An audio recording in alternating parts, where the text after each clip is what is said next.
What is going on, everyone? Welcome into Forward Progress. This is the Super Bowl prop betting extravaganza, live right here on Forward Progress YouTube and Twitter, part of the Hammer Betting Network. I'm Rob Pizzola. I'm here with you for the next 5 hours. Yes, 5. Once again, we sat around this year. We asked ourselves, how do we outdo last year? And somehow the answer was, well, we're not going to do less. We're not doing more, but we're not doing less. Second straight year of 5 hours at Seahawks, Patriots, Super Bowl Sunday. Today, we've got 30 different people coming on this show, all giving out one favorite prop bet for the big game. Hopefully a prop. We had people come on before to give out the side and total. Not a huge fan of that, but to each their own. I'll explain how all this is going to work. We're covering Super Bowl props from every angle we possibly can. So we got a full guest rotation. If you want to see the entire lineup and timing, you can head over to the Hammer HQ on Twitter. Every guest gets a 10-minute window. There will be some surprises. That 10-minute window is going to include the prop, but it's never just the prop. We're going to talk potentially about the game, maybe some matchups, some narratives, maybe just about life. Whatever random direction the conversation goes in. That's just how this show works. And it's how I managed to stay upright for 5 hours. I'd also encourage everyone watching to jump in the chat. See a lot of talk about a very minor controversy, in my opinion, that has turned into a very big thing. I don't really know why. But yeah, listen, at the end of the day, there's only 30 spots on this show. Every year we switch up the lineup. Sometimes people that won, they get bounced. Sometimes people that lost, they're still in. We try to mix it up. But Moretto overbooked the show. We had to scale it back a little bit. And some people had to get the axe. So it's nothing personal with Jason. I know he's been on many times before. I know the audience knows him really well from this channel. But such is life. What are you going to do? Anyways, I'm marking your questions in real time. If I see them, put a star next to them. I'll pull as many as I can. I'll throw them to guests throughout the show. If you want to participate, you need to be subscribed here to Forward Progress for at least 5 minutes. Then ask away. Simple as that. I do like, I like to incorporate the comments into the show. It's the way I've always done it. Now, there are a couple important ground rules here. Every guest is ending their segment with one prop bet, player prop, game prop, whatever they like best. The only rule is it has to be widely available or available at FanDuel. And today we're going to use FanDuel prices as our reference point. We're not hunting for some random number that nobody can get that exists at like one really small sports book. This is about real markets, real prices, real transparency. I'm also going to push guests to try to give a number they're comfortable betting up to, because if these move, spoiler alert, they will. You don't want to be chasing bad prices in real time. And sometimes, in all honesty, I'm just being completely upfront with you. Sometimes in years past, these things will move a lot to the point where maybe they overmove. And even if you don't like the pick that someone gave out, you can bet the other side at a better price. So that's part of the allure of watching this as well. Sometimes we get opposite picks. It happens every year somehow. Despite there being a billion, that's an exaggeration, but a lot of different Super Bowl props you can bet on the board. If it happens again today, that's on you to decide what you want to do. We're producing the content. You make the betting decisions. We also track everything every single year. Base unit of $100 across the board. Underdogs are $100 as the base. Favorites are to win $100. That just keeps things clean, simple, and transparent. It's probably not the best way. We've had times before people come on, they give out an MVP bet of like 200 to 1. You wouldn't really put $100 on that, but that's where we're at. Now, quick reality check. This always needs to be said. Last year as a group, we were down.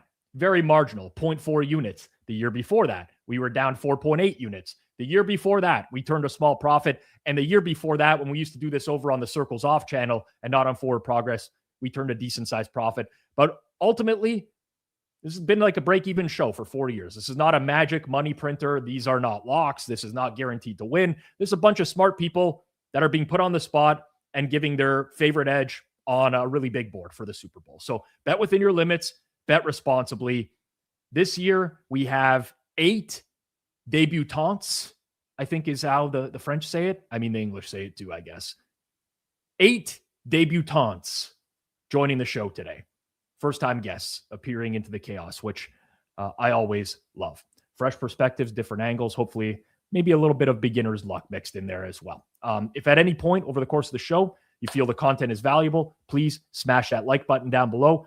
And if you'd be willing to share it out on your socials, thank you very much as well. That one would be very, very much appreciated. Now, before we get into it, we are very happy to be partnered with FanDuel once again for this live special. It may be last call for football, but there's still one more week to make it count before Super Bowl 60 on FanDuel. Because this week, FanDuel is giving you a daily profit boost every single day leading up to the big game. That means more chances to boost your bets, to chase bigger payouts, to send football season off the right way. All you have to do is opt in each day and place an eligible bet to use that day's profit boost. So whether you're locking in an early line or you're riding your favorite prop, you're taking one last swing before kickoff, FanDuel is giving everyone something extra to cheer for during football's final week. If you're betting on FanDuel today, look at the receiving markets. You'll get a boost there. Tomorrow is touchdown-centric markets. First, last TD, shortest, longest TD scored. Friday, you got first quarter markets. Saturday is team-centric markets, stuff like both teams to convert a fourth down. Will either team score 2, 3, 4 unanswered times? Stuff like that. That's FanDuel.com/forward progress for a daily profit boost every day this week leading up to Super Bowl 60. Play your game with FanDuel, official sportsbook partner of Super Bowl 60. You must be 21 plus and present in select states for Kansas and affiliation with the Kansas Star Casino, or 18 plus and present in DC, Kentucky, or Wyoming. Opt-in required. Bonus issued as non-withdrawable profit boost tokens. Restrictions apply, including any token expiration and max wager amount. Restrictions also apply. See terms at sportsbook.fanduel.com. Gambling problem? Call 1-800-GAMBLER or visit rg-help.com. 1-888-789-777 or visit ccpg.org/chat in Connecticut or visit mdgamblinghelp.org in Maryland. Hope is here. Visit gamblinghelplinema.org or call 800-327-5050 for 24/7 support in Massachusetts, or call 1-877-8-HOPE-NY or text HOPE-NY in New York. For LA, call 1-877-770-7867. All right. I'm going to get it going here in just a second. We're waiting on our first guest, Davis Sanchez, currently filming on scene. Now, just for proof, I know there's like the conspiracy theorists out there that are already in the back. They're like, Jason, like, why are you lying about that? Jacob is actually producing the show today. Jacob, you want to pop in here really quickly just to let the people know that it's there. Really happening. Jason's banned. He got really annoying to the point where it's like, now I really wanted to spite him. There was no way he could produce this without jumping in all the time and making the show about himself. So we had to make sure it's toned down. Production gets done. I was watching Hammer Daily before I started here, and he was, again, just going on, and Geoff Fienberg joined him for the first segment of the show, and he put him in his place really quickly. So that was good to see. Yep. That was good to see. Well, we're going to go through a lot of stuff here today. The nice thing about Jacob being my producer today, instead of mistakes by Jay, as he'd been known to call, is Jacob didn't actually even beg me to give out a prop today. He didn't want to make the show about himself. He said, Rob, you know what? We got 30 other people. I already impart a lot of NFL wisdom across the network. I look like Cam Scatterboo. And that's it. Got to know your role. I'm not here to give picks. Mm-hmm. Know your role and shut your mouth is one of my favorite wrestlers of all time would have said for sure. So I've taken that strategy. Yeah, absolutely. On my end, I prep a lot for this show. And one of the biggest sweats for me every single year is hoping someone else doesn't take my play. So we have this on lockdown here where people send in plays directly to Moretto, and he logs them so that no one else can kind of bet them behind the scenes in real time. Right? I want to keep it honest. Let's be real here. Like, as much as I joke about the guy and I can't stand him, Hitman is a very good prop better. If he sent in a prop and it was publicly accessible in a Google sheet to many, many people, might be a problem. Yeah. But for me, this ends up turning into a massive 4 to 5 hour sweat, hoping nobody takes the play that I had, first and foremost, and then hoping that the numbers don't move in real time. So I've come prepped with about 4 or 5 things today. Yeah, I noticed that in the sheet. Mm-hmm. While we're waiting, do you want to go through the people that are confirmed in for today in the guest list?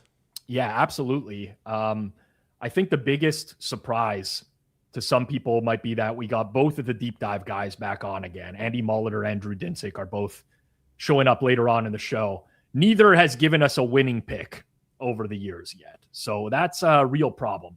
But we're going to go with those two guys. But Captain Jack, really solid over the years.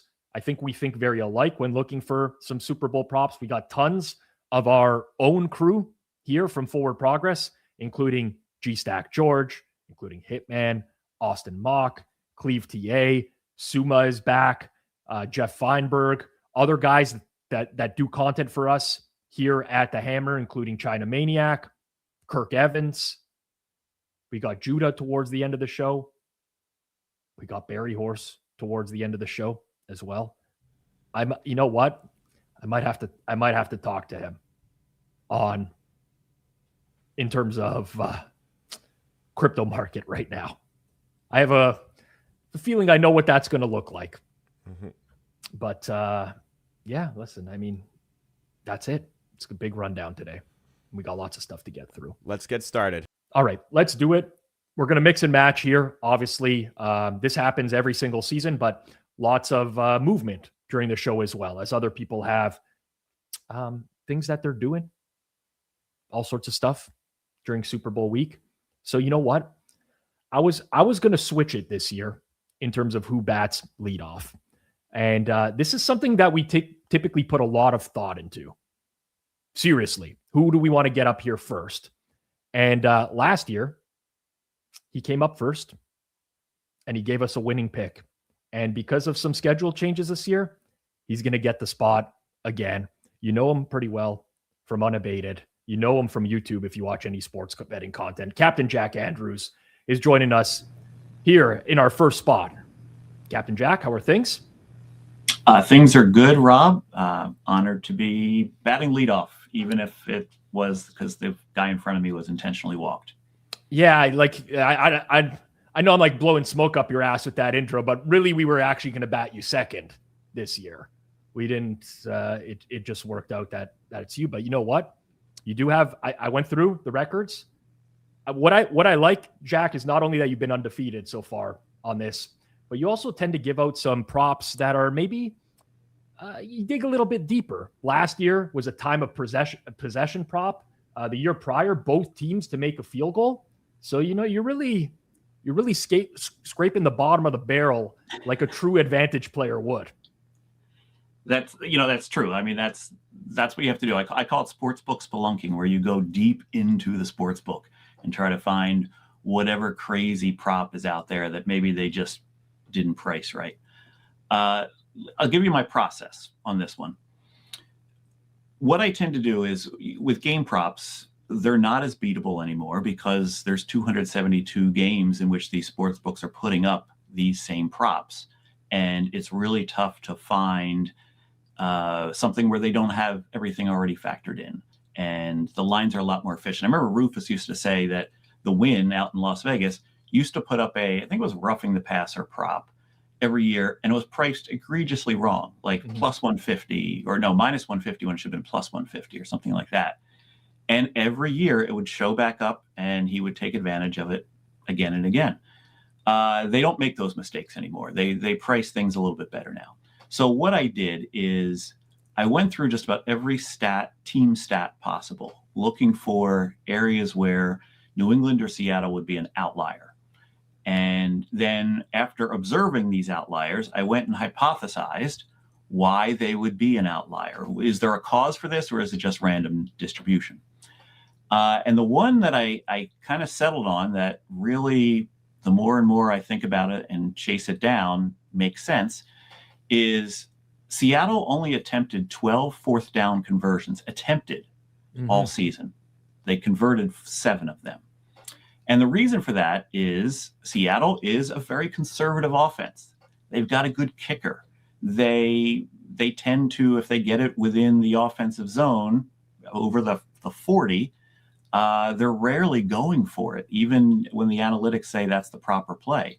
And they rely on their kicker to get the guaranteed points. They also have a very good punter, which means they can pin it down inside the 10, coffin corner style. So they don't rely on the fourth down the way a lot of teams do. Conversely, New England is very good at stopping the fourth down. They have one of the lowest percentages converted against in the league. So all of this led me, and by the way, full disclosure here, Rob, I want to keep my streak going here. So this is the best prop play I've come across all Super Bowl prop season long. Still have a few other things to look into, but this is the one that I really think is the best. Seattle, no fourth down conversion in the game. Currently, plus 114 at FanDuel, guaranteed to move quickly, I'm sure. And if you line shop, because remember, line shopping is the single sharpest thing you can do. If you line shop, you can find better prices out there. But plus 114, very good. Conservatively, I put this as good to minus 150, and I think that's a very conservative number. Yeah, I like this. I've prepared 4 picks before this show, as I typically do every single year, just in case someone comes on before me and plays the same play. No word of a lie. This is one of the 4. Completely agree with you on that. Just Mike Macdonald being more of a defensive-minded head coach is very much part of the handicap. You tend to get these guys that they have an elite defense. They trust the defense more often than not. There's no reason to increase variance in the game. They want to just play a lot of possessions, and their defense will win out. So I like this look a lot. I have some things that are maybe up the same alley as that type of situation, because that's one of the beauties of the Super Bowl, Jack. You can find one angle and really could place that across a variety of different bets that you wouldn't get in the regular season. Yeah, this is definitely, I like your line of thinking there, because there are some other things out there you can find. Now, I'll give one word of caution. It's possible that a sports book would grade this as no action if Seattle does not attempt a fourth down. They shouldn't, but I could not find any house rules that really point to which way they would grade on this. Like I said, it should be if they don't attempt one, then they never converted one, which is the wording of the prop. But just a word of caution, don't come into my DMs if you want me to fight a sports book for you on this one. You were warned. Yeah, not you, Rob, but everyone. That's a valid point. I've had I bet a lot of longest reception or longest rush props. But the longest reception props, typically in the regular season, depending on your sports book, if somebody were to have no catches in the game, they may void that. Others will pay it out. It is actually a really valid point, and great to get it out of the way early on in the show about a lot of these bets are not offered during the regular season. So being able to, actually find house rules might be a little bit more challenging. In some cases, if you're unclear, might want to reach out to customer service beforehand for proper wording and stuff like that. But officially, Jack is going with no fourth down. Seattle not to have a successful fourth down conversion in the game at plus 114. I want to ask you a really random question here. I'm doing this for the first time ever. Little experiment. 5 seconds. Heads or tails? What comes into your head? I think if Patriots are picking, they're picking heads. If Seattle's picking, they're picking tails. Mascot. Patriots have a head. Seattle bird has a tail. Okay. Tail feathers. So so the visiting team gets to call it, right? And I believe Seattle is technically the visiting team. So then I will say Seattle will say tails, and Seattle's been so good this year. They can get that, right? I'm going to go tails. All right. I like that as a start. I'm very interested in this is really dumb experiment that I'm running here, but my friends, they strongly believe that tails is always a public side forget about the stupidity of the public side on a coin toss. Forget about that for a second. But because there's tails never fails, and everyone, there's just like this feeling amongst the rigged betting community that you don't want to be on the tails side. And I was just wondering, as an experiment, maybe I'm going to go through the show today and see how many people actually come through on the heads versus tails conversation. See if there's anything to that. I don't think I'm proving anything, though. No, it's Spanky one time gave that out on my live stream of he was tails because heads is heavier and that's more likely to hit the, it is slightly, but I'm not sure the NFL coin, which is not a real coin, is actually biased in weight on either side. But US coins are mainly biased on the head side. So he pulled that out on one of our streams before, and he's never been invited back since. But I believe my memory is not what it used to be, but I believe in the way that he stated that he was taking tails or heads or whatever it was. He also gave out like one of the first song that was going to be played at halftime in his by using the name of the song. And then after the fact, be like, see, guys, I gave you more than just the coin toss. You had to use your mind. And I'm like, that's good stuff, Spanky. See you later. Don't let the door hit you in the ass on the way out. No more Super Bowl props show for you. I mean, that would be something he would do. He's kind of crafty like that. So maybe. E. Colt in the chat says he said shine bright like a diamond or something like that. Tails or heads will shine bright like a diamond. I can't remember what it was. All right, Jack, I wish you best of luck. Let people know. I'm happy to cross promote here. You got your own stream coming up on Saturday night. Let's let people know where they can find that. Yeah, it'll be on my Twitter at CapJack2000. It'll also be on the at Unabated Sports Twitter or on YouTube. That's where the chat room will be, just like it is here at Unabated or /Unabated, youtube.com/Unabated. 5 hours, lots of guests, some crossover guests. You're getting Drew Dinsick. I'm not. He's going to be in Italy by Saturday. But yeah, a lot of great guests, a lot of stories. I encourage people to drink during it. It's a good time. All right. Captain Jack Andrews, you can check it out Saturday night. Appreciate it. All the best and good luck on the Super Bowl this year. Thanks, Rob. Good luck. All right. Captain Jack Andrews, everyone. Listen, you guys know me by now. I'm pretty honest and transparent with the audience. If you watch YouTube content, especially educational content, and you haven't seen Jack's stuff, I think he's the best in the space at putting it out. So check it out if you can. From a great guest to an absolute fool. That's going to be it for the intro. G-Stack George. Oh, how are you, my friend? I'm doing okay. How about you? I was good until, Captain Jack promoted his Super Bowl stream. And once again, for the 5th year in a row, my invite got lost in the mail. Guess my phone was broken or something. I don't know what's going on. A lot of people big you up, George. Like Nick Costas is always met. He's like, every time he brings me on the show, he's like, we love G-Stack George or whatever. But I mean, where are your invites to the show, man? What are they doing here? That's what I'm saying. They're flattering me, but they're not actually giving the invite. It's like a girl saying, you're a really great guy, and some girl's going to be lucky to have you, but not wanting to actually go on a date with you, Mm-hmm. Not that I've experienced that. I'm saying it sounds like you've been left in the friend zone a few too many times there, George. Rob, I heard your comment about, batting leadoff, and, I'm technically the 2-hole today, which is in baseball, for analytics guys, you put your best hitter in the 2-hole. It's true. Now, granted, first, wait. Let me back up for a second here. I have Moretto's booking out this show. I don't know that you could have just easily went to him behind the scenes and said, I want you were originally in the 3 spot. Like you could have said, I want the 2, I want to be at the top of the show. I don't really know if that happened or not. So you could have had all control over this.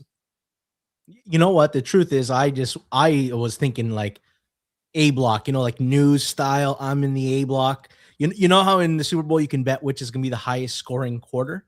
Mm-hmm. I have seen the entire guest list for the 5 hours, and I'd like to find a market on FanDuel. The first hour will be the most profitable on today's show. Really? Yeah. No thanks to me.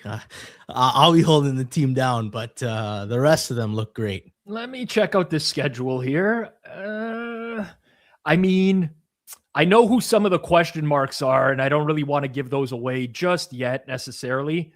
You do have a strong window. I'm not going to lie to you. Never mind. That's 5 strong windows. It's competitive market. Yeah. How do you just as a casual, how do you view this Super Bowl? Because I see you in the office throughout football season on Mondays every week. We come in after the weekend, we're talking football, and there's 2 people you have a hard on for in the league.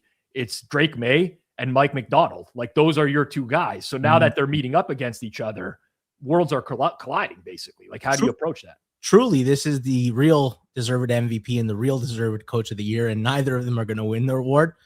I would say I'm conflicted, but that would be a lie. I have some futures that I'd like to get home. But when you said, how do you view this game? I'll be honest, Rob, this game is not for me. I'm not a prop bettor. This is for everybody else. My football season ended last week, like Geoff Fienberg said. Yeah, I mean, that's a really good sales pitch for someone who's about to give out a prop on a show, Now, especially considering Jason's been still messaging me behind the scenes. Let me tell you something. I was thinking of what was I going to give out. First, I was going to give out a side, just get ignorant, say plant flag one more time. And I said, you know what? I don't want to be left off next year's show like Jason. Then I was going to buy all the different flavors of Gatorade and taste them on air with you and pick based on what I think is the best tasting Gatorade. And then my third option was I was just going to collaborate with my uncle, Steve Fezzik. And then finally I said, you know what, George, just do some work, man. It's 1 game left. Can you just take the game under the microscope one more time? Do you, off the top of your head, do you not have a best flavor of Gatorade? Like, do you not drink enough Gatorade to know, or? No, water is like 99% of what I drink. Actually, no, like 89%, and the other 11% is coffee. I don't drink any flavored anythings. I'm really curious in the chat. I mean, Charles Saul nailed it for me right away. Lemon lime, to me, yellow Gatorade, absolutely slaps. So I used to bet this market, and it was a lot easier when Bill Belichick was in it because Bill loved water. Bill was like old school Parcells, just water. Now I've heard that Gatorade has control over it, and part of it is it's oftentimes one of the flavors they want to market that year. Yeah, they've paid for the right to decide because it's going to be such a visual for them. And that's just throwing it all out of whack. This used to be one of my favorite markets. But doesn't that make it seem like it would be a little bit easier to handicap? If like the handicap is now what flavor are they going to try to push, that would be better than just randomly guessing. Yes. The problem is you don't know which 2 or 3 flavors that they want to focus on. So like I'd pull up like last year's sales and be like, which one are they going to try to push? They've never used red before. I guess red's not a big seller for Gatorade, but yeah. That's enough of that market. I used to have fun with that market. I actually have some good analysis here, Rob. Okay. Well, I'm going to get to that in 1 second. I'm just very interested. The chat has been ripping off their favorite flavors. I'm surprised at how much love grape is getting. I'm not a big grape Gatorade guy. I drink a lot of Gatorade on the golf course and stuff. I like grape flavor stuff, but when it really punches you, you remember those, you would remember this, where they're born on this exact same day in time. Remember the Crush? I mean, I don't know if it still exists. I don't drink pop anymore. Purple Crush, Orange Crush. Yeah, you had your pink cream soda, orange. That purple grape fucking slapped hard, man. That was the real. It might be how I mean, I have type 1 diabetes, but maybe maybe there was something to drinking that amount of Crush when I was younger. Yeah, you know what? I avoided most of those drinks. I was a Freezy guy, though. I liked white and blue were my 2 Freezy flavors. Okay. I believe, see now, Freezy I could be wrong. I don't know that the American audience is going to know what we're talking about. I think freezies are called something different in the US. Ice pops or something. Something weird, no? Yeah, it's something different. We all know what they are. It's like the long tubes, and you just like push out, and everyone knows. Is there a football game on? Like, I get accused on the watch-alongs of veering the conversations into food, and I did it again on the prop extravaganza. George derails the conversation with food. The prop hits already. Listen, I'm running the show here. I'm on for 5 hours. Yes. There's only so many questions I can ask about, Am I comedic relief? Like, you used to book me on the watch along before Eager. Like, I would talk all the nonsense, and then Eager would come for some real football talk. Well, I never booked those myself. That was also Moretto. Could have been his strategy. If I was booking them, I would never ask you. Thank you. All right. I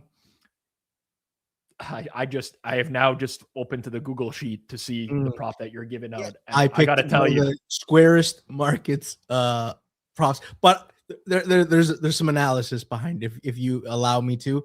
I want to call bullshit. I want to call bullshit on Drake May's bad 3 games. I want to call bullshit on his shoulder. I want to fade what everyone is assuming, that May has been bad and that he's compromised. His passing prop total is down compared to where it's been the last 6 weeks. Like, he had totals as high as 250, 242, 235, 239, even at a 223 in a worse weather. And he's in a far better weather game. And I guess the assumption is maybe his shoulder's compromised. He hasn't looked good. Seattle's defense was really good. But Seattle, there's a clear difference between the run defense, which is amazing, and their pass defense. I mean, they're still 5th in drop back EPA, but the schedule, the level of competition they played, Rob, and I'm going to rattle off every single defense. They played the 31st ranked team in drop back EPA, 28th team, and that was with Max Brosmer, 27th, 25th, 21st, 20th twice, 19th, 18th, 17th, 16th, 11th, and that was with Phillip Rivers. So, like, Daniel Jones is the reason for that number being as high as it was. They only played 1 team in the top 5, 3 teams in the top 10. And I also looked at, how does Drake May fare against too high and zone, and he's been a zone killer, and he's done well against too high, although he's better against other coverages. I want Drake May over 220.5 passing yards. I also want to get my Razor Ramon on and go up that fucking ladder, because if you go to his ladder, his alt markets, like, he's got like 300 yards for plus 550, 325 for plus 880, some absurd prices. And Josh McDaniels, the last like 6 Super Bowls with Tom Brady, just kind of let him chuck everywhere. 500 yards passing, 466, 328. It didn't have a game under 260 yards. Josh McDaniels is not going to sit there for 2 weeks, see this run defense, and say, let me just run into this dumb wall all game. I think he's going to throw. I think there's advantages throwing to the tight ends. Seattle kind of lets you have some stuff underneath. And I think Drake May, even though it's square market, it's a quarterback passing total over. I mean, that's as square as it gets, right? Yeah, it's pretty square, George. Yeah. But I'm going against, I'm calling bullshit on the narrative that May has been bad, that he's compromised. And frankly, like, everybody you talk to is just Seattle so obviously the winner. And I think that's bullshit too. All right. Well, first of all, love the Razor Ramon reference. That ladder match against Shawn Michaels for the Intercontinental title. Yes, sir. I would have been probably, I want to say, like, maybe 9 years old, something like that. You would remember. Yeah, WrestleMania 10. So you and I would have been like 8 years old. Yeah. I remember where I was when I was watching it. I was actually in Florida at my dad's cousin's place. One of the best matches I've ever watched in my life. I'll take that to the grave. Love that match. It was fantastic. I want to say one thing before our next guest comes on. Mm-hmm. Patrick Mahomes is better than Tom Brady all time. I'll leave you on that note. No, you can't do stuff like that. Here we go. No, we're going to have this conversation really, really quickly here. Let's do it. Okay. Let's do it. Because how you rate a quarterback can differ depending on what the definition is. Because I don't believe that Tom Brady at his peak level was the best quarterback ever, personally. No. In fact, for the first 12 years of his career, Peyton Manning was clearly better than him. Now, where Brady's greatness separated, like post 37, he found a gear that nobody's ever found. Mm-hmm. So what he accomplished, I think he's the greatest of all time, because I believe it's part of hardware and resume. But never in his first 10 years was Tom Brady ever thought of as being better than Peyton Manning, even with his Super Bowls. I agree. And Patrick Mahomes is everything everyone pretended Tom Brady was. Because Mahomes was considered the top quarterback early, and he's got wins.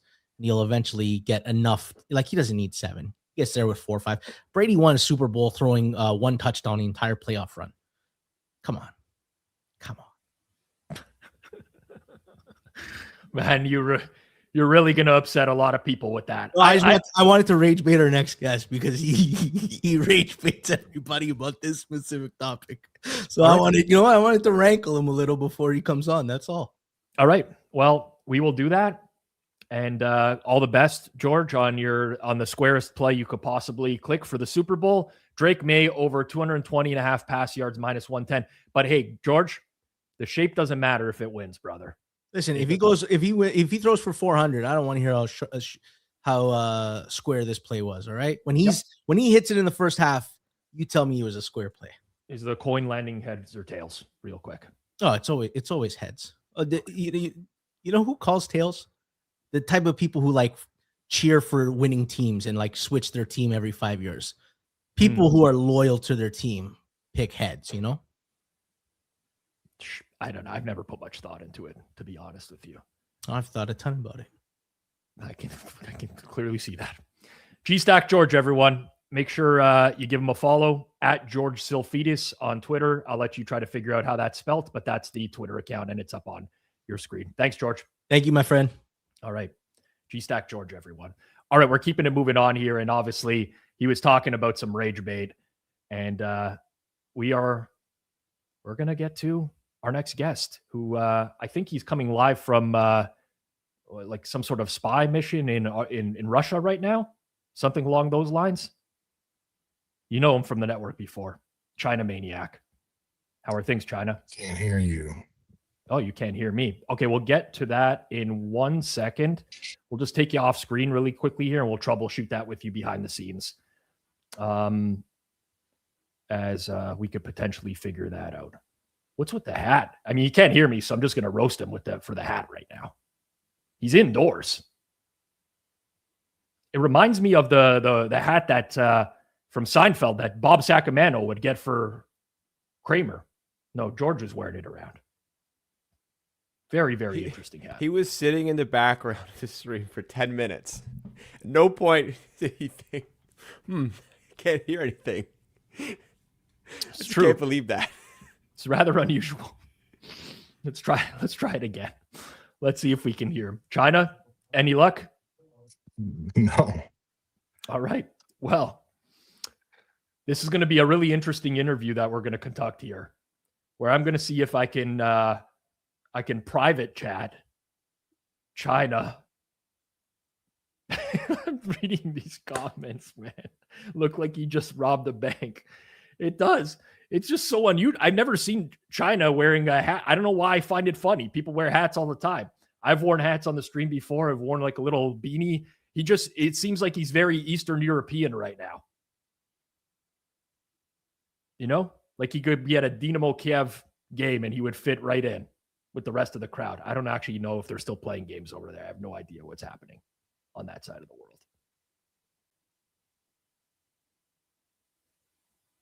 Well, we've hit a dead spot. It happens, people. It happens with live shows. You think it's all going to work? It doesn't work. What we can do is, if we can hear China, so worst case, we'll get China in. He'll give his play. We can hear him, and then that's it. We'll be able to at least hear what's going on there. I mean, I would agree. He left the waiting room. Apparently, he can hear in the waiting room, and then he can't when he gets brought in, which is a first for me with this That's platform. we've never had to troubleshoot that one before. No, absolutely not. All right, so we can. I mean, hear it's us really behind the it's scenes. very unusual if he can hear in the waiting room, but he can't hear. If here. he can hear now, I'm going to speak to him in the waiting room in the current moment. we're gonna bring him back in. China, if you can't hear us when you come back in, just run with your pick. We'll hear the pick and we'll move on from there. All right.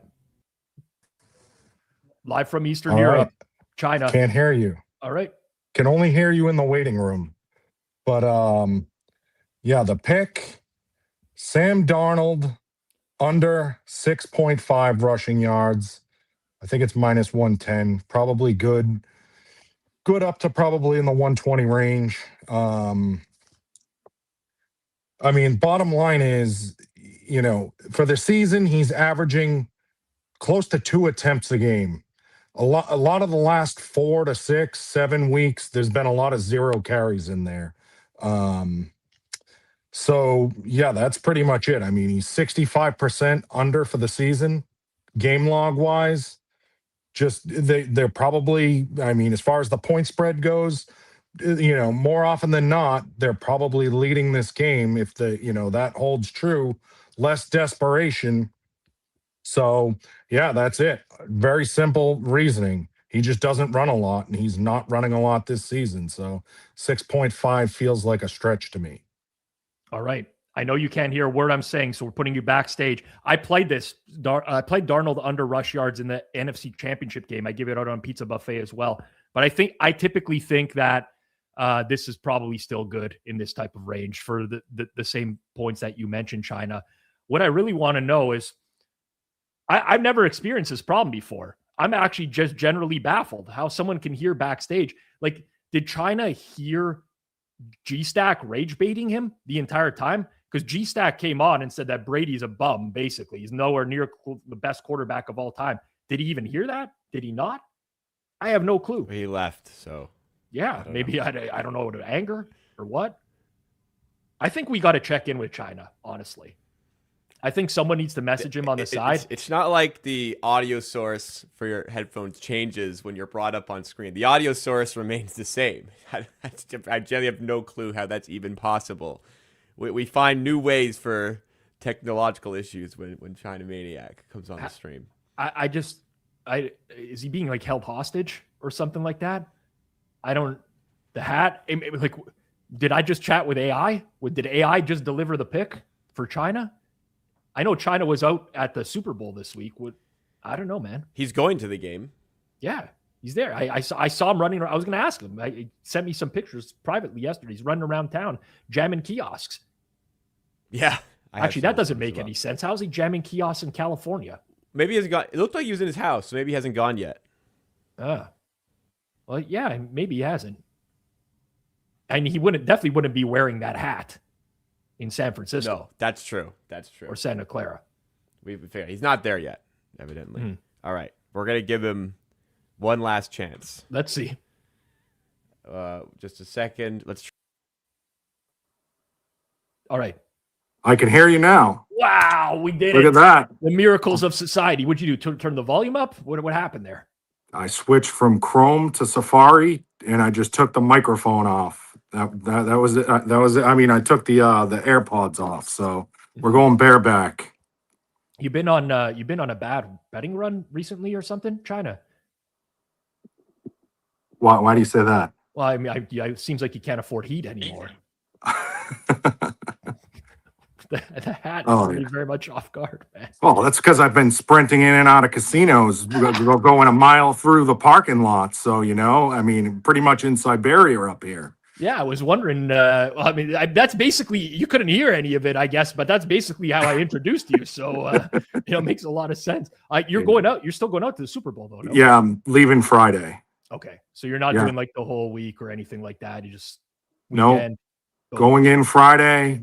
Just, finding stuff to do for a couple days, going in, and we'll see how it goes. This is my first Super Bowl. So, I've had 10 opportunities to go because, I had the greatest quarterback of all time, playing here for the, 20 seasons. So I might as well, try and go get one now because it's going to be unlikely to get another 10.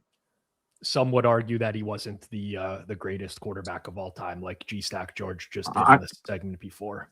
So yeah, I'll give a little bite onto the bait there. So of course, statistically, Manning changed the entire league. I agree with that. But Brady's first, up until he tore his ACL, he wasn't asked to throw the ball that much. In the couple of years that he was really asked to throw the ball, I think he led the league in touchdowns 1 or 2 times in that stretch and passing yards in that stretch. So they never really had to. They always played good defense. They played good defense in the red zone. They were always playing from ahead. So you weren't going to see those eye-popping stats. And again, when you go to 10 Super Bowls, you're maybe gonna have some runs where you're getting a bye and you're gonna go to a Super Bowl and only throw 1 touchdown pass. So, at the end of the day, it just comes down to who has the hardware and who holds every record. And there's only one guy, and there's nobody close in the discussion.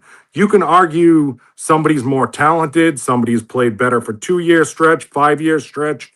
You put together a 20-year body of work, and there you go. And I mean, the guy switched teams when he was 45 years old. Yep.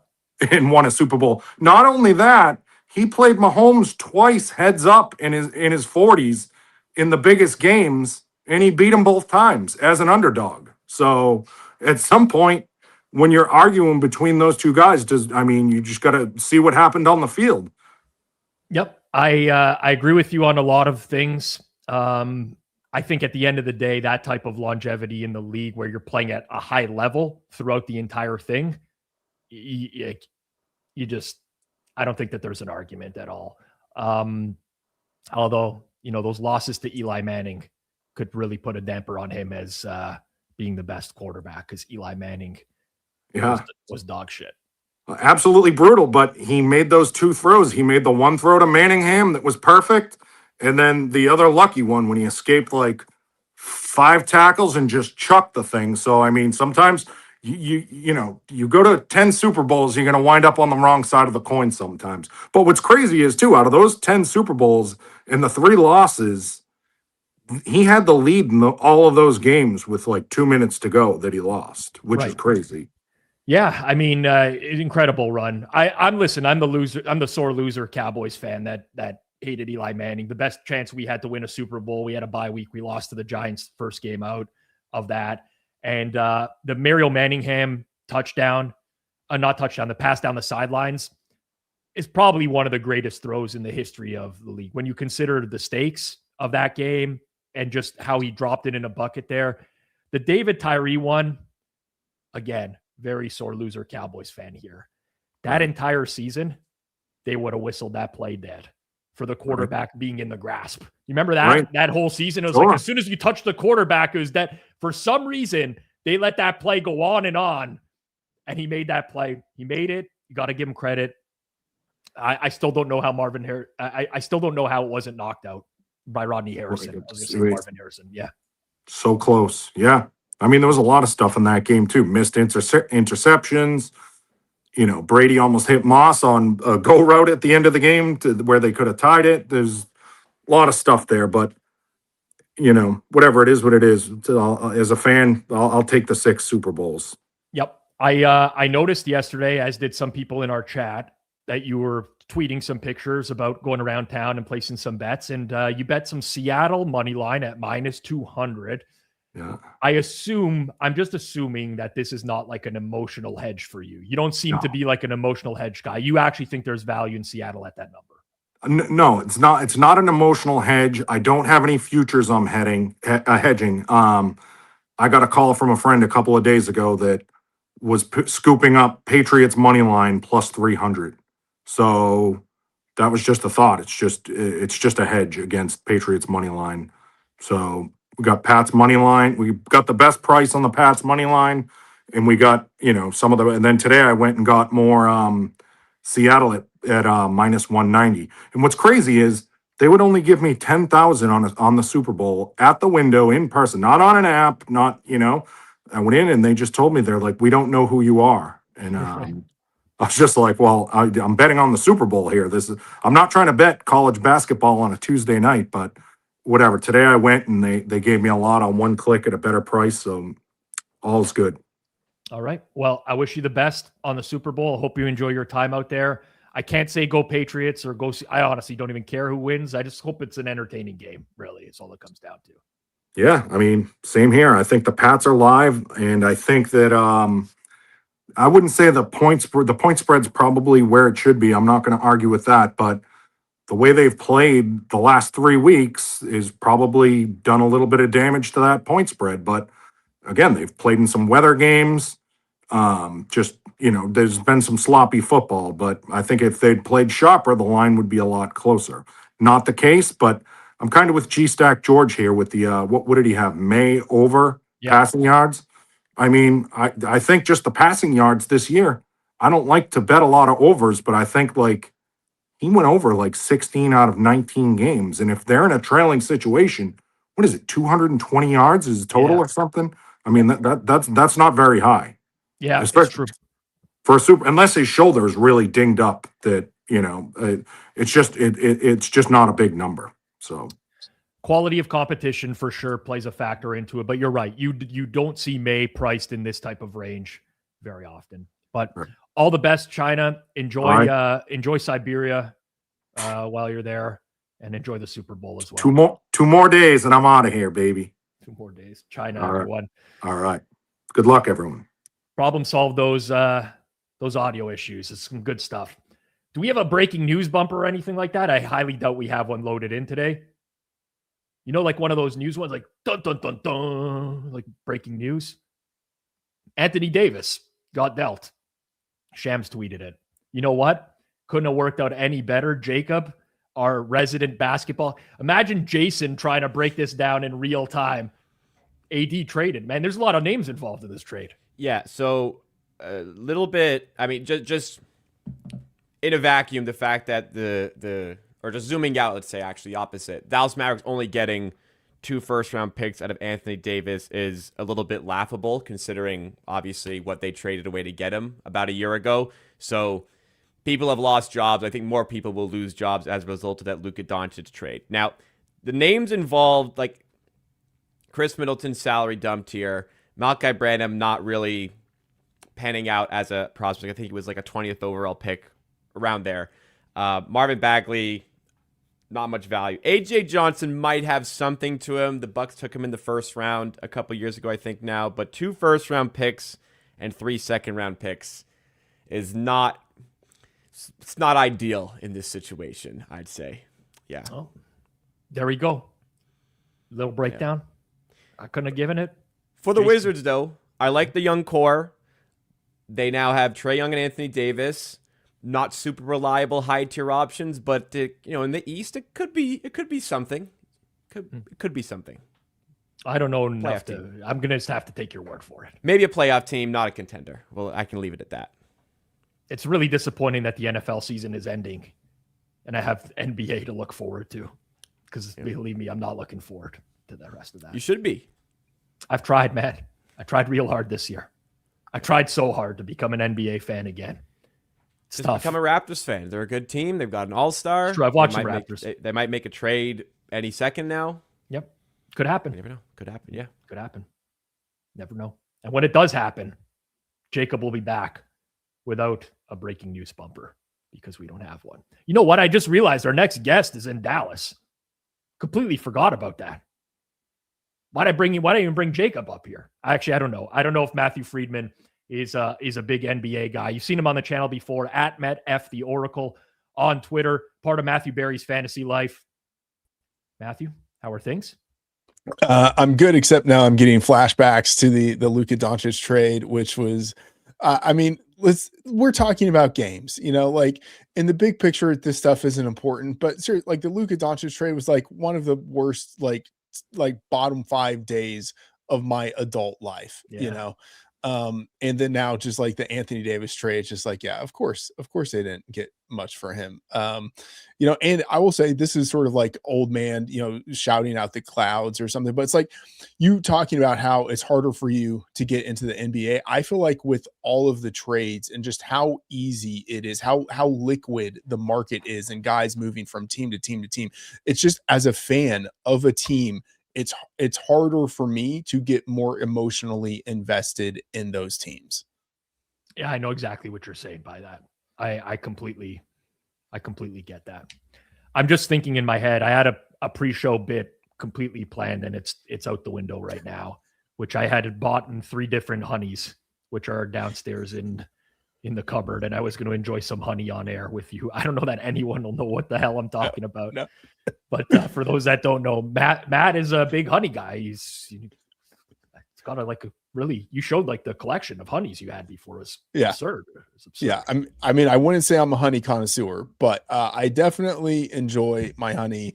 Right now I have maybe 30 different types of honey, like different flavors of honey, different medicinal things with all. So anyway, yeah, I'm super into honey. Sorry, I don't even know why. I was just like ruining the fact that I couldn't turn it into anything. Anyways, I will say, Matt, we've had you, I think every year that we've done this on Forward Progress so far, you're one of the most consistent guys in terms of we always get you on. After the first year, you recall what you gave out the first year? Was it a kicker prop? Kicker to win the MVP? It was Harrison Butker, MVP. And I had to really, following year, I'm like, I don't know, man. I don't know if we're going to have Matt back on the show. But back-to-back winners since. He gave us a cross-player prop a couple years ago. Last year, Jalen Hurts anytime touchdown, which cashed very early on in the game. So you're 2-1 now.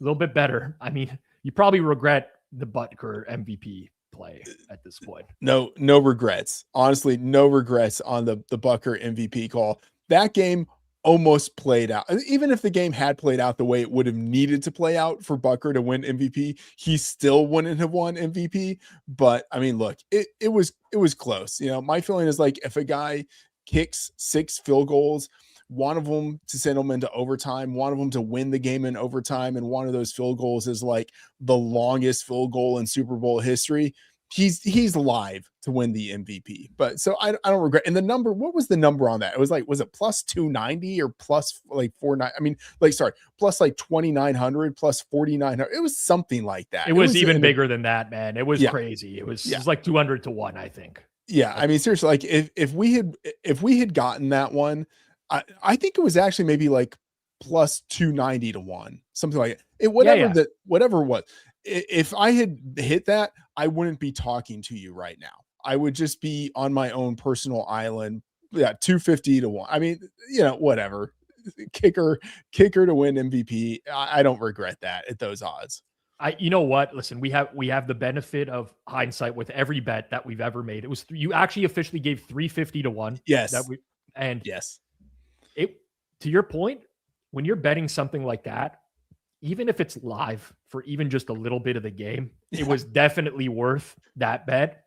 And it definitely was live at some point in that game. So I just, for record keeping purposes, it would have been great if you hit, because we could have been advertising the show's total, plus 350 units in perpetuity. But a lot of comments in the chat about honey now that I brought it up. Apparently you got a lot cooler for the honey. Thank you. I mean, look, I need all the help that I can get. So if honey is all it takes, then I will just be bathing myself in honey for the rest of my existence. Mm-hmm. Who wouldn't? I would do the same. Yeah. I've noticed the hats behind you are still conference championship from, was it 2 years ago now? Last year? I can't even remember. I think so. I live in the past. That's the way I operate. They're nice hats though.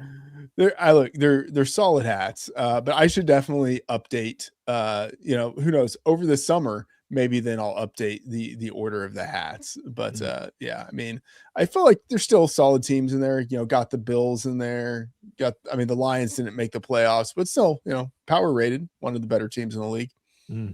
I got it. Yeah, I'm gonna full screen myself for just 1 second here so that you can see this banger hat that I got behind me here, but that's a Carolina Panthers division title hat, an NFC South division title, courtesy of Eric Eager right there. So not a big hats guy. I don't have the biggest collection, but that 49ers one really pops in your background. It's shout out Eric Eager, friend of the show, of course. And, love to see the success that he's having and that the Panthers are having. So yeah, great for Eric Eager. Really thrilled to kind of see what that organization with the Panthers has done to this point with him being there. All right. I talked to Eric, he's in the off-season mode now. He's starting to prep for the draft, all that big stuff. Good for him. It's actually really cool though. Like, it's just really cool when you've done content with a guy. He's like part of your network, and he's just like, well, I'm going off to work in the front office of a NFL team. Like, how many people can say that? I mean, I know it's not me doing it, but just, I did shows with him for years, and he's like really sad when he's like, Rob, I can't do content with you anymore. And I was like, wow, I'm like bracing myself for some bad news. He's like, yeah, I'm going to be the VP of analytics for the Panthers. He's like heartbroken to tell me. That's very classy. Classy thing. I mean, and a clear step down for him too. So I can understand why he was sad. Big time. You only get to work with the GOAT. Exactly. Every now and then. Exactly. He doesn't even get to come back for the Super Bowl prop show. No. I mean, he's really in the desert. I do. He still watches our content really regularly. I know he still watches Circles Off regularly because every now and then he hits me up with just like some random comment of like the best. Love Eager. But people can listen to talk about, I mean, a lot of people don't even know who Eric Eager is, so I don't want to stretch this out too long. But we're here for bets, Matt. And now that you're back above 500, there's a little bit of pressure to maintain that, right? Because you never know on a yearly basis. You're one of very few that's been around every year, and that could end at any point. Could end with a losing pick. It could. So, no pressure, but I like that you all often take a look at some different markets. So I'm curious to hear what you have this year. Yeah, well, I'll say, it's awesome to go after China, to get to hear what Chinamaniac has to say, because he's great. I think Hitman is coming on the show after me, and obviously he's great at props.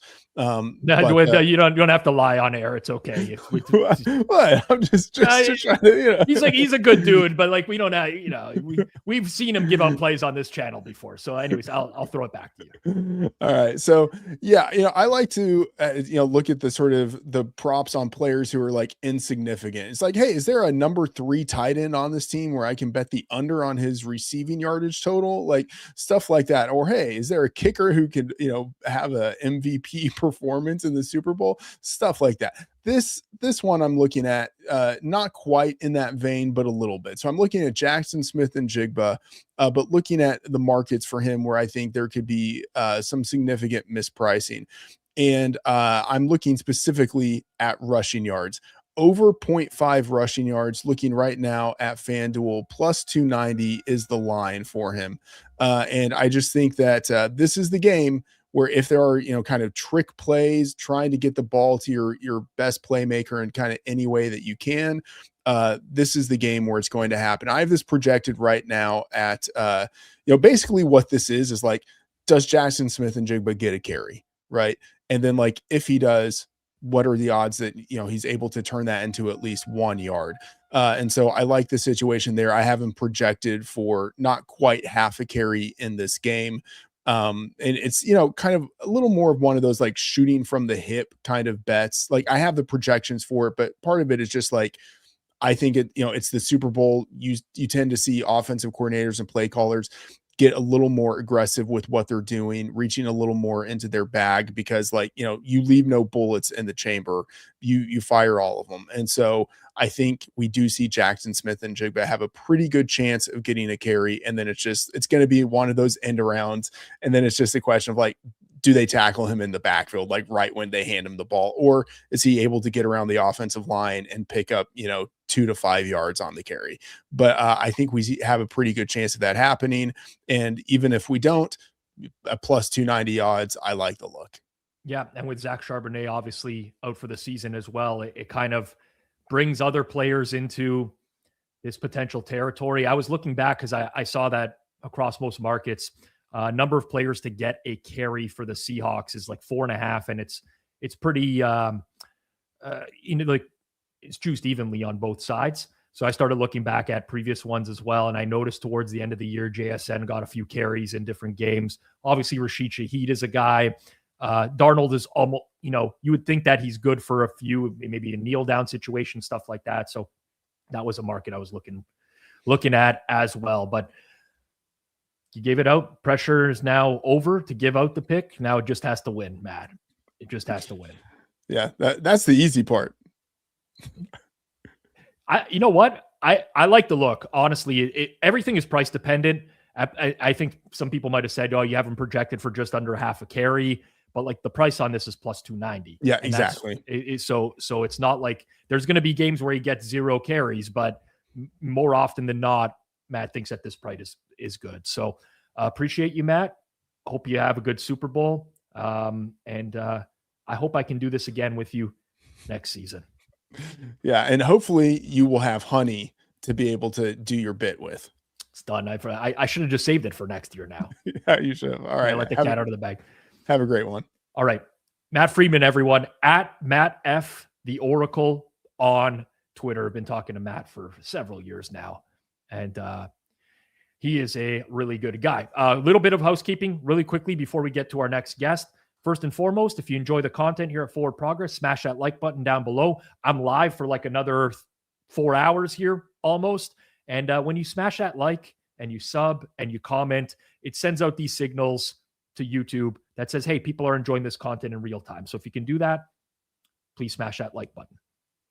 Secondly, you may have noticed Davis Sanchez did not appear off the top in his opening spot.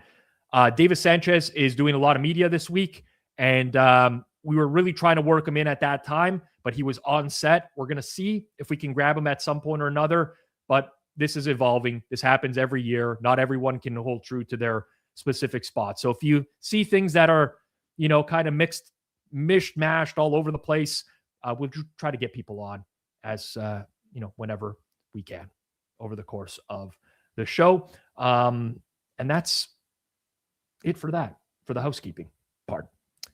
Our next guest is a very familiar face on the channel. You would see him in the fourth quarter of live watch-alongs. You see him giving out props on Saturdays, and you saw him on our Best Bet show years ago, going 3-14 for an entire season.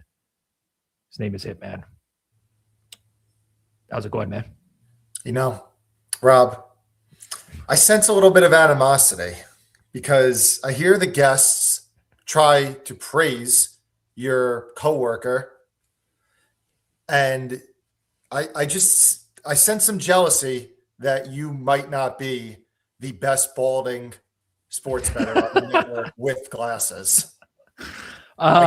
That's a very specific role. Best balding sports bettor with glasses, and you might not even be the best one on the chat. You know what? What do people decide, Pizzola or Hitman? We're going to do a year-end awards next year, and that's going to be one of the categories. Best balding sports bettor with glasses. I only wear the glasses when I'm on this. I usually wear contacts, but I just try to mimic you when I come on this show. Mm-hmm. We're not, we get all these questions. Oh, and we got the Under Armour. Wow. Under Armour. This was not planned. No, they don't pay me or anything like that, but I love Under Armour. It's like my favorite brand. I half my closet is Under Armour. So, I wear a lot of Under Armour during the show. What are you going to do? You most certainly have an odd screen open on your computer right now. Am I correct in saying that? Yep. I think I don't know. All right. Shot. Is the video quality good? It's getting better. You closed it now? Yeah, it's closed. And now it looks good.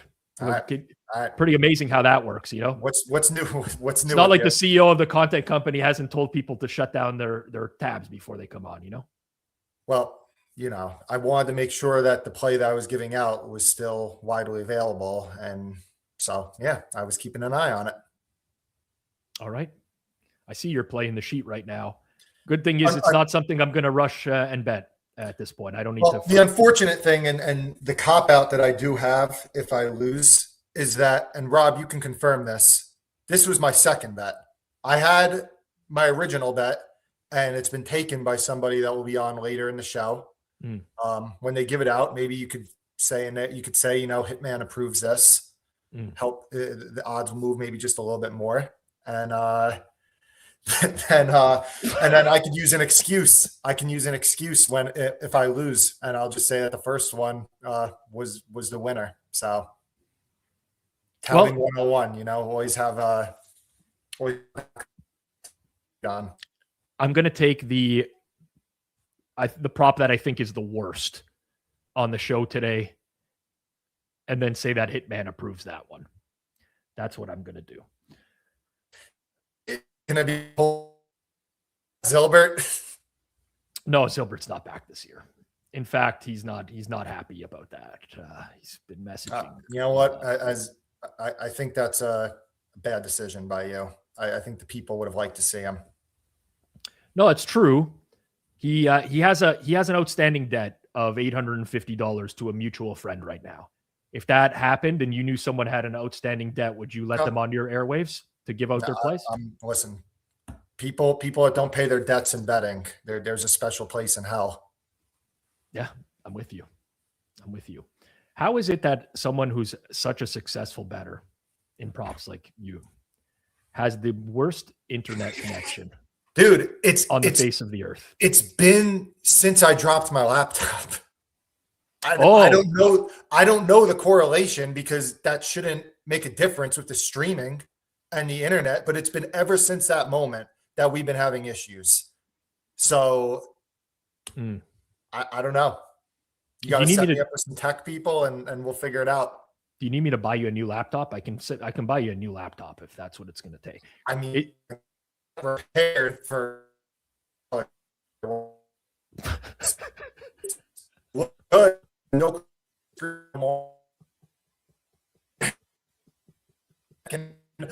it's a pre.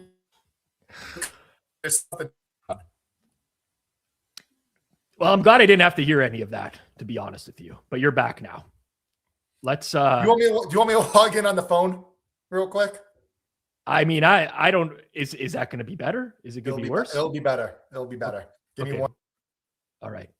The only man in history that can log in from his phone and have the audio quality and the connection be better than hardwired internet would be Hitman. I don't know what they're doing up in New Jersey these days. And I really got to question the season that Hitman's been having, if this is the state of his internet. And all right, there we go. It's good now, right? Yeah, this is actually very clear. You look way more bald from this angle, though. That's unfortunate. Maybe we'll go like this. It's all right. I got no hair either myself. It is what it is, man. We move on. Do you want to play? No, we invited you on just to talk about your internet connection. Of course, we want to play. All right. We're gonna go with Mac Hollins, New England Patriots, lunatic wide receiver, and we are gonna go under 2.5 receptions, minus 140. Handicap on this one is just that Seattle's defense is really tough against wideouts. They tend to funnel targets to running backs and tight ends and low ADOT yak type of players. Holland's box scores recently kind of make you think that this could be a little light, but in the regular season, the Patriots had a really heavy rotation at wideout. If you remember, Diggs was only playing like 60% of the snaps. Booty was rotating more. Diggs has gotten a way higher snap share in the playoffs. Booty's looked really good in the past few weeks. I know Hollins came back last week, and he was the distant wide receiver 3. And some people think, well, that's because he just came off a few week stint on IR, and they were working him back in. But I just think that for this game that it's going to be sticky and that Hollins is going to end up being a distant wide receiver 3, and he'll just be running a few more routes than Douglas and Williams, which is exactly what happened in the AFC Championship. So Mac Hollins under 2.5 catches, minus 140. All right. Holland's under 2.5, -140. Of course, Hitman. And if that loses, the other play would have been a winner.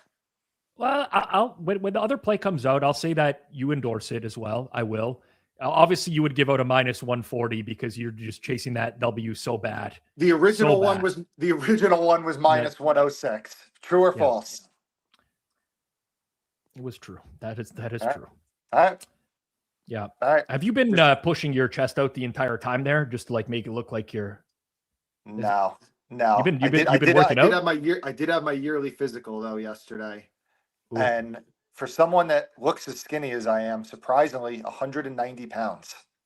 You're 190. I'm 6'1", 190 pounds. Wow. No muscle. I don't know. You're not where- 6'1". What are you talking about? I am 6'1". My I've license says stood six- next my to you license before. says 6'1". I am 6'1". I've stood next to you before. You're not. No. We're equal height. You were And I'm wearing 6 heels. feet. You were wearing heels that day.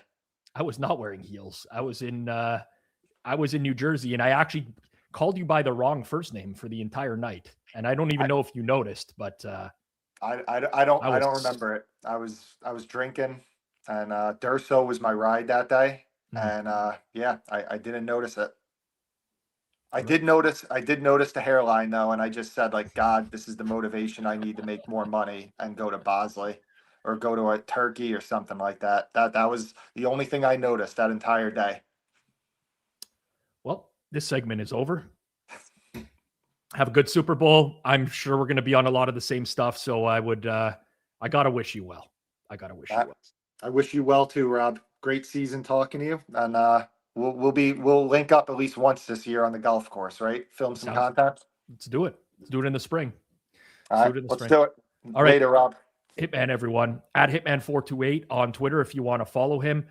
We will occasionally, over the course of the show, bring up that bottom banner for anyone that's in and out and you don't know what picks you missed or whatever. They'll go up on the bottom. Obviously, again, some years they move a lot. Some years they don't.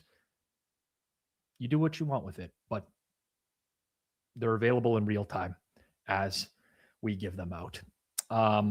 From, in my opinion, one of the worst guests that we're going to have on today to one that I've been looking forward to talking to the most because it's been a really long time since I talked to him. You would know him as the former co-host of You Bet or You Bet alongside Nick Costos. And let's bring up Ken Barkley, Lockie Lockerson. What's up? How's it going? It's going laughing already. Yeah, yes. I'm laughing already. We're going to get your video. I don't know what's going on with your video here, Jacob. Really? You should be okay. I could see you in backstage and everything was looking good. I see me. What's going on? Yeah, man. You tell me, man. It's been a long time since I talked to you.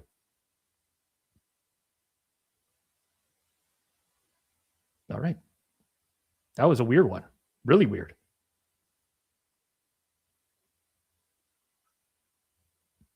I could see Ken. I could see him. He was there. It looks like he's frozen in the background, so maybe we'll get him to leave and come back. Got it. Yeah, I see that. I see that's happened now. Technology has not been on our side. I can't like, I want to talk to Ken face to face, you know? Yeah. I want to talk to Ken face to face. Yeah. I see him backstage, no camera. So once he gets camera going, we'll bring him back in. Did you guys get AI Lockie? No, I saw Ken. I saw Ken. To his point, he was on. He's like, I could see myself. It was frozen, and now the screen is still black in the background. Mm-hmm. He's inside China's hat. I like that. I'm not. Hey, all I can do is bring people up on screen. I'm not going to take the heat for these pro bettors not having the internet to support their video.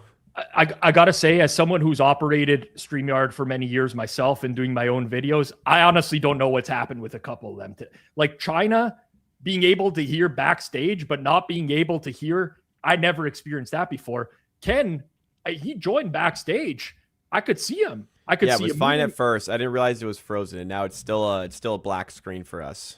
Yeah, we're gonna see if we can give that 1 minute to get him get him sorted as we deal with that in private chat. But I might just have If to not, talk. it's audio only. Might be audio. I got to see a real quick glimpse of Ken, though. I will say he looks exactly like I remembered him. He looks the exact same. Hasn't changed a bit. All right. Still don't see it, but let's go audio only. Let's go audio with Ken. Let's bring him up and in. What's up? Ken, sorry, man. I don't know. This is really weird. I saw you join I backstage. can see myself. Like I have the window open. I'm looking at.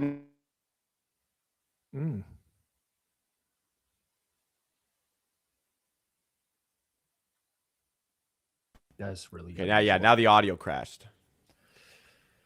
Now I don't know what's going on with it. Here's what we're going to do. We're going to do the old flipperoo. All right? We're going to do the old flipperoo.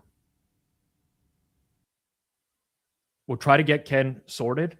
I don't know. That one was weird too, because it was almost like there was some sort of connection issue. I see Hitman in the background saying, obviously, this is a hammer issue. Good try, Hitman. Good try. I'm with you, Ricky Pucks. We can't not have Ken Barkley. I totally agree with you. Totally agree. And I'll blame Moretto. If you got to blame someone, probably Jason's fault, in all honesty. Somehow. I don't know what he's caused behind the scenes, but if I had someone to blame, it would be Jason. I'm going to let Moretto sort this behind the scenes with Ken as Hitman continues to blame me in our private chat. Or keep it moving. We'll test out someone to make sure someone works, first and foremost. He's a familiar face here on Forward Progress. You see him on Best Bets pretty regularly with myself or Suma or G-Stack. Covers NFL and college football for The Athletic. Austin Mock. How are things? Going good, man. Hopefully everything good tech-wise. You can hear me, looking good. Yeah. We're all good here. Hey, That was weird, man. These guys got to pay up for internet or something. I don't know what's going on. StreamYard really, they sent me an email recently saying that they're upgrading us to like some other plan. And I reached out to customer service. I'm like, I don't know. Seems like our other plan is okay right now. I don't know if it ain't broke, don't fix it. Like it's working out. They gave you the bigger product, and it's not going so well. Maybe. Yeah, I don't know. Looking for more cash, and didn't work. That one's a really weird one though. Like I've produced before. I've had to troubleshoot all sorts of stuff. I saw Ken come backstage. He was there. I could see him moving around like I see everyone else backstage. He was on his computer. He was doing some stuff, this and that. Boom. Then all of a sudden it froze a little bit. Brought him up. But now it can't get the camera to work. It just appears to be black at all times. So we are definitely going to try with Lockie and get him back.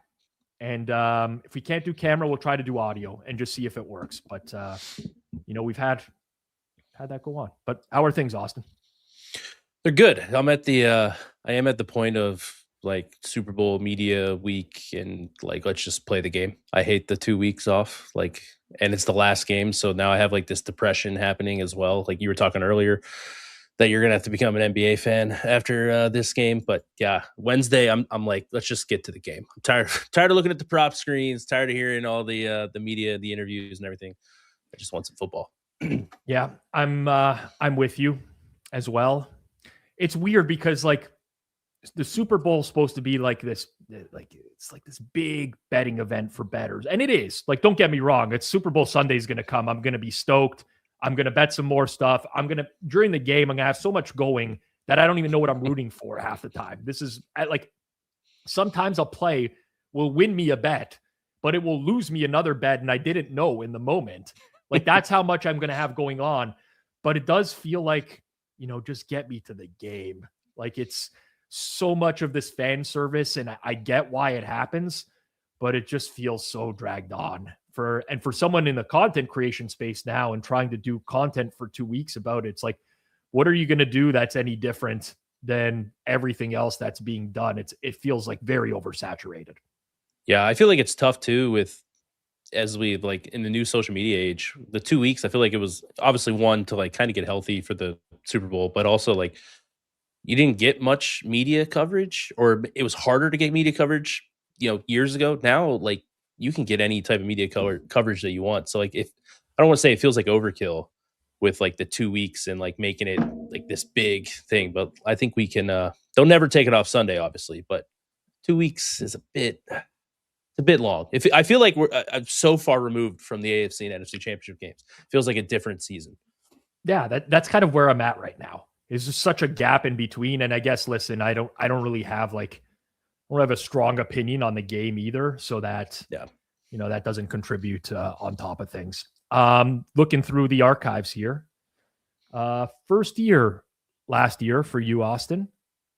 And it looks like it was a loser that was given out. What I give? Samaj probably like a Chief. Okay. Over receiving yards. Yeah.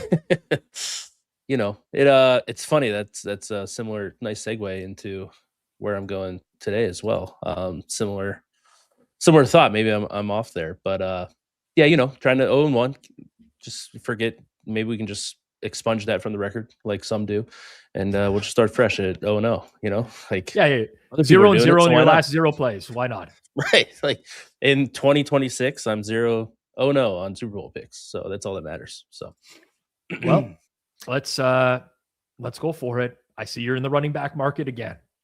Yeah. So, I listen to G-Stack, listen to Hitman, kind of similar thoughts from both of them. I think that the Patriots are going to, or at least maybe the market's kind of underselling the passing yardage totals for the Patriots. That's what G-Stack was kind of going at. And then Hitman was talking about how the Seahawks defense kind of funnels more towards running backs and tight ends with his play. So I'm going in the space of Ramondre Stevenson, 30 plus receiving yards at plus 140. He's been, since he's returned from his toe injury, he's been a pretty regular part to their passing attack. Nothing too crazy except that game against the Chargers. He had that 50-some yard catch, but he's been pretty steady at like 3 targets or so. And now you're talking about a lot of those games since he's returned from that injury. I think it's been 9 games. A lot of blowouts in those games. And, the game state is obviously favored to run the ball. And I think you're kind of going to see that flipped in this one. They're underdogs, passing a little bit more. But I think the other aspect of this is the Seahawks run defense is so good that you do I just can't see a world where the Patriots aren't trying to game plan to keep Drake May out of 3rd and long. And McDaniel's smart. He's innovative. I don't know if that means quick game with running backs. It might be quick game receivers, but I could see some screens with running backs. Stevenson, maybe a bigger part in the early down passing game, trying to keep that pass rush at bay. Maybe it helps out with the run defense for later in the game as well. So I think we could maybe see some early targets in this one for Stevenson. But for the most part, everything funnels to the tight ends and running backs for the Seahawks defense. Stevenson's been a pretty steady target. I think against Texans, he had 4 targets, only 11 yards. I think he's been more of a, I think we could expect 3 to 4 targets out of him, getting 30 plus yards at plus money. I think I like the odds of that happening with how this game script likely to go with how this market is looking right now. Yep. I mean, like you said, Hitman was on just before and talked about how Seattle pushes a lot of the targets towards running backs. I have played some Stevenson alts myself, and I'll be rooting with you on the same thing here, Austin. Ramondre Stevenson, 30 plus receiving yards at plus 140. Enjoy the Super Bowl, and look forward to some draft content leading up to the draft. Yeah. It'll be a quick turnaround once this game's over. Draft season starts right away, so looking forward to it. It's already started for me. I spent a lot of the last few weeks. So that's what I've done the last 2 weeks, honestly. Like I'm bored. Like let me get some extra draft content in. But yeah. All right, Austin Mock, everyone. Follow him on Twitter at amock419. Have a good one. Thanks, Rob. Have a good one. All right, we are going to try to get Ken back on here. We're going to do an iPhone, a little bit of a pivot. You got to pivot on the fly every now and then. Not everything's going to go perfectly your way for all of these. But as I mentioned, it's been a long time since I talked to him. Previously, co-host of You Bettor, You Bet is getting his iPhone set up right now so that we can bring him right back into the mix. Really quick refresher of what's been given out so far. Seattle, not to have a successful fourth down conversion, plus 114. Drake May over 220.5 passing yards, minus 110. Sam Darnold, under 6.5 rush yards, minus 110. Jackson Smith and Jigba, over a half rush yard at plus 290. Mac Hollins, under 2.5 receptions, minus 140. And Austin just went with Ramondre Stevenson, 30 plus receiving yards at plus 140. All right. Ken Barkley, long time no see, man. How are things? Good, I think. I have no idea how we're getting this to work. I couldn't hear anything once you brought me in the second time. I have no idea what's going on. I'm on a phone. I look like I'm in a bunker right now. I don't know. So I'm looking into my phone, and then I have headphones on through my computer to listen to you because I can't hear out of my phone. This is the first time I've been on camera in like a year and a half, by the way. So it's going really good. It's going great. And, but I'm great. Yeah. I for sure. I remember, listen, I watched plenty of You Better You Bet when you were on and listening. I'm not throwing any producers under the bus, but sometimes just the weirdest stuff happens on the fly. I don't know. And just doesn't make any sense. Doesn't make and any sense. If I sound distracted, it's because it's NBA trade deadline season, excuse me. And SGA was just announced out like 3 minutes ago with an abdominal strain until after the All-Star break. So those of us who are like trading MVP every day, Kalshi, he just went down like 18% in 5 seconds after that got announced. So we're just, we're trying to manage some stuff on the fly here while this is going. That was a very unexpected announcement for me. So trying to just manage what to do while also doing the stream with you has been really interesting, but it's been fun. Yes. I got to say, you look great, man. Like you look like you dropped a decent amount of weight. I don't know the exact amount. About 60 pounds. Yeah, wow. I lost a lot of weight. Yeah, so thank you. I played a lot of pickleball. I play a lot of pickleball every day. I know a lot of people hate that sport, but it's worked for me. I play like every day for 3 or 4 hours, and then I bet. That's what I do. I was good. So I mean, I have not talked to you probably since the last day that you did You Better You Bet. I think I maybe sent you a message of wishing you well. We haven't chatted. Like how are things going on the betting side? It's going really well. I think the hardest part is, and you do content a lot, so maybe this kind of fills that void for you. But when you do the stuff that you're really good at, so for you, maybe that's hockey sides or whatever edges you have right now, and you accomplish those for the day. So like you feel like you have those, you're at least monitoring them really well. The bets are in, or you're, building positions, whatever you're doing. You end up with all this free time, and at least for me, I get kind of overconfident, right? I have these things that I'm really good at, and then I'm like, well, I have all this free time now. I have the afternoon. Like, I'm going to get into building a college basketball projection model or whatever, something really stupid or something that sounds intellectually smart, but is actually not going to win any money. And I feel like if I just avoided those pursuits, things would go a lot better. Like the stuff that I'm really good at is going really well. Small markets, awards, win totals, season long stuff. That's all going really well. But then I'll have these afternoons where it's like, I'm going to get into golf or like the Champions League or something. And then that invariably leads down the road to disaster. I was betting like, will this player get traded at the trade deadline on Kalshi like last week? And I did it for like 2 days and I just go, what the hell am I doing? Like, what is my edge? what is my advantage? I know nothing. I know what I read on Substacks, and I'm making prices for stuff. This doesn't make any sense. So it's going really well as long as I can just stick to the stuff that I'm actually good at, which is not that much stuff, but it's good. I got to touch on a couple things before we get to your picks. I completely understand where you're coming from with that, by the way. Sometimes I just find myself having 4 or 5 hours. Something might be on. Somebody might message me. Right. I've actually always someone else's fault. How many times have you gotten a message? And I got a note from somebody very smart yesterday that was like, should we trade the Thunder Magic game in case they all get declared out at the last second? Everybody on the Thunder was questionable yesterday. They're playing the Spurs tonight. So the thought was like, well, they'll all punt the game yesterday to play tonight against the Spurs on national television.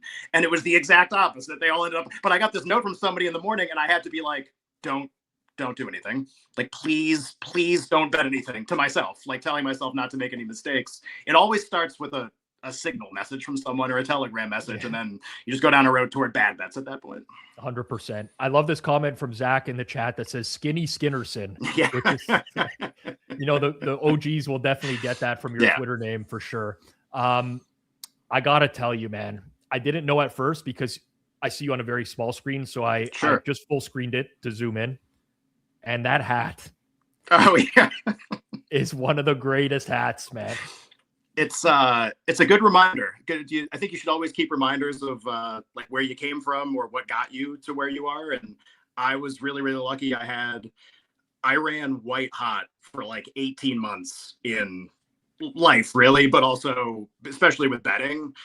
Every title market, every award, every type of thing that I try to do work in, I just got right for like a year and a half, and the prices that came in some of those markets were just insane. And the capper, the key to that was comeback player of the year when everyone was betting Damar Hamlin.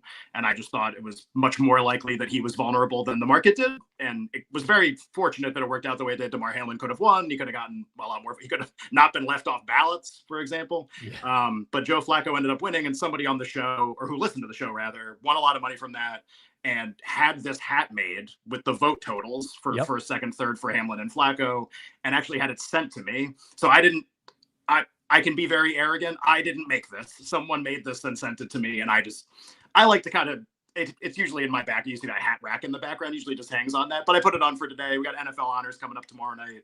I don't think there's going to be any Damar Hamlin, Joe Flacco crazy stuff going on. Everything seems pretty locked in, but just good reminder of where you came from and things to be thankful for. I love that. I love the fact that somebody else won enough off of it to actually send it to you themselves. Ridiculous. Who would make this hat? Like, who would think I won a lot of money on this? I didn't think to make a hat, but it's cool. It looks really good. Yeah. So. I mean, it's an amazing gift. Like, I've had somebody send me a jersey of a player that they won a big anytime touchdown score bet on. Hopefully not a Fanatics jersey, based on what I've been reading recently. Stuff's not going so good. So they don't have any jerseys. Everything's poorly made. Am I allowed to say that? You're sponsored. Yeah, no, 100%. I think they would love if you slandered Fanatics. Yeah, right, Those guys suck. Tell their kiosks to fix their NHL awards. None of them display really well right now. I can't bet any of them. So. There's a lot of problems with that product, which Yeah, it's not great. You go to the NHL tab on the Fanatics kiosk and you're trying to scroll, and you know what you can't do? Scroll. Some of us just want to bet the Pacific Division, Rob, but it's the last one. The last one, so you can't get to it. Yeah, so right. I hear you. Have you given out a public pick in the last year?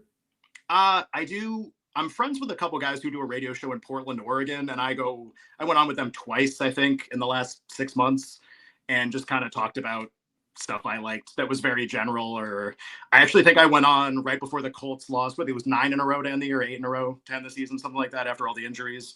I went on at the height of Colts mania, and I remember saying, I think we're in a Colts bubble right now. Now, I didn't think they were going to lose out the season, but yeah, stuff like that. I haven't given out a lot. I don't know. It doesn't interest me a lot anymore, but I like you a lot, and I like a lot of the people that you have on here. And so I just kind of thought it'd be fun. Just some change of pace. All right. Well, I appreciate you doing it. Like I've always, I remember hearing you're walking away. You wanted to take some time. I didn't really want to reach out for that reason. Luckily, Moretto actually reached out to you, and we were able to have you on here today, or else it would have never happened. So I actually do got to give Alex some credit for something. Shout out Alex. Here. Yep. Can't get my camera to work, but here I am. Hey, you know what? This turned out perfectly fine on your phone. Honestly, audio good, quality. Good. Well, it's really the weird. Headphones help too, because I can hear myself talk. Yeah, and I can hear you. But anyway, we're good. All right, Ken. You've actually definitely been on one of these before. I have not. This is not first appearance. Yeah, Nick has been on a couple times, and we would be at the Super Bowl together, and he would be like, "Hey, I gotta go somewhere for 10 minutes. I gotta do this thing for a Pizzola show," and I'd be like, "Great, see ya. Like, good luck." I don't know, but I can't listen. Can't blame Moretto for everything. But no Nick this year. Did we ask? We asked Nick. Nick had to pull out. I'm on a text with him right now. Go ahead, come on. Well, the problem is that it's so tightly scheduled that once one, it's. Oh, I definitely bumped like 2 people already. It's 2:39. There's no way. I made 2 people really mad already. I don't even know who's after me, but only one person, and I know him very well, as do you probably. He will not be mad. So. Oh, good. Is it Knish? Because now I don't feel bad at all. Yeah. No, if it was Knish, I would just extend your segment another 10 minutes and bump Keep him in the lobby. Yeah, man, we'll be right with you. We're good. Yeah, it's like a couple more minutes. No chance. All right, let's get to it. Super Bowl prop bet could be anything on the board, provided it's available at FanDuel. I'll turn it over to you. What do you like in Ken, and why? Oh, thanks. I picked something a little off the beaten path, I guess, but I really just picked this one to represent a bunch of bets that I like that kind of all fall into the same category. My official bet for the stream is over 1.5 interceptions, which at FanDuel is plus 112. I think something like that. Yeah, still available. We see it on the screen. That's a great job by the crew. This is really just falls under a basket of bets that I like. I like Sam Darnold to throw an interception a lot in the game. I like Drake May to throw an interception a lot in the game. I actually like some of the alts on multiple interceptions for both of them. They're like 4-1, 450 for 2. The 3+ should be a lot more than it is offered, and you can't bet no. So maybe not that. But in general, the thing that strikes me the most about this game, and this is not based on a sim, by the way, you have really smart people on here who run these really complex game simulations, and I make this 52.1% chance of happening, all that stuff. This is much more just like a game-rooted handicap. What do I think is going to happen, and what are the prices in the market for things that I think are going to happen? The thing that strikes me about this game the most, actually, compared to a lot of Super Bowls that we've had recently, is the offensive lines aren't very good, and that's really weird for a Super Bowl. You think about, the Eagles offensive line last year, or the Chiefs offensive line when they won their Super Bowls, the Creed Humphrey and Joe Thuney and all these guys, Trey Smith, the 49ers when they went to the Super Bowl, Trent Williams, like these just recent examples, usually have these bookend tackles making $1 billion, top rated at their position, and dominant line of scrimmage teams. And the crazy thing is this year, we don't have any of that. No first or second team All-Pros playing in the game. Pro Football Focus, the top 20 rated offensive linemen, none of them are in the game on either team. Denver, Rams, the Eagles a little bit this year. These are kind of like the good offensive lines this year. None of them ended up making the game. 2 of them lost in the championship round. So what does that mean? If you have kind of bad, I don't want to say bad offensive lines, bad for the Super Bowl. Okay offensive line play in the game. What does that mean if you're going to have that? Struggle to run the ball for both teams.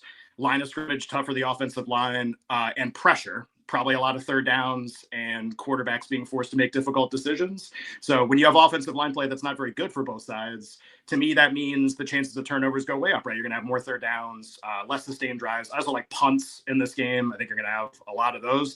I'm probably not describing a Super Bowl that most people like or want to watch, but I do think that's the game that we're going to get. I think Seattle maybe is a little more likely to win than their price, but not by a lot. I do think they will win the game if it's just for a pick. But in general, just more turnovers than we expect. So interceptions by Darnold, Drake May. I picked the combined one there. I do think a multi-interception game is more in play than for a Brady or Mahomes Super Bowl or something like that. All right. Officially, for the records, over 1.5 interceptions plus 112, but a lot of other good insight there from Ken. Ken, it was great to see you again. You look great. I hope you're doing really well. And hopefully we could do this a little bit more often in the future. No pressure or anything like that. But it's weird hearing your voice again because it's kind of like a staple of my day for a long period of time. So just hope everything is good on your end and we can catch up again soon. I lost your audio, Rob, and I'm trying to get my computer back to listen to you. So we've had stream difficulties yet again, but I can see you. I can't hear you through my computer anymore. So I love you and I love everybody, and I'm going to let somebody else come on and do stuff. So bye. See ya. All right, Ken Barkley, Lockie Lockerson, everyone on Twitter at Lockie Lockerson. Wow, it's a blast from the past. Really weird. Okay, we're gonna keep it moving along here. Someone who had some overlap with Ken for sure. Someone who's very familiar to people of this channel. He has the Chicken Dinner podcast, part of the Bear Bets pod, Fox Sports as well. Sammy P. Sam Panayotovich now joins us. How are things? Ken looks hot, man. You nailed it. He looks good. I'm like, who is that? We all need glasses, but at first I did a double take, but he looks good. Good to see Kenny. I agree. I mean, listen, like I said, I just hadn't talked to him in forever. And this is going to sound really weird, and I don't mean it to come across mean or whatever, but when you lose contact with somebody, sometimes you just forget that they exist. And Moretto put Ken on the rundown. I'm like, great. Like, I can't wait to see and talk to Ken again. And it was worth it for that conversation. But guy looks great. And listen, if it just takes 3 to 4 months of playing pickleball to lose 60 pounds, every day. I think some people could sign up for that. Seems like a decent way to lose weight. There's, much worse weight cutting situations that someone could get into. But yeah, for just playing pickleball, I mean, pretty good.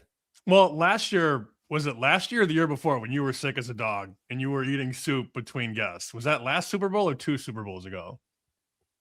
It all blends together now. Okay, fair enough. I don't like missing streams, no matter what. I don't know what it is about me. I just feel like, especially if we're going to promote it, there's like an onus to do it and try to do it as best as you can. I've had like 4 or 5 flu games over the years where I've been in really rough shape. I had to miss one watch along this year, but people are saying in the chat it was last year. I didn't even remember that. Before you brought me on, you funneled some soup into your mouth, and then I think you said something like, "It doesn't even taste good." But that's what you have to do sometimes when you do a 5-hour stream. It's like when I used to have to do 7 hours on VSiN on Saturdays. I'm like, I can't speak anymore. They're like, figure it out, kid. Like, all right, yeah, 7 straight hours on the radio. Good idea. Well, it's weird because, back in the day when I was working for The Score and, I worked with Geoff Fienberg, I pretty regularly be doing 4-hour shows. I mean, I'd do a daily 3-hour, and you get accustomed to that. But then over time, I was out of content. I was just betting. You come back to it. It feels like very daunting. Once you get into it, especially this show for me, it just flies by like that. So, it could be a much worse job, Sam, than just, turning on a camera and talking to people. Right? 100%. We're not out laying brick. No pun intended. I will shout out FanDuel, by the way, because one of the bets I made, I haven't made a ton of bets. I have like 4 or 5, and I'll get to my best bet obviously later. But FanDuel still has the best price on the guy that Joe and I bet for MVP. I know you didn't ask, but I wanted to shout FanDuel out because some books had 25, others had 28, 30, 33. And then we found Rashid Shaheed at 50-1 on FanDuel. And is he going to win it? No. But at the same time, like 50 is a lot better than 28 and 30 and 33. 100%. And he's going to return kicks and punts. So he's going to touch the ball ideally in some high leverage situations. And maybe they try and use him in the running game as well. He's not their best receiver. Everybody knows JSN is the guy to double and maybe triple team. But when you got a guy at 50 that's being dealt at 28 and 30 and 33, I'm very, very happy to pop those bets. And we did bet Shaheed. I think it was last Thursday at FanDuel. And they still have the best price of the market. It's not even close. I think they're like 45 now. But I was very happy to see that 50 at the Blue Book. Yeah, I will say this too with Shaheed, and it's not just to it will support your handicap of the situation, but I think the average fan thinks he plays a lot less than he actually does. Like he's pretty much a 50% snap count guy consistently on a weekly basis, including through a run where he hasn't had that many catches, but he is still very much regularly on the field. So I think that he's probably a guy that's underpriced, and I would agree with you there as well, Sammy. And for those that don't know, Sam mentioned Joe. He's referring to Joe Ostrowski, his co-host as well. Let's see. Let's do a little walk down memory lane here for your picks. I got you at 1-1 with a winner last year. Yeah, again, you didn't track the year before, so it's 2-1. But, records come and records go, because you were so sick. You forgot to tally the win. I remember I went at Moretto, and then Moreto's like, yeah, it's not my fault. So, Moretto was not part of the original, which was done on Circles Off. Me and Johnny co-hosted the original one together, and we did it on the Circles Off channel. Right. And you were on that one, and you did win, but it was a much smaller show at that time. And so it doesn't count. Okay. I brought this up last year, and you said, I'm too sick to care. Let me make it clear. I don't care. I don't care about giving you I just want to make that explicitly clear that I don't care about giving you the extra win. But you did win it. So 2-1. Last year, Noah Gray under for you. Man, and that got really heavy late because I had thousands of dollars on Gray. And that was when the Chiefs were getting smoked in the game. Did I give under on receptions or yards? I mean, they both won. But the reason I bring that up is because he had one catch for 2 yards, and the Chiefs call it sort of like a bubble screen to the tight end. And I don't know if you remember the play. It's like third or fourth quarter. Noah Gray is standing there wide open, you know? And if he catches the ball, he's running for at least 15 yards. Mahomes kind of looked his way and then pumped one deep to Worthy, and then they never threw him the ball again. It could have very easily, full disclosure, been a loser on Noah Gray. Jacob is informing me behind the scenes it was receiving yards, under 12.5 receiving yards. So, yeah, hey, listen. He had under on yards and catches. He had 1 for 2. But again, if Mahomes threw him the ball, that's catch number 2 and at least 15 yards on that catch.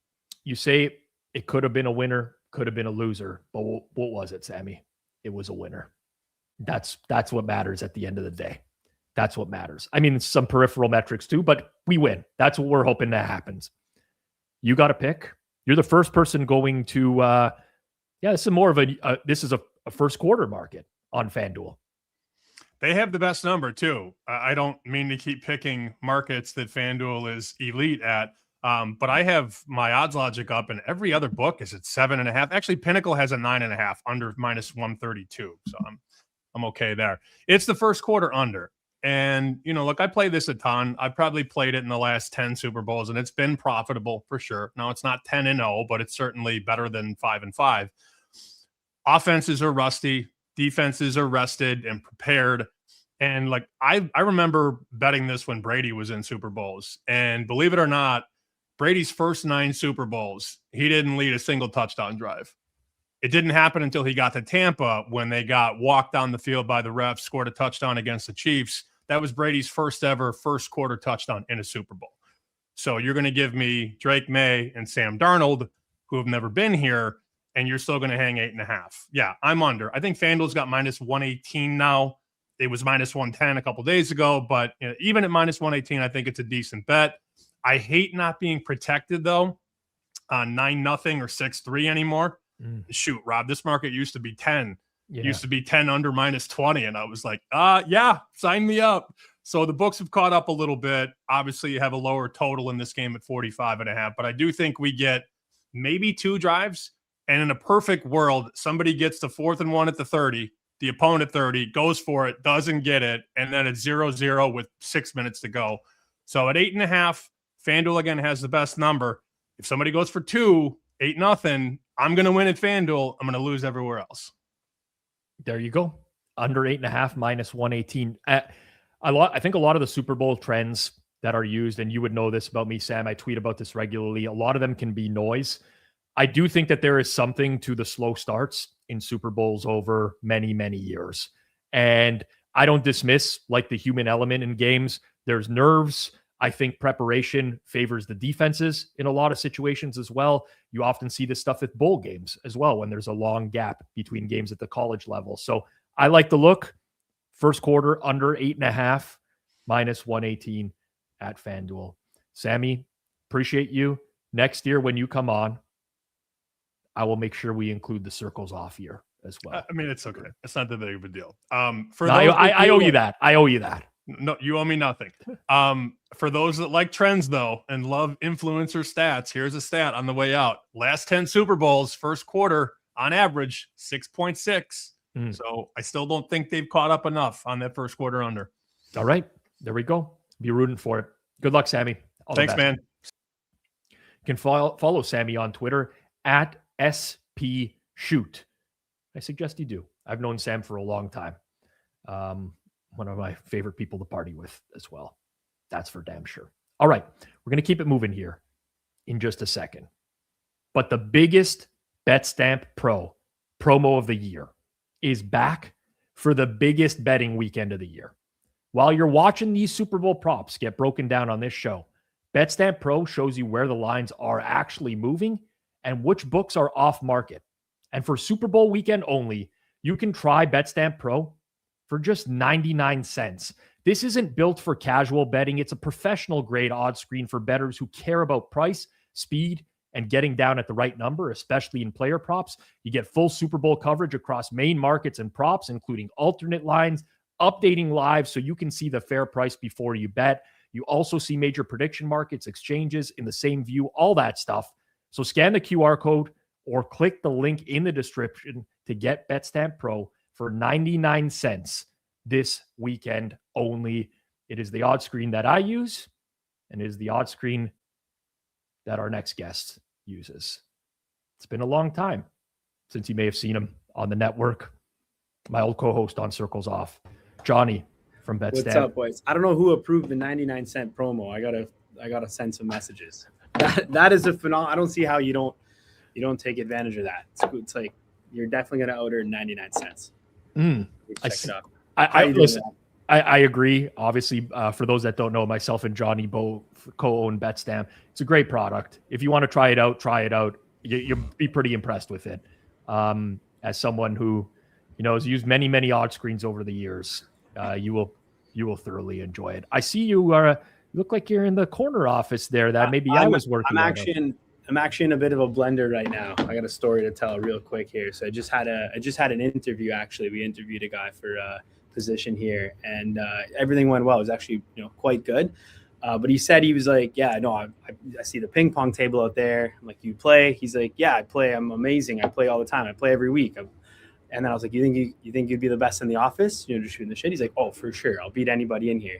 So after the interview, I'm like, all right, I'm going to stack you up against an upper middle level player like Liam, So I stack him up against Liam. He plays Liam. I'm like, just so you know, buddy, like if you lose to this guy, it will reflect poorly on you. And 11-6, he lost. And now I'm in a bit of a blender. I don't know if I could hire this guy after that. What do you think? Liam he's a better than like a just slightly above average player though. Like Liam's good. It reminded me now. It reminded me of the time speaking on this. I guess I can bring up his name on this stream because he's a former guest. It reminded me of the time of that Luke Campanella lost to producer Zach in a game of 1-on-1, and then he threw up on the driveway all over himself in the game as well. So I don't know. I'm in a bit of a blender. We'll see what happens. I don't know if this is a good story for on air. It's a tough spot because like the guy's got confidence. I think it's important to exude some confidence and have some belief in yourself and capabilities, but you also got to be realistic, He was down 5-0. If he went 11-0, it was over for him for sure if he lost 11-0. But anyways, speaking of 11-0, okay. I have an absolute banger. I don't know, am I number 11 or what? Because I'm about to drop a guaranteed winner here. We are so out of order and all over the place today that I don't know what number you officially are. I don't think you're 11 though. I think you're 10. Okay. Well, I have a banger for us. I guess what I'll say is this. Obviously, when you're betting these for the Super Bowl, it's one game. So if you're betting a huge amount, you can't go nuts. It's one game. You can't just get that back. If you want to actually win long-term betting player props, just use the screen, use the Betstamp screen, and then you'll actually be able to find consistent edges for like for example, NBA every day. You might get 20 to 30 plays, and then that's how you know you're going to win long-term. Just betting all the plays on the show, it's not enough sample. However, with that being said, give me Ramondre Stevenson under 14.5 carries. FanDuel price -122. That's not even the best price in market. I'm giving you guys just a play that you should be able to get across every book at around this price, if not better. Easily get -110, -115. Reason I like this bet is because, just genuinely speaking, there's a lot of ways for this to win. 15 carries is actually a lot of carries for a running back. So if you're in the group that says, oh, Ramondre, he's not as good as Travion Henderson. Henderson should actually be getting the carries. I agree with that, obviously. Henderson's definitely a better back. But that's not necessarily going to happen. The coaching staff's still going to give Ramondre the carries. With that being said, though, 15 carries is a ton. Just a negative game script, no running back will get 15 carries on the Patriots right now. So you can just win this for free with just Seattle winning and then the Patriots not getting enough volume. But in addition to that, Ramondre Stevenson, basically worst back in the entire league at putting the ball on the ground. Most fumbles per touch, any running back. This guy should not even be on it, fumbles all the time. He fumbles once early, he's not going to get the carries. And then Henderson right now is basically 4.5 carries. I'm not saying I'd bet over that either as a huge edge. I like the Stevenson under better. But if Henderson breaks 1 or 2 and he's looking good, New England has rode the hot hand. He can easily get 10 carries, 8 to 10 carries, and then take out a Ramondre's workload there. I like this bet on the under on carries better than the yardage as well. It's just less variance in the game script. The Super Bowl typically will be a bit slower. Now, if New England's up in a blowout, you're going to lose this bet for sure. Ramondre will probably get 17 to 20 carries, potentially more. This line's also overinflated due to the carries he got last week, which was also due to the weather conditions there, and they're running the ball a bit more. Plus, the Patriots ended up leading in that game. So I think there's a lot of ways in which you can win this. I strongly, legitimately, you can't bet this anywhere. Like, it's not available. But if there was any reasonable price on Ramondre Stevenson to fumble the ball, I actually would bet that. Seattle forces a lot of fumbles, especially on running backs, and Stevenson's not the best. So I like that bet too. So yeah, that's my official play. And if anyone's, I like to always give a little long shot as well off the record, if that's okay with Rob. Yeah, go for it. Might as well. I think people like bets. So we'll hold you officially to this one. This my official play is Ramondre under. If the long shot wins at like whatever it is, I can't officially give you the credit for it. So I've been doing a lot of work on touchdown scores this year. One thing I will say is like the touchdown score markets are pretty liquid. When you look at like first touchdown, last touchdown, that's where you can typically get edges, but also somewhere where you can that not a lot of people check is the 2+ touchdown category. Okay, so in this particular game, this actually seems like a square bet, but I think at the current FanDuel price, I actually would play this, which is JSN, Jackson Smith and Jigba, 2+ touchdowns at plus 650.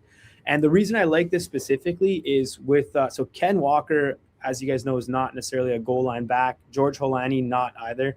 Charbonnet was getting that usage. The Patriots already don't allow a ton of runs inside the red zone. They typically stack the box. So you're looking at who's going to score on Seattle. They've got Rashid Shaheed, one of the worst players inside the red zone at getting open. He's definitely just a speed guy. You could score one. It's going to be a long bomb. You look at Cooper Kupp, who's definitely kind of lost a step. And then you look at JSN. He's been running since Ken Walker took over. And then, Charbonnet's been out for the last 2 games.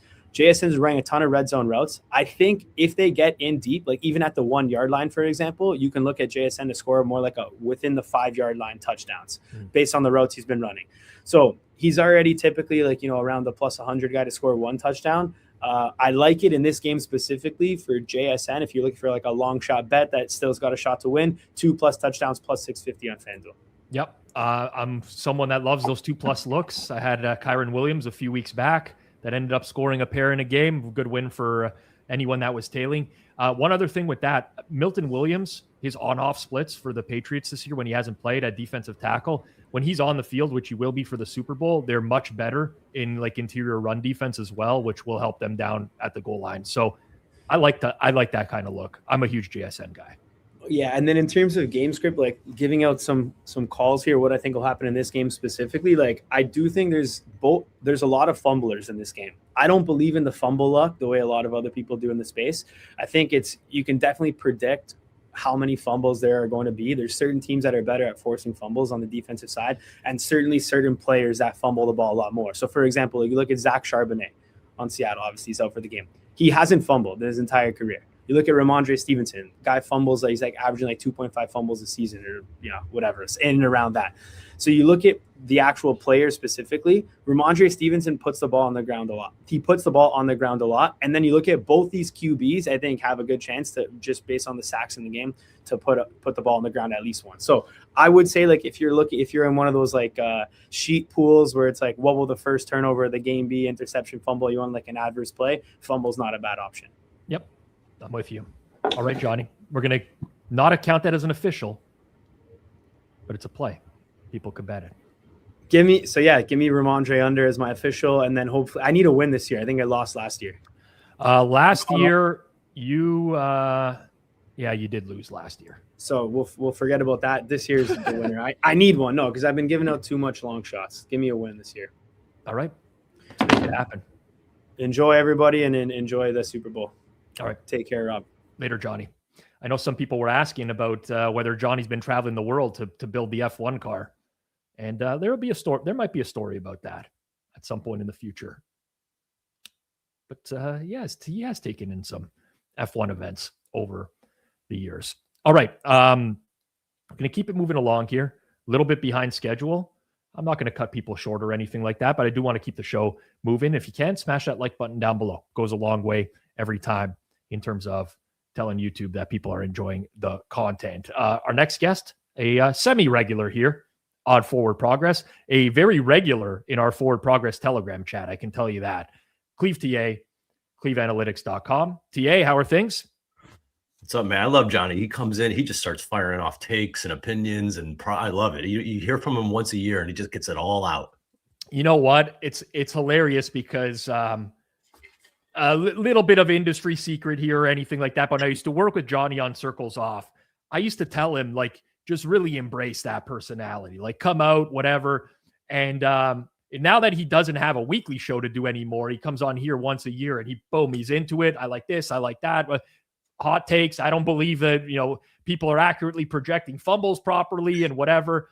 And it's a lot to absorb in that 10 minutes.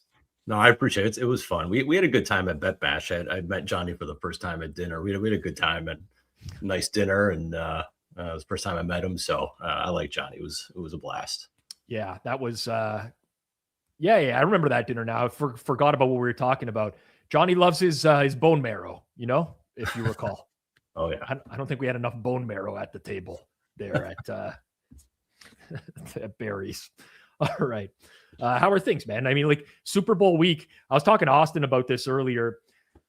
Like I'm betting a lot of stuff on the Super Bowl. I'm looking every day, but I'm like almost more interested in a lot of the offseason stuff that's been happening and a lot of the personnel changes like in these coaching staffs. I don't know how you feel about that.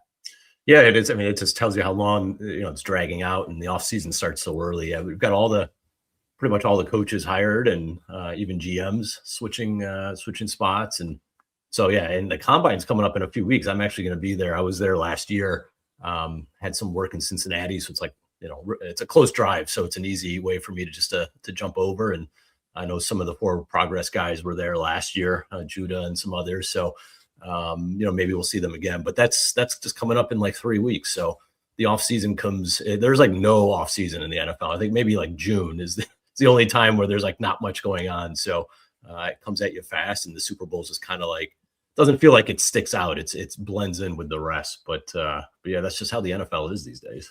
Yeah, I'd say even though it's slow in May and June, that's like when you're putting in all the work to get ready for the next year anyways as well. Like it really doesn't stop at any point. No, I love it. And I mean, even like the NBA, I used to be a huge NBA guy, and I just haven't had the time, young family and work and everything. And so I just haven't really paid much attention, but then trade deadline comes, and now I'm like all in on all these trades. And it's like, I barely watched the NBA, but it gets me going. I mean, my Cavs got Harden, and now all of a sudden I'm like all invested in it. So it's just, sometimes it feels like the the stuff off the field ends up being more exciting than some of the games on the field. But yeah, it's just the way with social media and just the rumor mills and the blogs and all that, you kind of get immersed in it. But, there should be, I'm looking forward to the game on Sunday. I just like I think we've talked about this. I like I go to a buddy's house. There's a bunch of us there. We play cards during the day. Yep. Got a bunch of drinks and food, and everyone gets together. It's like, the one time a year that we absolutely get together. Buddies that I don't see all the time. So it's a good kind of event when it's all said and done, but looking forward to it. Yeah, listen, I don't want to be like the old man yelling at clouds here. Like I love the Super Bowl. I love Super Bowl Sunday.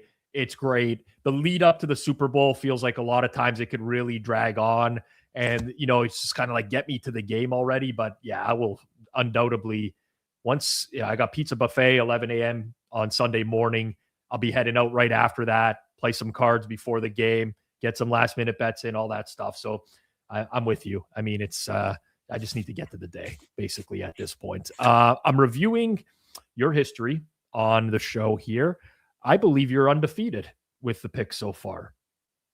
Yeah, I think so. I don't remember all of them, but I know I won last year. I had Xavier Worthy over receptions, and he got there. I actually think, do you guys, I don't even know if you track like the Thanksgiving picks. I think I might be undefeated on those too, but yeah, sometimes you get lucky. Yeah. Well, sometimes they're good. I mean, the year before was Patrick Mahomes over 36.5 pass attempts. That one closed really well. Yeah. So listen, you get lucky, but you gotten some good numbers on the past few years too. I'm here. I'm buying my time in place of Jason. We don't want Jason to take my spot. So the goal is to keep winning, because that's the last thing I need is takes by Jay to steal my spot. I actually think we should can we send him to Radio Row next year? That'd be an easy solution. Or then you wouldn't have to worry about getting him on the show. He could just be busy with interviews and annoying people. It'd be a blast. Sending him anywhere where he's going to represent the company, I draw a hard line at that. You just never know. I mean, we sent them to Bet Bash this past year, and like I sat Jacob down, Jason, Mike, who's our social media guy. I told him, I'm like, listen, I have some fun, but I want to see you guys do this. Within 2 hours, Jason was off the rails, like, already. And you know what? I hate to tell you this, TA, but he even tried to get you booted from this show today. Like, he messaged me on the side. He's like, TA's not even on camera. Like, how can you not scrap him in place of me? I mean, based on the quality of some of the wireless and the videos today, I'm actually in the best position here. Who wants video? And nothing's working today. So it actually works out in my favor. It's true. Hitman really cucked us. Hitman sent us on a reel. Hitman in China, these guys sent me in orbit for that. Wait, did you see? I don't know if you saw my message. I think someone else messaged this too in the YouTube chat. I mean, he definitely has lifts like Mickey, right? From Seinfeld. If he's 6'1", there's no way he's 6'1", right? Those are Mickey lifts. Jason? No, Hitman. Oh, Hitman. Oh, yeah. Hitman, listen, Hitman is roughly my height. I don't believe he's 6'1". I've stood next to him at a bar before.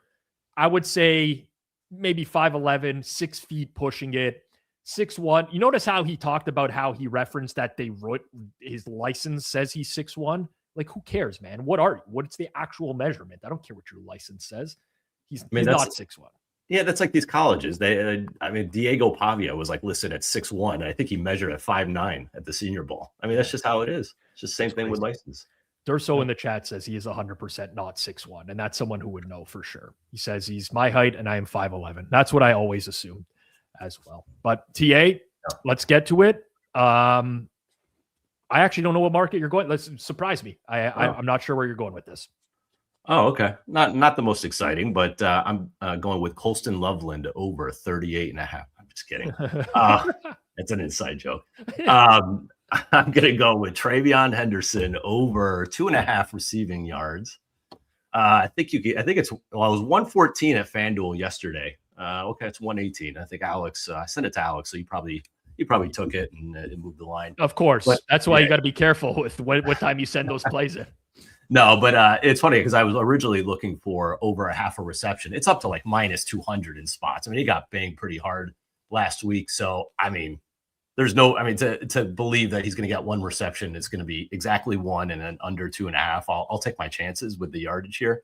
So I don't think it's worth paying up for that. But just generally speaking, I mean, yeah, I heard a couple of the guys, George and Austin, talk about, Seattle's defense funnels the most targets in the NFL to both from a combination standpoint, running backs and tight ends, the most in the league to tight ends, most in the league to running backs. And so I think just generally speaking, from a matchup perspective, that's on purpose too. Like, they let you have those underneath throws and then they swarm. They rush 4, they drop everybody back. I actually looked it up because I was surprised. They're second in the NFL in check down percentage allowed to quarterbacks. So, it is by design, and, they take away your first read and your second read. So, it just makes sense that you get these dump offs to running backs. And when the Patriots have faced other defenses that are similar in that regard, like teams like Tampa and Buffalo, Henderson's seen at least 3 targets in each of those games. So, like, we've seen Drake May, his target share to running backs increase when he faces these types of defenses too. So, and I think Henderson's target share goes from like 7% versus man to 10% versus zone coverage. So all of that kind of lends itself to, the matchup favoring just at least one reception here for a couple of yards. I actually laddered it up. You can get 4 receptions at like 12-1 on FanDuel. So if it's a negative game state, like, there's no reason to see, to think that he won't be more involved. And I think, generally speaking, it's going to be hard for New England to create explosives on the outside against this defense. Like, they just don't have the speed out there. So really, Henderson's the only game breaker that they have to rely on. So I could see McDaniels with 2 weeks time to, designing some plays just for him to get out in space. So, just generally speaking, I think he is going to see a little bit of an increased look.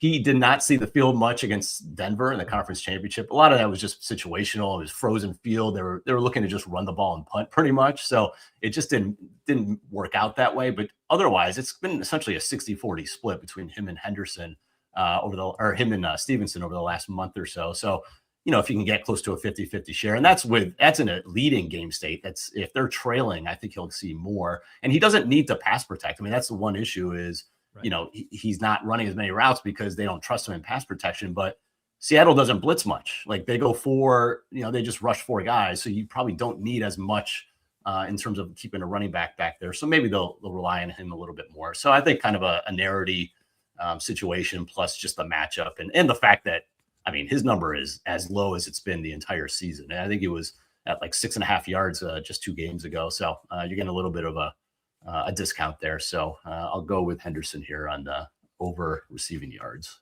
Yep. I like the look. I mean, I think a lot of this is priced just based off the snap counts last game. And I don't think that we're going to see a situation where it's like 96% Stevenson again necessarily. So like the look there as well. And of course the handicap makes sense with Seattle's, propensity to give up yardage to running backs as well. TA, man, all the best. Hopefully the undefeated streak stays intact. All right. Fingers crossed. Have a good one. All right. ClevTA, everyone. Check it out. cleveanalytics.com. A little bit behind schedule. This happens every year. It's what happens when you have a shitty host running things, But I played it. I saw behind the scenes. Our next guest is more proficient in basketball than football, and some stuff's going down on the hardwood today. I could see him clicking around there, maybe making some bets in real time. So it's said, you know what? Let's extend a little bit. Let's get Kirk Evans back into football mode. How are things, man? Good. Yeah. No, I gotta go to my ball knower hat, but I'm not sure how much Super Bowl stuff I've actually done, but the bet I'm giving, I'm very confident is good. So I'm happy about that. Okay, I see what you're giving. Very confident it's good is interesting considering the price point. I think when you say very confident it's good, you think that it's a good price is what you're saying. Like, I think it's a plus EV bet. I'm not saying it's going to win necessarily, but I had to wrestle it out of another person who's going to be on this show's hands. He was messaging me some real anger. He was like, what time are you going on? What time are you going on? But, sucks to suck for him. And I got there first. I mean, in the chat, I see a "We Hate Kirk" from Christopher Dierkes. So I'm just going to assume that that's the case. Normally when we've had people match up in the past, someone pivots, but you don't have to. Flup, I'm not saying you have to before then. It's completely up to you. Before we get into it, Kirk, you won last year at a good price. Saquon, no touchdown, plus 150. You got mocked in the chat. I remember people were roasting you last year. We're betting on Saquon, no touchdown. Yeah. I'm actually betting a similar bet this year with, I'm taking Kenny Walker, no touchdown, but unfortunately our friends at FanDuel don't have that up yet. So, I would have pivoted to that if they had that up at FanDuel, but that's a little, you're going to lose that one anyway. So it's okay. Well, that's what they said last year.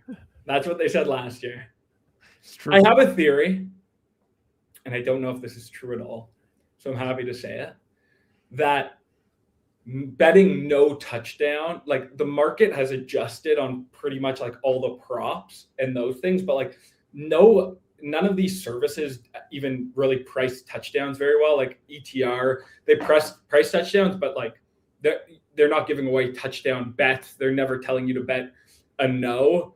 And people just don't really bet this stuff. And obviously 99.99% of the bets on this stuff is the yes. So I feel like you can blind bet touchdown no at decent numbers and you're getting a few percentage points of EV, but I don't know. I'll say this: I had a very good year betting anytime touchdowns, and not behind the scenes. I Sunday pizza buffet for people who tailed. They did really, really well. For the reasons that you just mentioned, I think that's one of the most inefficient prop markets. I think first and foremost, a lot of people think that there's so much vig in these touchdown markets that it's not you can't get an edge. It's not worth it to bet into these markets anyways. I disagree with that. Secondly, there's a lot of really, really good services out there, prop services, but they don't release anytime touchdown scorer plays. They release certain markets. And, I agree with you, Kirk. I think that, listen, whether it's the yes on certain players or the no, I think a lot of these end up being mispriced. And it seems other people are taking note because I noticed towards the end of this year, especially on Sunday mornings, you'd start to get some heavy movement on a lot of these guys that didn't exist at the beginning of the year. But the pricing's all over the map. I think there's a lot of edges to be found in those markets.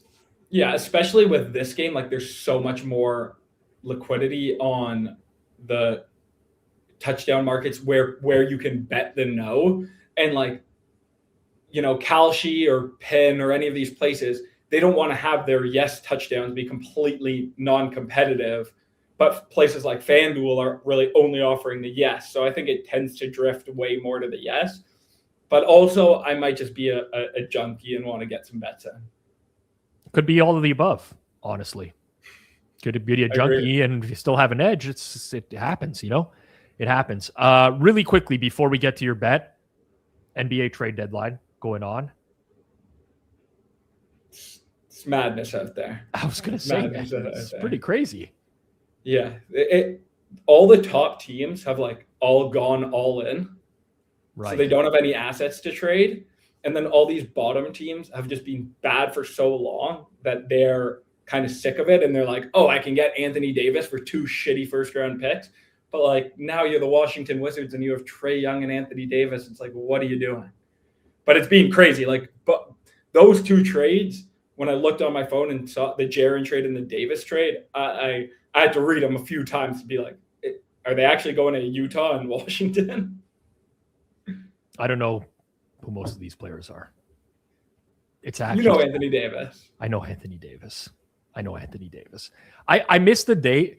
I miss the days where I was a big enough sports fan of every sport that a trade used to break, and I immediately had an opinion, I knew who won the deal. I really want to get back to that. I think what killed those days is I don't know about you, but I would watch 45 minutes to an hour of Sports Center every day. Yeah. I don't do that exactly anymore. That's exactly it. I watched a ton. It was Sports Desk when I was growing up. I never had Sports Desk. Sports Center. We have Center with RE. Yeah. Where the Americans see. I take a picture whenever I took a video of Luke Wilson on Sports Center, and people were freaking out about the RE. And they were like, what the hell is this? People do really freak out when they see a spelling they're not used to. Yeah, it is unusual. All right, let's get into it. The bet that you think is good for the Super Bowl. What is it and why? JSN Super Bowl MVP plus 550. I bet very similar price, so I think this is a good price. I think FanDuel had plus 600 at a point, but I think plus 550 is really good. JSN gets 40+% of Darnold's receiving yards. I think Darnold's, obviously this is an award, so you really have to think in the mind of a voter. And I think Darnold has gained some cachet, and people have kind of accepted that he's a pretty good quarterback, but he still is given not nearly as much respect as, a top quarterback would be. And JSN is going to win Offensive Player of the Year. We already kind of saw how this went in awards markets of JSN's going to win Offensive Player. Darnold no one even considered him for MVP. So I think that even if it just kind of in their median outcomes where JSN continues that 40-50% of Darnold's receiving yards and then just runs good with a touchdown or two, he's just mega live here. And I think those 2 players are carrying by far the majority of the Seahawks equity, and Seahawks obviously pretty big favorite in this game. Yep. So yeah, I think it's pretty good. All right. I can't really argue against it. It was a good handicap. I don't know if the price is good, but it made a lot of sense. And plus 550 is all pretty good on market as well. Yeah. Yeah. I don't think it's a complete banger by any means, but I do think he wins it. All right. More than 16% of the time. I think most importantly, you gave it out on the show first, and you would receive the credit if it does win. That's the only thing that matters. That's all that matters.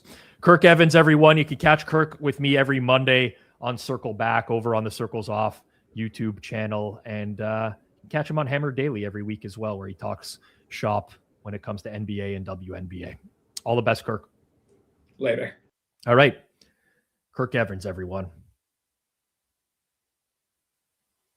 Our next guest, very familiar face to those on Forward Progress, coming in live from Dusseldorf.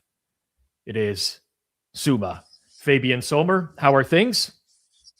How are we doing? Who is to blame for this time delay?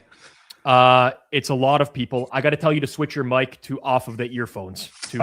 Yes. No problem. Who's really to blame? I could blame a lot of people. I will let Jacob off the hook. Jacob has done his job here. I'm very satisfied with the amount he's been working behind the scenes to get things back on track. It really started with China. He's kind of, I don't know, could go many ways, but it is what it is, Suma. We're behind schedule, man. Yes, as always, but no problem at all. Yep, happens every year. I ask you the same questions every year, and I never remember the answers, so I'm going to do that again because I know that this is riveting content. Super Bowl in Germany, what is that like? Because I did one Super Bowl overseas. I was in London for Chiefs 49ers when Jimmy G missed the deep shot in that game.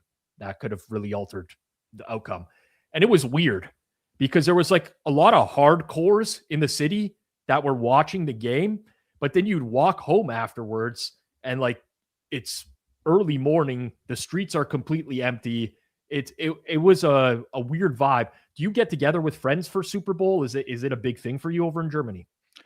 Yes, it is. It's been for the last, 10 to 15 years. And honestly, yeah, it's a big deal. When you go to all the grocery stores this week, like everyone has Super Bowl advertising, like snacks and food. So that classic, American food that I think most of it is going to be trash. It's just like some made up stuff which Americans might eat this week or something like that. You might see like Budweiser promoted here and there. There are corporations throwing out like watch-along parties. For example, my wife is working at a bank and they're doing a watch-along for their employees. I cannot imagine that it's going to be full house, but there are lots of parties in like bars and restaurants and stuff like that. There are also clubs like, local soccer clubs like doing events for the Super Bowl, watch-alongs and stuff like that. So it's always been a big deal, I would argue, since like the early 2010s, where the Seahawks became very famous. So Germany had that boom with the legend of boom, so to speak. Yep. If you weren't eating like popular American foods, what would be like? It would be bratwurst, I guess. Some schnitzel bites. Sauerkraut. What is frikadellen? Frikadellen? Am I saying that? Oh, it's like a ground meat formed to like balls, and then you put it on the grill, for example. So this is meatballs, basically. Yes. Okay. Meatballs, but like a different shape. It's like a flat shape. Mm. Are like Bavarian pretzels like a real thing, or are they just a gimmick in North America? Like, would you enjoy a nice pretzel on a Super Bowl Sunday? I don't, but it's very famous over here in Germany. It's a very famous snack, but it's not mine, to be honest. Mm. John Smith is a big fan of those meatballs. Ground beef, rice, and spices. They are elite. Yeah, I agree. Mm. Audience is onto something. The audience, they know. They know. I've never been a pretzel guy. I gotta I'm a pretzel guy in my mind. I every now and then I will crave like one of those big warm pretzels, and then you eat it and you're like, why did I do this to myself? Yes, exactly. You know, it's like when I watch Hit the Books, you know, I'm like, you know what? I want to get some college football bets. And then Knish speaks for a couple minutes. And I'm like, this guy's voice.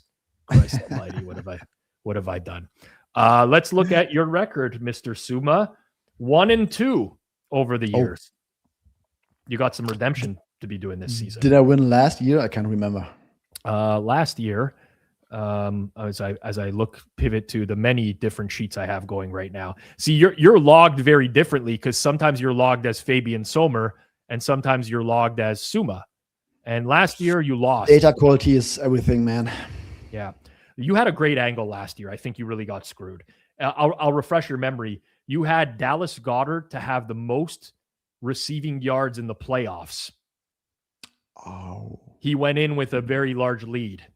Yes. into yes. that game. I think it was Travis Kelce who got him. I can't remember exactly who got him. It could have been Kelce. That son of a bitch. I don't remember. I mean, who had a big game in the Super Bowl last year? No one on the Eagles did. No. Xavier Worthy had 157 yards. Yeah, it was Worthy. Yeah. Oh man. Wow. Well, you got cucked there. Yes, absolutely. Bad bounce.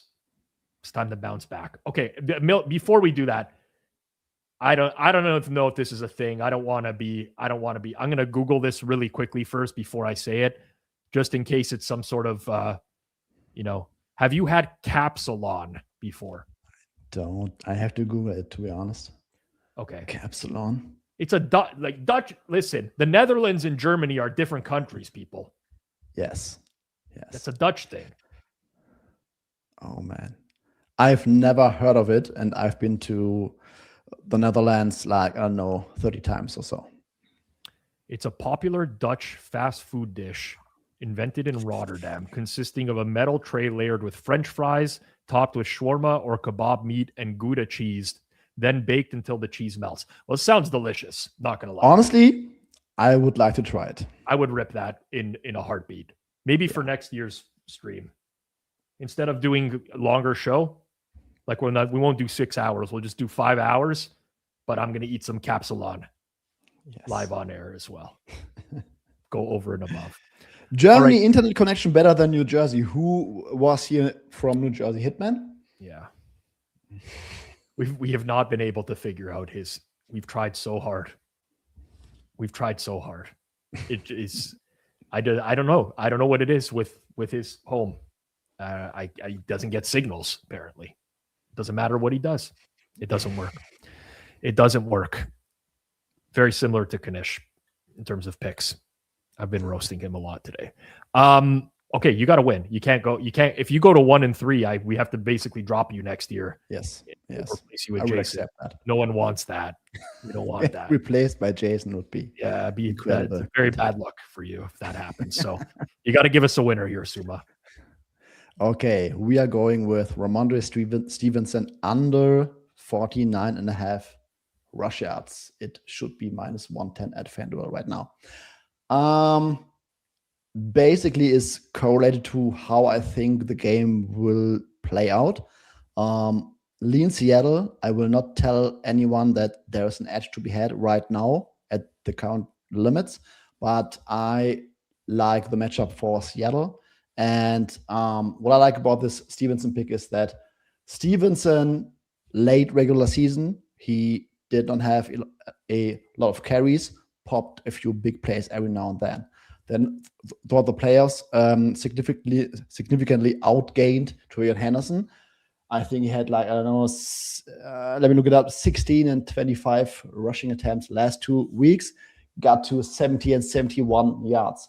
I think we will not see a game state / weather state that we saw the last 2 weeks, where I think Ramondre Stevenson will get as many carries. And second point is the Seahawks run defense, man. It's absolutely incredible. They are so good at preventing big plays. They rank number 1 in EPA per play at a historical number for a reason. They have I think close to 20% stuff rate. They're just incredible at preventing big plays on the ground and at not allowing any yards on the ground. So I like the matchup. I like the game state. I think that the Patriots are more likely to be in a trailing game state, and I think at some point they really need to put the game into Drake May's hands and feet, so to speak. And therefore, I don't think that the Pats will have a big game on the ground via their running backs. I can see Drake May having tons of rush yards, but I don't think that their running backs will get enough going against the Seattle defense. All right. Suma going Ramondre Stevenson under on rush yards, 49.5 minus 110 at FanDuel. And you know what? Could win, could lose. Just like all these bets on this show. 1-0. I hope you win, Suma. Need it. I don't want to replace you with Jason next year. I'll tell you that. I do enjoy asking you about Super Bowl traditions in Germany every year, Famous last even though words. I always forget the answer. So I just get to re-ask every single year. All the best, man. Enjoy the game. Yes, have fun. All right. That's Suma, everyone. And of course, we got more content coming on Forward Progress this week, including some from Suma. If you like X's and O's breakdowns, that type of format, well, Suma, G-Stack George are breaking down the X's and O's of this matchup. Some coaches veer from their normal tendencies. Others stick with what worked best for them. Suma will get into what he expects from this game in full detail. That's coming out right here on Forward Progress Friday morning, 10 a.m. Eastern time, right here on YouTube. It'll be available in podcast form as well. We've hit the halfway point. We've surpassed the halfway point, which is good news. We're a little bit behind schedule, which is bad news. And our next guest has never won a bet on this program, which is even worse news. But he could go for a pretzel right now. Andy Molitor. Is that true? I feel like you'd just be making that up. I'm going to tell you the honest to God truth. Both members of the Deep Dive podcast are 0-4. 0 wins. I've been giving you the bad bets. Maybe I'm going full Fezzik. Now that I'm down. All right, now it's time. Now it is time, Rob. I've been pushed to the wall, and it's time to give you guys the good bets. I've been giving you the C- stuff. Here comes the A. I can't wait for those third quarter derivatives you're about to give out that are available at one shop on the Vegas Strip at 3 a.m. I'm very much looking forward to these, Andy. I do like a good derivative. Oh man, no, I struggled because I don't. I will not speak ill of the FanDuel people, but I just don't use their product as much. Mm-hmm. And it was a little bit of an unfamiliar UI to me, and I struggled a little to navigate myself around because the menus are so big this time of year. It's a little easier regular season finding your way around, but jeepers, cats. I can totally get that. From sportsbook to sportsbook, it can be very foreign to people. Not a plug, even though it's going to sound like a plug, but FanDuel's search works really well. Like if you know the market you're looking for, it's, in my opinion, pretty good. It's how I've been navigating my way around all week. Or else you're right. There's just so many bets. It's really tough. It's really tough to, to go through. Like, it's so many you could pick from. But you especially now, and again, it's not unique to any book. It's unique. This is just a thing. It does have the SGP stuff first and foremost. And that was, obviously that wasn't what I was hunting for, was individual legs. I was looking for a couple of bets. I do have some bets I like this week. I have a definite narrative. I have a definite bias, I suppose, this week. Love a good narrative on my end.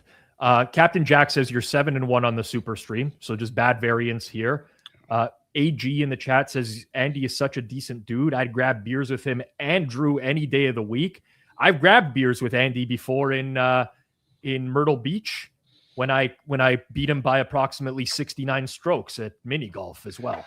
I fell apart. It was like Van de Velde, except I didn't have a lead. I was already down by like 8 strokes, and then I Van de Velded. So I maxed out the one. I think the official that was with us, he just stopped me on one hole. Like that's the amount of strokes you can have. Like you just don't get to finish this hole. Like I was not aware that was a thing. Yep. I recall, and I swear we'll move on to the pick in a second here. Yeah, go ahead. I recall that one offshore sports book was offering odds on that. Got last place. You got last place. This is the ball that I used on that day. I still have mine too. Yeah. It's not here. It's I have 3. I have 2 here, and 1 is in our downtown studio. The one in the downtown studio is framed, and that's the ball that I beat Rufus with.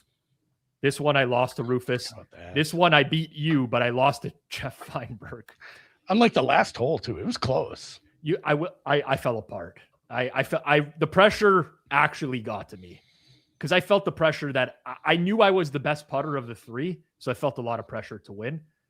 What was funny to me though was you got steamed like really heavily on the morning of the event. People were betting you like they knew the result. And I was watching you putt in warm-ups. I'm like, wow. I'm like, this isn't correct. No, this is fake steam right here. Fake sharps betting this one. Tough. Yes. Oh, Kid Rock props. I can't find any Kid Rock props. I was confiding in my good friend Calhoun about that today. There's a little bit of back and forth about the alternate halftime show and much panning of Kid Rock, but I am 41 years old, which means when I was in 10th, 11th grade, he was very hot in the streets, and we had like 4 CDs that we rotated at wrestling practice. And I swear to God, I still know like 90% of the lyrics to like the first Kid Rock album just by osmosis, man. It was a banger back then. Maybe not in the big 2-6. I was a big Kid Rock fan in my elementary school years. They fit with a lot of, at that time I was listening to a lot of Korn, Limp Bizkit, and Kid Rock they fit that mold pretty well. Man, all with the ba. All with the ba, yes. I mean, how did he even come up with the intro to that? It doesn't Meth, make any. I guess. Yeah, you got to be on some serious drugs. Yeah, no, you got to be on some serious drugs to lose your Super Bowl best prop bet every single year as well. Were they at least long shots? I couldn't find a lovely long shot I really liked. I mean, it's really been 2 years, so it's let's see what Andy last year. Did we didn't have you on last year? No, I couldn't do it. You couldn't do it. Did you, Steph? I don't know that. I don't know if that was the case, or I just wasn't invited for being such a loser. You gave a 30-1 the year prior, which was Isaiah Pacheco most receptions. And that's a tough ask. Yeah, you lost to Jalen Hurts long completion as well prior to that. Tough. Well, it's not going to be a loser this year, Andy. No. This is an easy one. This is a gimme. All right. This is good to minus 1,000. That is not financial advice. I did do some back of the envelope math, and I have this at like minus 160. So I like this one quite a bit. All right. You want me to lay it? I don't. Yeah, you don't have to hide any further. I don't know if you want to roll out graphics or some sort of it'll be done. It's up on screen. We got it all ready to go. Drake May to have so it says most pass attempts, which I guess could mean in some crazy world, Sam Darnold falls into a hole before the game and he has to outduel Drew Lock, I believe is the backup there. But essentially it's a head-to-head. Drake May versus Sam Darnold pass attempts. And if you were just watching, Suma kind of cucked my entire handicap. Like, I am also of the same thought process where, yeah, these were good run defenses that we saw the last couple of weeks as well, but it was always in a bit of a positive game state for the Pats. Stevenson had some good weeks against some good rush defenses. I do believe this is another couple steps up as far as they've played this year. So I have a pretty high rating on the Seattle run defense historically, not just this year, against other good run defenses as well. I think it is going to be difficult to run. I do think they're going to be in a trailing game state, and it is just going to be Drake May, most pass attempts, minus 128. I think, especially if you get into a game state where, a team like New England, and I had to run this by my guy Noonan, who does a lot with defensive stuff. And he says they are a light box team, and Seattle is another team that will just take what they give you. And if they're running well, they will just keep running well. Like Darnold have like 17 attempts in some game where they're winning right off the bat. Maybe they get a nice kick return or two from Shaheed. Mm-hmm. I really think it's kind of a twofold where the trailing game state is going to force Drake May to throw maybe 40 plus times, and we could have a low amount from Mr. Darnold. All right. Cucked by Suma, coming to forward progress next year. I know. I thought too. I'm like, I was worried about my hair, and then I saw Kirk on before me. I'm like, oh, I got nothing to worry about. I look better than this guy at least. And then Suma gets jammed in the middle there. Like, he's got good hair. Andy, you are 90th percentile hair in the sports betting content space, without a doubt. That salt and pepper too. I mean, it works for you. It works. The problem with that is, that's like Steve Young behind Joe Montana on those teams. Like, he was a Hall of Famer, but he was the backup. Being 90th percentile hair with Drew on a podcast, it's just not enough. It's true. Like, I can't overtake the guy. But even Drew Bledsoe got benched for Tom Brady at some point. It's true. It's true. Right? I'm not saying Drew should see someone coming for him, but you never know. I could take out one of his knees. He's not that big of a guy. Yeah, he's actually pretty small, Drew. I remember drinking with him a few times. Sturdy though. Yeah. I'm not saying like he's a weakling or anything like that. It's not what I'm saying. But anyways, well, I wish you the best on the Super Bowl. Hopefully you make some money. Yeah, appreciate you having me. Good luck, Rob. Enjoy the next 3 hours of this. Or All right. however much more you got. At Andy MSFW on Twitter, Andy Molitor. Big fan of Andy Molitor, if you couldn't tell. Also a big fan of our next guest. You see him pretty regularly over on the Hammer Daily with Jason Cooper. And, we've had him on Circles Off before. He's part of the Better Odds team. Corbie Craig, how are things? Rob, how are you? It's a tough ask to go after Andy. Andy is one of the good guys in the space. So everyone likes to laugh about like the incels of this space, but man, Andy's hilarious. I've only met good dudes, so excited to be the toss up after him there. Were you able to meet him at Bet Bash? Was he there this year? Yeah. Yeah. He I was with Sammy P, which was on earlier, and anybody with Sammy starts drinking too much. B, just once you're in a room with Sammy, you realize like, all right, this is not going to be a serious event. We're gonna have a good time. So had a great time. Yeah, everybody I met, it was a blast. I saw you got Johnny on here. I haven't seen that face in a minute. It's pretty rare. Honestly, people think I'm joking about this, but for those that don't know, we have like 3,900 viewers right now across all platforms. Johnny used to be my co-host on Circles Off, and he just left for personal reasons. But there was always this shtick, and we had like this big argument at one point in time about whether or not he could build an F1 car from scratch on his own, no instructions, and would have to and he was very adamant that he could do that. And since he's left, guy's been traveling all sorts. He's been at like a dozen F1 races. I don't know if he's trying to look to get into like garages or something to learn some stuff, but it was good having him on. I had Ken Barkley, Lockie Lockerson. That's a tough one to follow. Like if you get, I don't know when Moretto books these things with you guys. Does he tell you who's on before or after? Oh no, I got a 2:30 text. And I was like, all right, well, we'll see. Then I hopped on and like everyone was still behind. So Rob, I was told, tell you behind the scenes, you're behind. Oh, we got to speed this thing up. But hey, that's from the producers, not from me myself.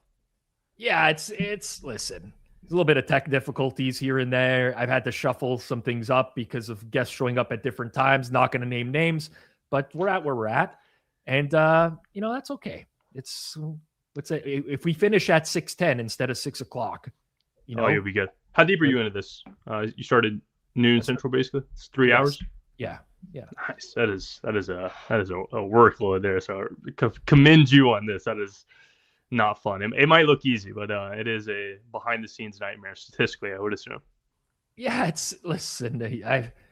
I started in the content space. I started in media.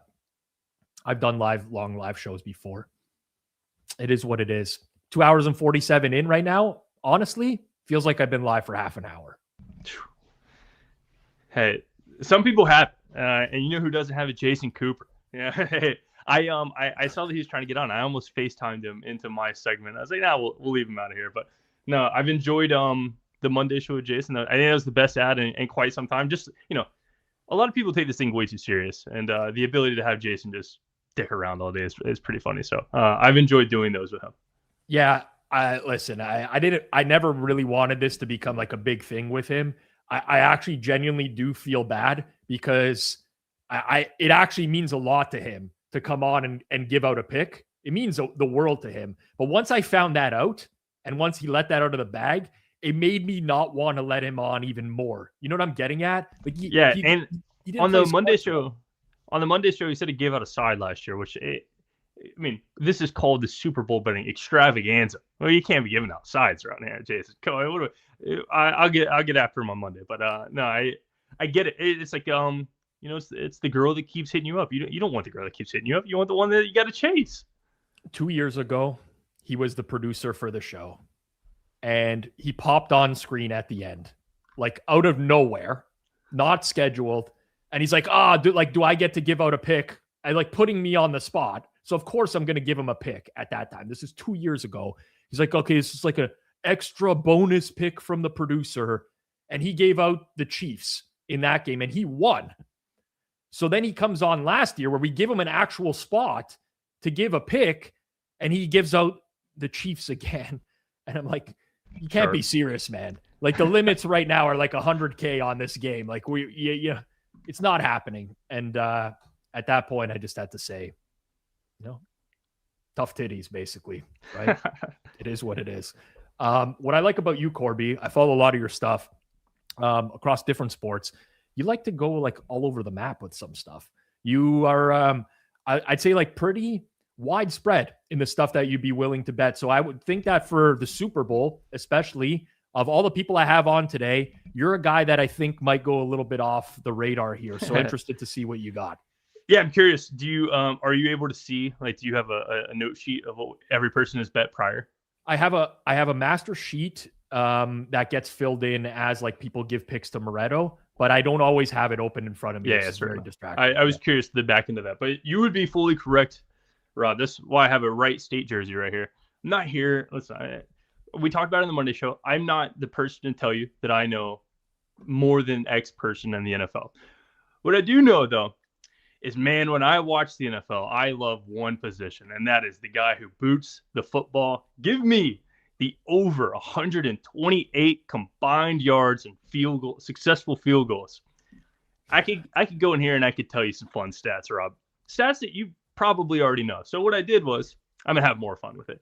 Right here, you can see, that's an engineering degree. That's where I started in this. So I'm going to go to the engineering standpoint, where Levi Stadium got a $200 million video board over the offseason in preparation for the Super Bowl. They spent a whole bunch of money. They knew it's going to return back to them. The engineers said it would kill down the crosswinds in the stadium. Since that, 88% hit rate for field goals this year for opponents. 85.2 is the league average. I had to look that up. Of course, I don't know. If you know the NFL average field goal hit rate, you'd be a psycho. 49ers kicker, 28 for 29, perfect from 40 and 50. So you give me this like golden era of kickers. I believe, I could be wrong here, but Butker broke the Super Bowl record for longest field goal last year, I believe. So it's like this golden era of, like, we're deciding like, hey, we're not punting as much. We're going forward on fourth. We just saw the record being broke. We have two good kickers. We have the engineers quite literally said the crosswinds are down because of these video boards. And then I saw one interesting stat that was these analytical go for it guys in the playoffs. This is not anything particular with these two teams, but in the playoffs over the last decade, there has been a significant tick up in not going for it, settling for 3 points, being like, hey, listen, the analytics might say 4th and 6, we go for it. We're going to take 3 points. It is a 12% increase over the last 5 years. So general thought, I think punting is in the past. I think kicking is the future, and Levi Stadium built for long distance field goals. So over 128.5 yards of the combined successful field goals attempts. That sounds fun to me, Rob. It does to me as well. I have not played this exact market, but I did play longest field goal over in this game for some similar reasons. Also, the Seahawks' proclivity to settle for field goals instead of going forward a lot on fourth downs. So, when I ran the Sims, I don't account for this specific prop, but I'm going to run it with this specific prop, and I probably would show an edge there as well based off stuff I bet. So I guess I'm wishing you luck, Corbie, on your bet this year.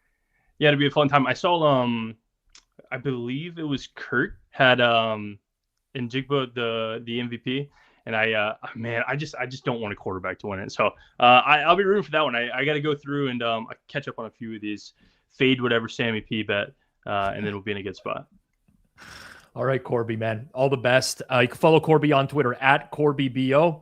Appreciate it, man. Have a good Super Bowl. It was fun. Appreciate it. All right. Corbie Craig, everyone. Good guy. Enjoy hanging out with him in Vegas at Bet Bash as well.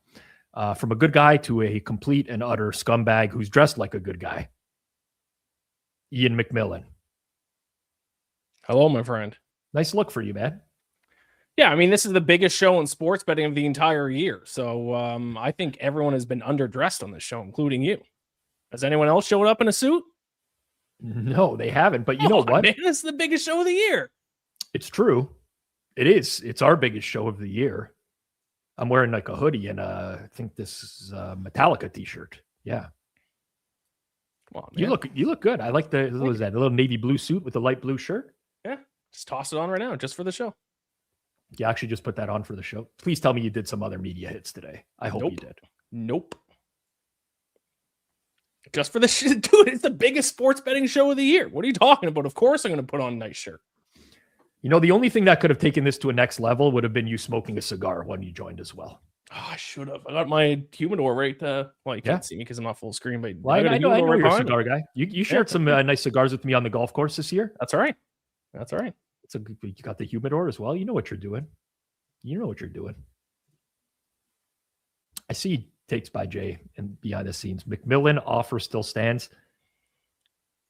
He offered me, the trade was I give him my spot on the show and he gets me Francesco Greco's new book, which I don't know if you've looked into the new book that Francesco Greco has written. Has he not been in your DMs telling you to buy his new book? Is this real? It is actually a book, an ebook that you can buy. Yes, it's titled "The Silence of Those Who Feel: A Boy Who Felt Too Much," and it's very obviously written by AI. And I asked Francesco, There you go. I have a copy. Where's your a physical copy? I didn't even know there was physical copies. Is this the same guy, or is this a different author by the same name? No, it's him. This was the guy who I thought was a stalker of me for like 3 years. That guy. Yep. He came into my home. He's been in my home. Crazy. I can't believe I did that. Crazy. So there you go. I'm shocked you didn't hear about his book, which I think is written by AI based on the description. I mean, he sent me a message within the last hour, which is a Bill Gates meme. I don't really want to get in deeper into that, but so he's still messaging me. He just didn't tell me he's putting out a book. Crazy. I swear to God, I cannot believe. I can't believe that that's the same person. Like I would have laid minus 200 that he can't read, let alone write a full book. Yeah, in English too. Something's up there. Something's not right. Yeah, it's AI. I'm gonna have AI. I called him and he said it's not. He said it's. I'm gonna have too to many M dashes in the description for it not to be AI. No, this story is not making a whole lot of sense. There is no tomorrow. There is no tomorrow. God, man. When that guy first came on the scenes and he would message me like every day at nonstop. Yeah. Tweet at me. He used to Photoshop pictures of me. You recall that? Oh, like he'd take my head, put it on like Justin The Trudeau best. and yeah. So I was like, I could have swore that was someone I knew, like a close friend. Yeah. Because that person knew way too much about me. Like they consumed everything I did. Meeting him was weird, but he was like a normal guy. Very normal. Other than that, he would only order a margarita pizza wherever we went. Well, he normal compared to, well, like, was he actually normal or normal compared to his online persona? See, now I don't know, but I've talked to my wife about it before because me and my wife took this guy, Francesco, and his girlfriend at the time, Valentina, up to the top of the CN Tower. And then we went out for dinner. He had a girlfriend named Valentina. Yeah. He's been into my parents' house. He's been into he was that normal that you wouldn't have thought anything of, like, but then he leaves and, he seems to not be that normal. So there's a lot of conflicting stuff going on there. Yeah, I hadn't heard from him for like a year, and then he messaged me probably a month ago saying, telling me to buy his book. So he must have been writing the whole past year. Yep. You're betting every day right now. Yep. $100 a day. $100 a day, every day. Do you remember what I said you'd finish down by the end of the year? You said I'd be down 1,068 or something like that. I think 1,085. Yeah. We'll have to check the tape. What are you down? I'm assuming you're down right now. You're not up, right? I am down. Right now I'm down $320.20. 48.61 and 1. So you're about a third of the way there. Yeah, And, I was down like 450, so it was looking pretty dire. But then you know how it works: up and down, up and down, up and down. Today is the first day that I did something stupid, and this won't work. I just put all $100 on one bet on the Stars against the Blues. You're chasing already. You're chasing hard already. Yeah, it's not a good sign. Day 31. So it's a great idea. You put yourself out there. I know that you don't care, but people, you show your bets. You bet it yourself. It's good. I'm placing the bets. That's it. It's real money. It's real money. And it's money I wish I wasn't losing because I'm in the middle of a house renovation and it's a nightmare. Yeah. Next year, you won't have a suit to wear for the show. Correct. I won't have internet or a computer. We had you back on last year because you were perfect going into last year. You hadn't lost a bet, but you lost in it was not good fashion last year. Not even close. I think what I had was over successful third down conversions? You had over 11.5 third down conversions. The Chiefs went 3 for 12 on third down, and the Eagles went 3 for 11. Yeah. Now, to be fair, I was on Super Bowl row last year. I was at the media day. I was frazzled. I was all over the place. So I'd like a mulligan on last year. It's basically like when Zilbert went to Bet Bash and none of his baseball correct. Yes, correct. Counted during that time. Yes, I remember that. Well, listen, you get a chance to redeem yourself. I am still 2-1, winning record. Yeah, I would say that probably an appearance next year is dependent on the result this year. I don't want to put that type of pressure on you. Okay. But losing back-to-back years, there's only a few people that have been welcomed back, and they're the deep dive crew, basically. But if I lose this year, I'm still 2-2. I won't even have a losing record yet. Yeah, but you would have juiced out probably. Yeah. 2 years ago is Nick Bosa, no sack. The year before that, it was Mahomes passing yards, I think. You nailed it. Good memory. Now this is the biggest sports betting show of the year, of course. How could I forget? Now it's about giving out a winner. Let's get back on track, Ian. Let's get back on track. Has anyone given any punting props yet? There's been no punting props, no.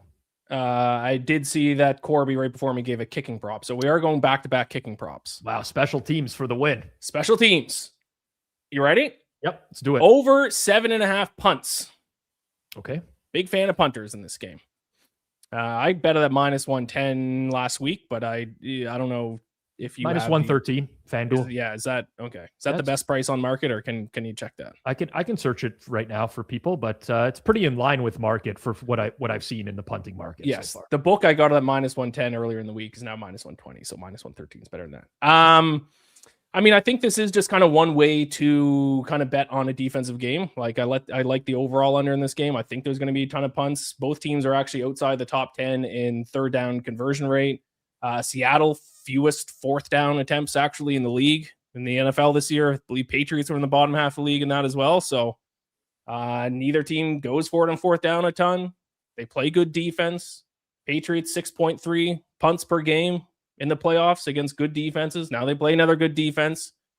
So, I mean, if the Patriots punt 6 times, I think we're in a great spot. So, yeah, not a long handicap, but I think it's just kind of another way of betting on this being a bit more of a defensive game. But I think there's a little bit more there than there is just the overall game under. So, okay. I can't say I've priced it myself, but I'm trying to play some derivatives of Captain Jack came on first today. He had Seattle not to have a successful fourth down conversion +114, which I liked quite a bit based off of their propensity to punt or kick field goals on fourth downs. And I think this kind of falls into line with something similar here where, it's big stakes for Mike McDonald. He trusts that defense, get into some tricky situations. Maybe Seattle might sneakily get you to the punts. Yeah. Do you disagree with the bet? I don't disagree. Okay. If you ask, number one goal is to give out a winner. Number two is like, I don't want you to disagree with me or think that I'm an idiot, even though I am kind of an idiot. But no, I would never say that. You bet your own money. You're entitled to do whatever you want with that. Well, yeah, I know. But there are a lot of sharps on this show, and I know I'm not one of them. So I don't want to come on here and give something that everyone hates and says is a bad bet. So if someone came up to me and they said, Rob, you got 7.5 punts is the line in the game, and you got to take the over or the under here, I would probably snap set over. Okay, perfect. But I don't price it, so I can't say that. But if that makes you happy, then I'll just tell you I agree with all your bets, Ian. If that's okay, I'll send you every message every day. Perfect. Like I agree with this one. That'd be great. And maybe I guess I'll probably be the only guy with a punt bet on the show. So how about that? Yeah, I can't see what's coming up after. You know what? I don't know what's coming up later on. But I don't know that. Captain Jack. Let's go. Captain Jack tailed your yes. Okay. Sharp bet. There you go. I bet you we'll have it. Well, we'll have another special teams one. I have a feeling. I don't know about punts. Did you, are you betting no doink or are you staying away from that this year? They've changed the terms on those. Now they include extra points and stuff like that. That was one of the best bets I ever made. That lost miserably. I do have a quote unquote bridge jumper this year. It's not that like I'm not jumping off a bridge or anything like that. But, Metaphorically. yeah, it's like I've bet no to these three things happening in the game. Will there be a fumble recovery, an interception, and a missed field goal? And I bet no at minus 500 on that prop. I know we're already running behind. Just I want to run by one novelty prop by you. Really Speaking of quick. no's, because this lines in with that. I bet on no for no coach or player to cry during the national anthem. Ooh, plus 184. Did you do any did you like research this at all, or is this just a gut feeling? I don't know how you research it. I just think because there's like the Nick Sirianni crying, like everyone thinks that like they cry more often during the national anthem than they do. I didn't look up the numbers behind that, but that was kind of my gut feeling. You're calling recency bias on crying. Yes. Got it. Well, hopefully you're not crying. Plus Or if you're crying, it's tears of joy from the amount of punts in this game. You're going to ladder those alt punts, right? Up to 16 and a half. Yeah, for sure. All right, Ian. All right. Have a good Super Bowl. People follow Iain MacBets on Twitter at Iain, IAIN. Just Gambler or bless. There you go. Have a good one, Ian. Take care. Iain MacMillan, everyone. I like talking to Ian. He's a good guy. Good dude. From one good dude to the next. That's the best I could come up with. I didn't write segues for this stuff. It's really terrible. We had him on last year. You're definitely familiar with him at this point. He's a co-founder of Establish the Run. Adam Levitan, how are things? Hey, Rob. Good to see you, man. What's going on? Yeah, sorry, we're a little behind schedule. I saw you in the waiting room there. Ian's a good guy. I want to talk to him a little bit, get his perspective on things, Well, you interrupted a very busy day for me of looking at the prop board and making sex jokes on the internet all day. So yeah, how could I spare an extra 5 minutes? Well, you know what? Can't say I haven't been there before. It's pretty much every day for me as well. If my WhatsApp messages ever went out, I don't know that I would ever recover from that, Adam. Every day for you is battling gambling Twitter, which I don't know like how you're going through this. Like it looks like an absolute nightmare. Like you are the lone rational person in a sea of, I don't even know what to call it. It's like insanity. So here's the truth. I gave up on that for a while. I built I started as a pure square bettor. All the sharps used to roast me on Twitter. All those Seville guys, Diggs and Grooven, Mahooven. And then eventually I was just like, you know what? They're probably right. And then I figured out how to bet. And then I fought that fight for a little bit before I'm like, you know what? There's just too many people that I can't do this anymore. I stopped for a while. But what's reinvigorated me is the most recent Twitter algorithm change. I never really read these before or gone through the code, but now I could take the code, upload it to AI, say, give me an output. And I've started being a little bit more regimented about using Twitter. And where I get the most replies and engagement is when I do roast these people and fight. So I'm like, you know what? I like doing this. I get a lot of good interaction. I'm back in. It doesn't bother me. I enjoy it. I hope there's more shit content out there that I can roast. Yeah, I think for my mental state, I have most of sports betting Twitter muted for my mental state. But I hear what you're saying. If you like it, you like it. Yeah, I mean, I built a show around it. I built Circle Back around just tweets, right? It's the content writes itself. People tag us in tweets. It's amazing. I love doing that. But that might tell you a lot of who I am as a person. I'm very combative. I like to engage. And I'm sure if I was on the other end, I have been on the other end of it before, though. So it's, I can't say I haven't been shat on Twitter. I have. Take your lumps. You move on. Shit on other people. It's the way the world works. Yeah. Well, I don't want to belabor this point, but I think a lot of it is just everybody's trying to earn from a same pie and nobody I don't think people understand, you're not entitled to earn. If I'm going to come take some earn from you, or you're going to come take some earn for me, that's all in the game. And all the whining and bitching about it, it's just I can't believe it. So yeah, I had to go mute on a lot of that stuff. Listen, it's good. I'm at a point in my life where I enjoy engaging. There's definitely been times where I'm like, you know what, this is too much, and I've gone down that same path. I just outright block now, to be honest, because now people can't even reply to blocked tweets anymore if you're in the thread. That, like, once Fezzik blocked me, and I realized how painful that was, that I could no longer even engage with him on his tweets. I'm like, this is the way to go going forward. So I've blocked hundreds of people recently I'd never interact with again. I'm happy with that. But yeah, the space is it's just really filled with a lot of people who don't know what they're doing and think that they know what they're doing. And that, it's tough. It's tough for me to walk away from that. Yeah. It's really tough when someone doubled down and triples down on something, and I know you're the player. Yeah, you're fighting the good fight. Good for you. We'll see how long that lasts. Next year's Super Bowl stream I'll be telling you I'm out. I'm out on gambling Twitter. You're perfect on the show. 2-0. We've had you on for 2 years. A couple years ago, you had a nice hit, plus 142 on the Chiefs, no rushing TD. So it's not like you came out here and just gave some, heavily juiced stuff.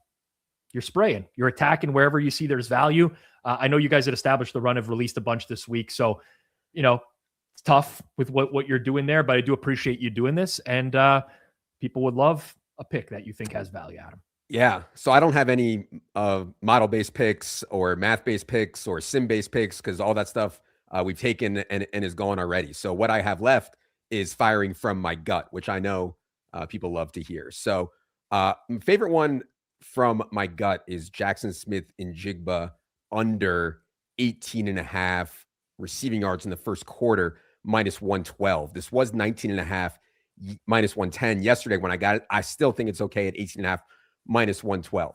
I think we know that first quarter unders on receiving stuff in Super Bowls historically is good. And I think that makes intuitive sense. Teams come out a little bit tighter. Teams get a little bit more run heavy in the first quarter of Super Bowls, etc. And then on top of that, you get this scenario where Jackson Smith-Njigba's lines are just so massive because of the season he had and because of the NFC Championship game that he had. Reminds me, last year, I took Saquon Barkley under 26.5 rushing yards in the first quarter on kind of a similar thesis of just star players coming off big game into the Super Bowl are going to be overvalued early. Also, we've seen Jackson Smith-Njigba have some really quiet first halves this season. I think that's just kind of random noise or whatever, but it has happened where he's had some very slow first halves and some very big second halves, has JSN. So I'm not saying I dislike JSN in this game, but I think my favorite first quarter receiving under, which is what I was kind of looking at, was JSN. Yep, I like the look. Like you said, similar line to the handicap from Barkley last year, where it's just there's not a lot of recreational players going to be looking to bet unders on JSN across the board anywhere. And I think Super Bowl is a good opportunity to take advantage of those. So JSN under 18.5 first quarter receiving yards, minus 112, officially locked in. Hopefully it can remain perfect here on Forward Progress, Adam. Well, I don't know. I won't be able to sleep tonight thinking about if I can remain perfect here on the stream, but I hope that I will.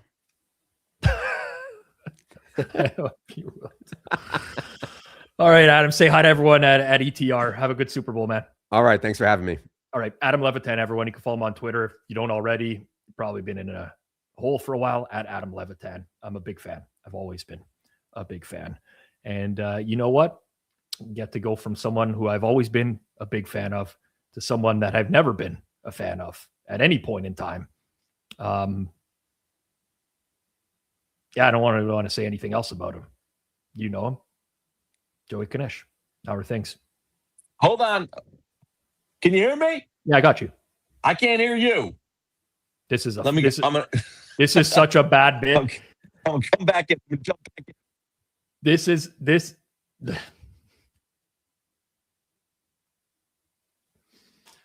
got to be the worst bit ever concocted in the history of Forward Progress or the Hammer Betting Network.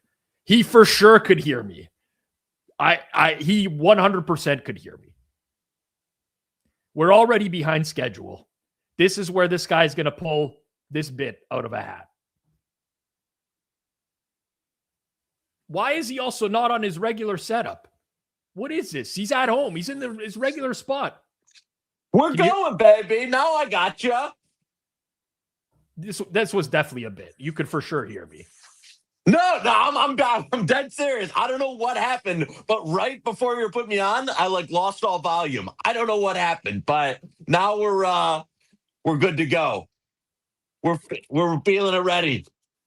The setup, yeah, I know. I didn't. I might have got. You know what? Yeah.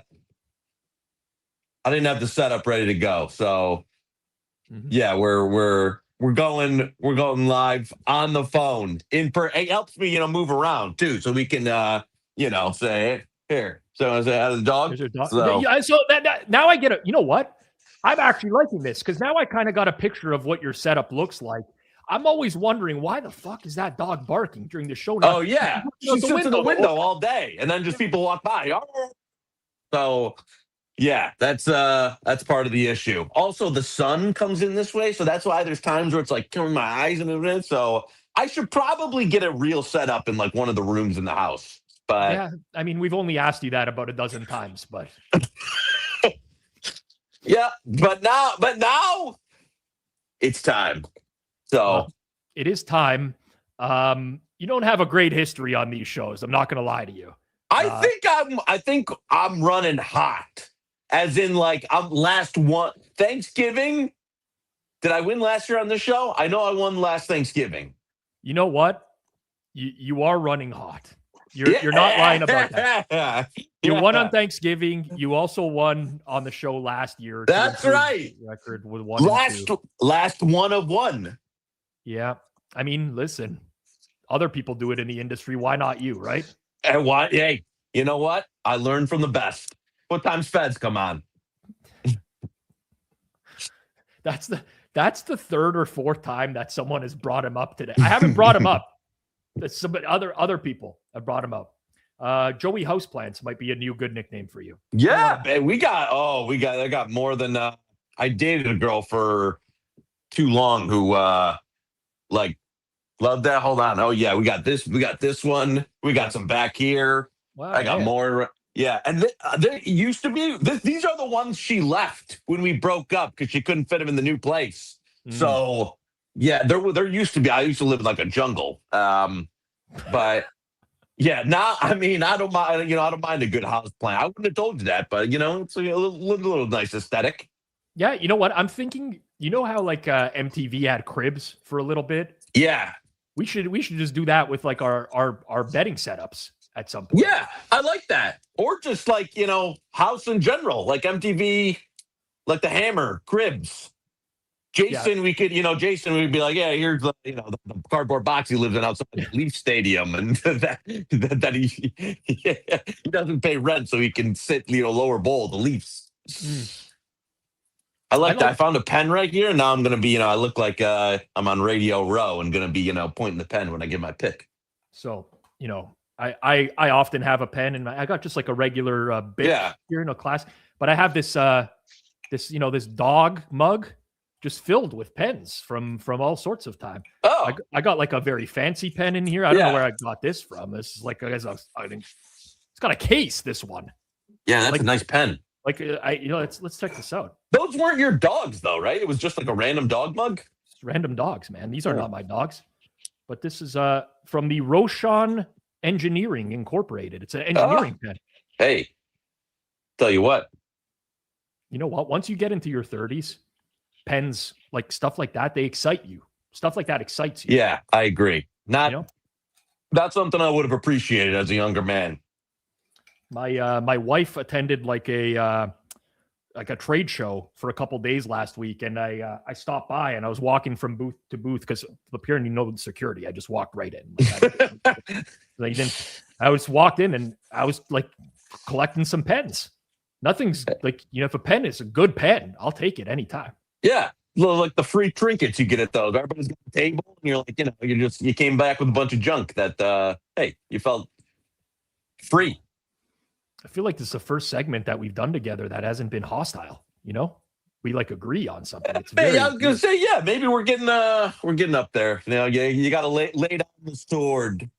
at some point. What's that saying? The sword pen? The sword? I don't know. There's If you're referring to crossing swords, it's like peeing across. no. Where like there's an old quote about like the pen mightier than the sword, pen mightier than the sword, something like that. No, that's a Saturday Night Live clip. The penis mightier was the pen is mightier. Yeah, but that's listen. We agree. If people say pen is mightier than the sword. That's it. That's it. Pen is mightier than the sword. I don't know who originally said it, but I don't know who said it. I don't know who coined that phrase. All right. 2-0, last two picks. Thanksgiving. You got 2-0. it. You got Super Bowl prop last year. So time to make it 2-1, Knish. What's it going to be, man? Give me Sammy D to have a 40-yard completion plus 130 there. Just making sure that's still the price on the right. Yep. Plus 130, Sammy D. I think, one, you're going to stretch the defense. He's going to take some deep shots here. I think they're going to set up the run game. Patriots like a little bit more aggressive on the defense. I think you're going to get, unlike where I don't love a lot of like Drake May's downfield options. I mean, Darnold's got downfield options for days. And I think you'll see a little bit more. I got to tell you, I'm just in a hole, like squaring it up on this one in terms of the game. I normally, like unders and all that stuff in terms of I wouldn't touch a lot of that stuff this year. And so, we're saying this will probably end, 10-3, but kind of like a lot of I think the pace will be faster. Both teams will be throwing to more. And I just you either get JSN or Shaheen or just one of those guys. I think at some point you'll see a couple of Darnold deep shots. So to give me 40 plus at plus 130, I think it's good. Hopefully no pass interference and they actually catch it. But I think you'll see a couple of Seattle ones to the premier receiving team in the NFL. So give me Darnold at the 130 there to have a nice deep shot. Yep. I mean, listen, Sam Darnold, 40-plus yard completion, plus 130. I will now be rooting for pass interference on every deep ball going forward. God, for you to cash a plus money, you will be insufferable. Oh, yeah. And 3 in a row on the mega streams. Oh, boy. This could be a defining moment in the history of the Hammer. I know. We'll actually have to change your nickname officially from Joey Cucks to Joey Pigskins. Yeah, we're back, baby. Pigskin on the Joey props coming in through 3 in a row. Let's take it down. Next time you're on with, I'll let you go. Next time you're on with me, set up your camera properly. This is the CEO of the company. You could show some respect and some class. You know what? You're the employee. I am the employer. We got the new setup coming and can't wait. Next year, probably won't be ready for next year, hit the books, but new setup is on the way. All right. Joey K, everyone. Follow him on Twitter if you don't already. If you don't already, you probably don't want to see his stuff, but he's there. At Joey Knish 22. Big Rashid Shaheen mention in there as well. From Joey K. People are confused. Yes, I did call him Joey Cucks. It's a play on Joey Pucks. He gives himself his own nickname, so I'm not going to let him go get on with that. All right. We keep it moving. We're behind schedule.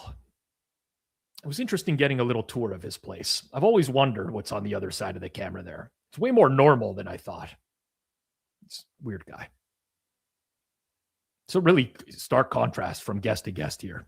Going from Joey Knish to Jack Miller. Does NFL for Establish the Run. You've seen him here on Forward Progress in the past. You've seen him on the Hammer Daily more recently. Jack, good to talk to you again. For sure. Thanks for having me on. I'm excited to be here. Yeah, Tough I know. act to follow with Joey K. It's tough, man. But listen, at least you know what the players' names in the game. Like, I don't know who Shaheen is or where Knish got that from, but it explains a lot about his college football record this year. The attention to detail is not there. Yeah, he was on the right track. We knew what he meant. Yeah, kind of, but you still gotta let him have it a little bit. You guys got any quirky guys at ETR? Someone behind Levitan seems like he could be a little bit quirky, Yeah, I mean, I'd say there's some quirkiness. I'd say Silva might be the best one-to-one comparison for someone like Knish, just kind of larger than life, I guess. Yeah. Okay, so there was a previous time, I want to say maybe 3 years ago, 3 to 5 years ago, where Knish and Evan Silva used to have like a little beef on Twitter. I don't know if that was real or they knew each other. I've never actually asked. Like, do you have any insight into that whatsoever?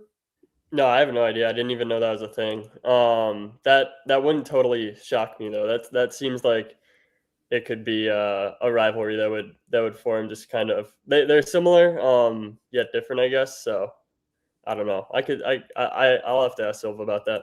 We have to investigate that a little bit. It hasn't happened since. It's been years, I think, since Knish has tweeted at Evan Silva. I always wondered whether that was like they knew each other behind the scenes and they were good with like publicly roasting each other nonstop. I never found out, but I'd like to know. I would be interested in that for sure. And Knish won't tell me the truth, so you're going to have to come. I'll report back. I would kind of guess it would be real, to be honest. Yeah, I feel like it could be. I have no idea. Anyways, you're following up Sam Darnold to record a 40-plus yard completion, which he definitely just like clicked around, spam clipped for 2 minutes, found something that was plus 130 that he thought could happen in the game. I'm hoping that you're going to be more value-driven with your pick in the sense that, you know how to price things a little bit better, and you might be able to find something on the board that might be worth a bet at the current price. So I'll turn it over to you, Jack. What are you liking for this Super Bowl and why? Yeah, I'm hoping as well because I think I'm 0 of 2 on this show. But I'm going to go with no 2-point conversion attempt, minus 196. I think the FanDuel price of minus 196 is actually the worst out there. There's far better elsewhere. Maybe a good sign if you think highly of FanDuel's trading team. But there were 85 2-point conversions attempted in the NFL regular season. That's minus 220. So obviously teams are getting more aggressive, and maybe in the playoffs they are. But in the last 4 years, there's been 17 games with a 2-point conversion attempt out of 51. That's minus 200. One so far this year out of 12 games. So I just find it hard to make this less than minus 200. I'd probably play it out to at least minus 205. All right. I mean, I actually do run a price on this market for every game, and I have 67.4%. So maybe minus 207, which was what I would price the fair. So I like your number there, especially if it's worse than market. Yeah, there's just like, I know teams get more aggressive nowadays, but I think people really overrate how many games there's actually a 2-point conversion attempt, just being a casual fan. Yeah, there's been a decent amount, like league wide, of 2-point conversion attempts. There's been 128 total 2-point tries. I don't know if that factors into where the traders are making these numbers. But a lot of those attempts come in the same game. So if you really trim down the unique games, because we don't really care about if there's 5 2-point conversion attempts or one, right. It's just 0.5. There's only been 85 games out of 272 in the regular season. It's a similar story in the playoffs where there's been over the last 4 years, I think something along the lines of like 22, 23 2-point conversion attempts, but a lot of those are in the same game. And 34 out of 51 have not had a 2-point conversion attempt. Yeah, some good numbers there. And on top of that, like this is just, I guess it's a little bit more subjective. It's not really subjective. I mean, it's been noticeable this year.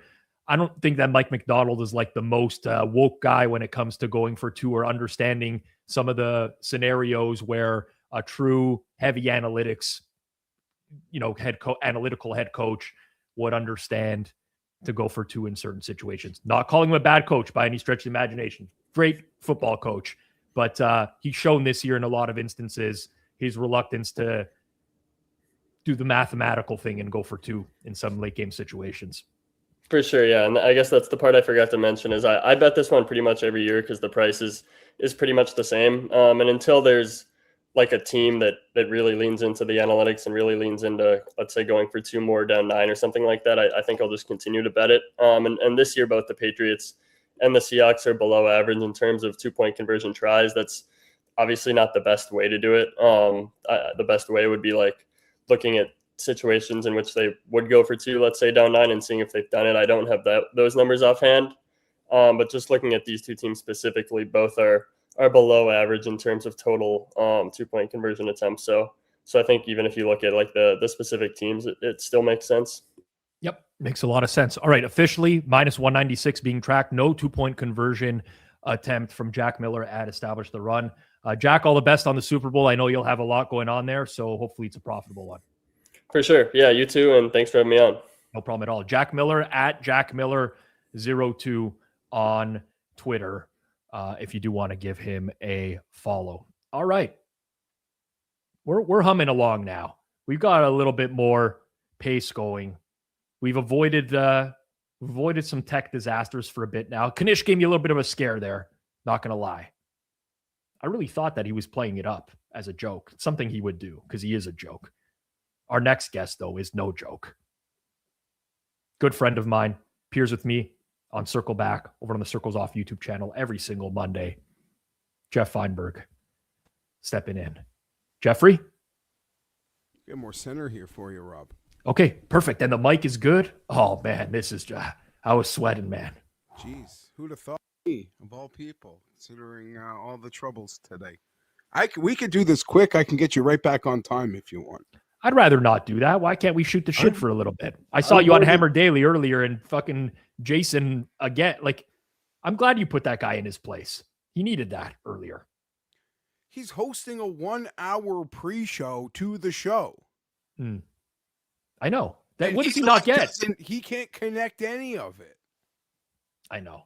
He just wants to give out a pick so bad. I'm like, Jason, give out whatever the fucking picks you want on your own show, man. You got your own show. I told Moretto, like, I'm okay to get bumped. You know, if someone, like, really important that even I would want to, like, steal their pick came on, like, bump me. But you're not bumping me for Jason. Those are my own lows. That's all I said. Yeah. I'm not getting bumped for Jason. I would be offended, too, if somebody suggested that to me. Like, you want to, I thought maybe, you're crowded for space. Last year, you suggested you might turn this into, like, a 2-day thing. And I was like, okay, yeah, I'll do it again if it's 2 days. I thought, like, I don't know, you're keeping it serious. You could get rid of me anytime, but I wasn't letting my spot go to Jason. 2-day was discussed, or breaking this up over the course of a week. Could have done that. It's still on the table for next year.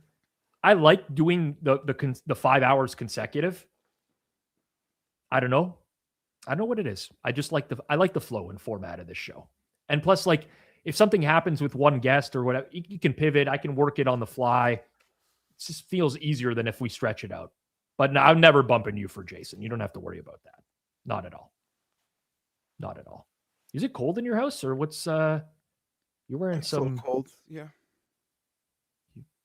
Pump up the heat a little bit, or you just can? Meant I just got things set up. That's all. It's a little cold. I haven't had the heater do its magic. I chose not to wear socks for the stream today. Odd decision. My feet are very cold right now. Yeah, and that's not like, I don't want to put it in your head, but that's not going to go away.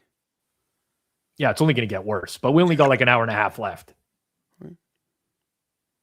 It's cold though. It's fucking cold again. Like, no one gives a shit about this, but I'm just gonna is it just me, or does this feel like a unreasonably cold winter for us? Like, it's never this cold. Yeah, it's been unreasonably cold. Okay. Unreasonably cold.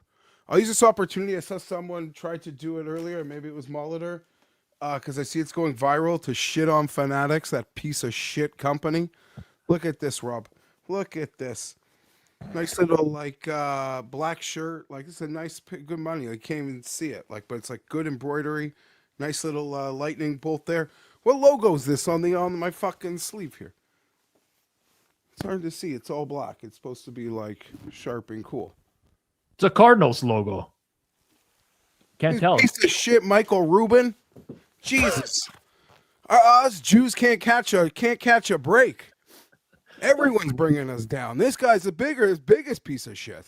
Is that for real though? You got a Chargers jersey? Of course that was for real. And the problem is, I ship it to the family out in the States, out in Florida. So I don't get it. I don't even get it in time to like return it. Like by the time I actually receive it, I've owned it too long to even. So I don't even care. Whatever. I'm sure I could, but now I just use it to make fun of that piece of shit company. It's just really weird. Like, I don't even know how that like, it's horrible to get through QA like that. I mean, they even have that? Does someone check these after they print them? Cardinals got no fans. Chargers got no fans. Who the fuck's going to buy it, I guess? That's a good point. Well, it's come that time, Geoff. You're 1-1 in the history of the show. Is that what it says? I actually think I'm worse. Well, I'm not including the inaugural year on a different channel. Yeah. So, listen, I was reaching for the moon with some Noah Gray stuff in the early incarnations. Mm-hmm. But last year I went to the wall with like Jalen Hurts. I don't even know. I think I was rush yards. What did I do? Last year, I'm pulling it up right now. You remember approximately when you went? Yeah, you were mid-show last year. You got Jalen Hurts longest rush over 11.5. That one. Did it early, but like everything Jalen Hurts. Yeah. So yeah, and I'm now that I feel like you're holding these records over people, Rob, I wouldn't encourage it, because then you got mental midgets like me who are gonna like just try to hit a single. Yeah, it's instead of like going frozen ropes in the gap. Listen, I feel the same pressure that everyone else feels on this show. I got to give a pick every year. Last year, I gave out a wide receiver to score the first touchdown of the game. Do you remember what happened? Yeah, they scored. It looked like the long shot scored. I forget. Jahan Dotson. Yeah. And then they reversed it, and as tush push, yeah. Damn, it's a good look though. It's a good look. I see you're sticking with the a quarterback rushing market this year, Geoff, for a second straight year.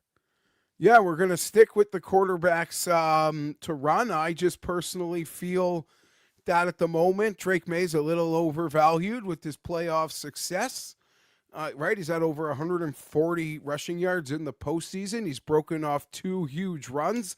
I thought Minter called a brilliant game wildcard weekend, but I guess not enough bodies to have a spy. And Drake May exposed it, and he just sort of continued that through some other postseason games. Seattle, Rob, they don't blitz much. They don't blitz much at all. 24th in blitz rate in the league, and they blitz even fewer times when they were playing athletic quarterbacks like a Kyler Murray, like a Jaden Daniels, like a Trevor Lawrence, like a Baker Mayfield. You're right, that number even got lower. So I just believe that they'll have that spy there. Mike McDonald will have that taken care of. I think it's an inflated number. I might even get cocky and play it to some alt unders.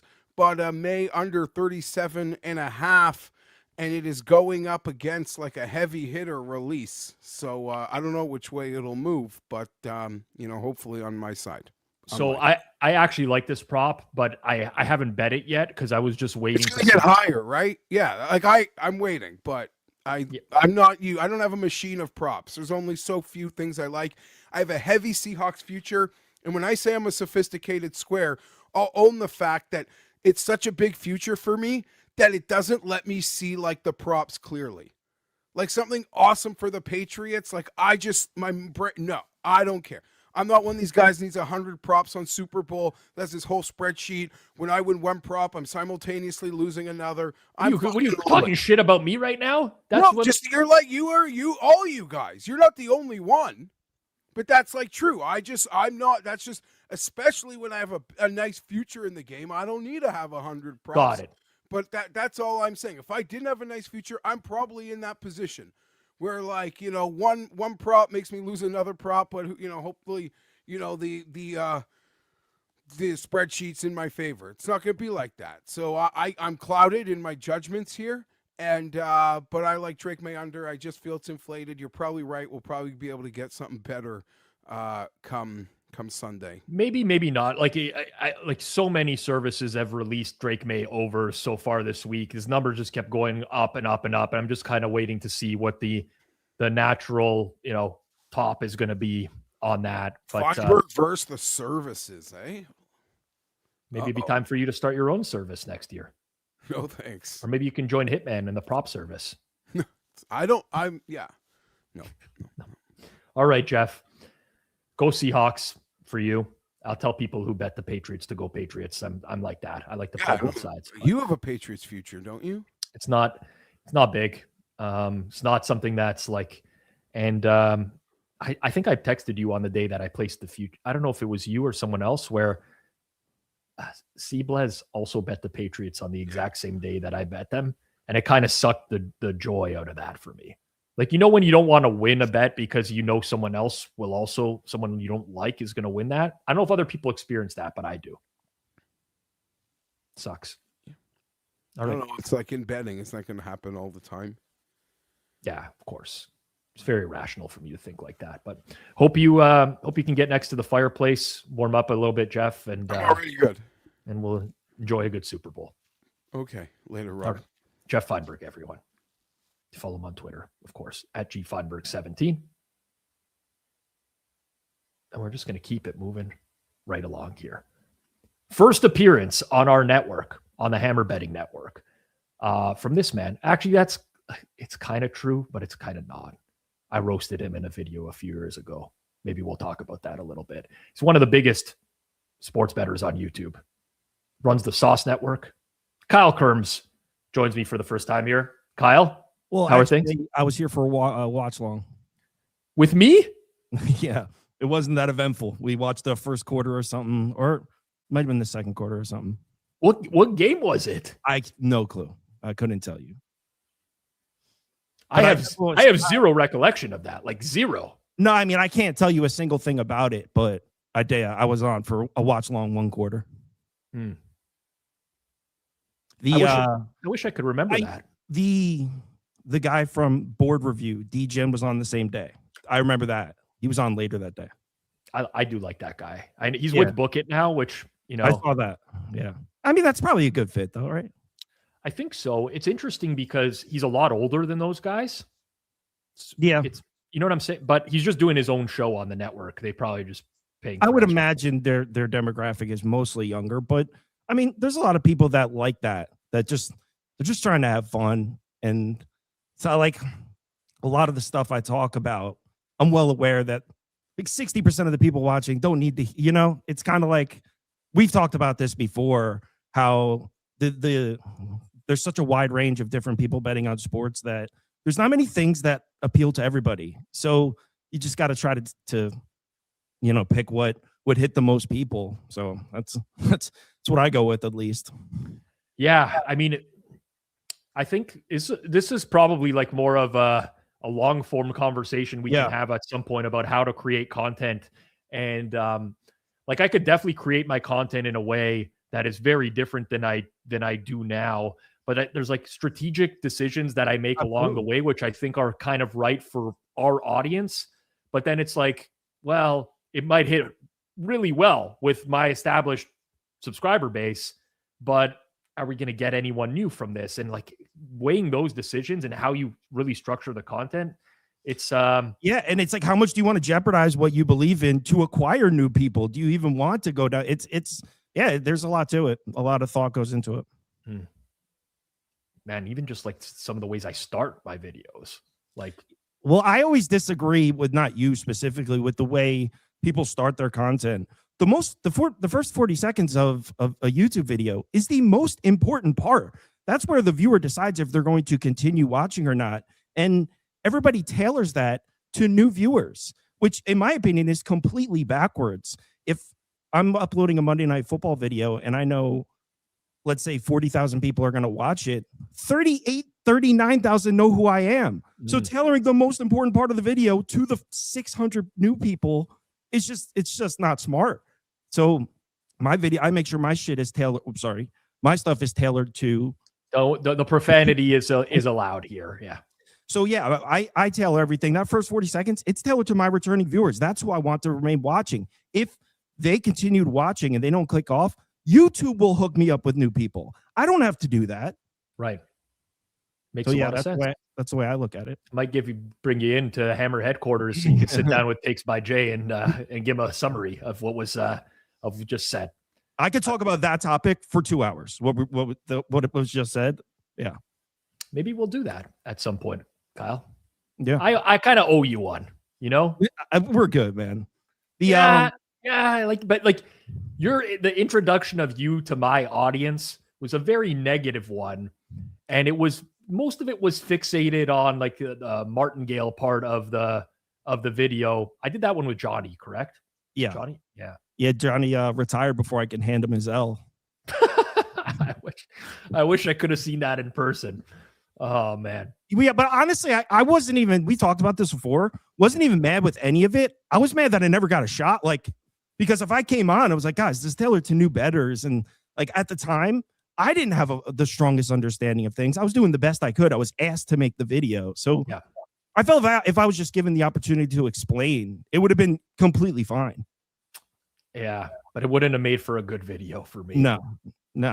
No one wants to see that, right? No one wants to see compromise. Like, yeah, yeah, no one does. What does your like Super Bowl content look like for the week? Because I don't know. We find it tough on our end, I'm just gonna put out one video. I got like Gatorade color hit rates, shit like that. Just fun stuff. I mean, I'm not under the impression that anything winnable is being given out, and I'm pretty open about that.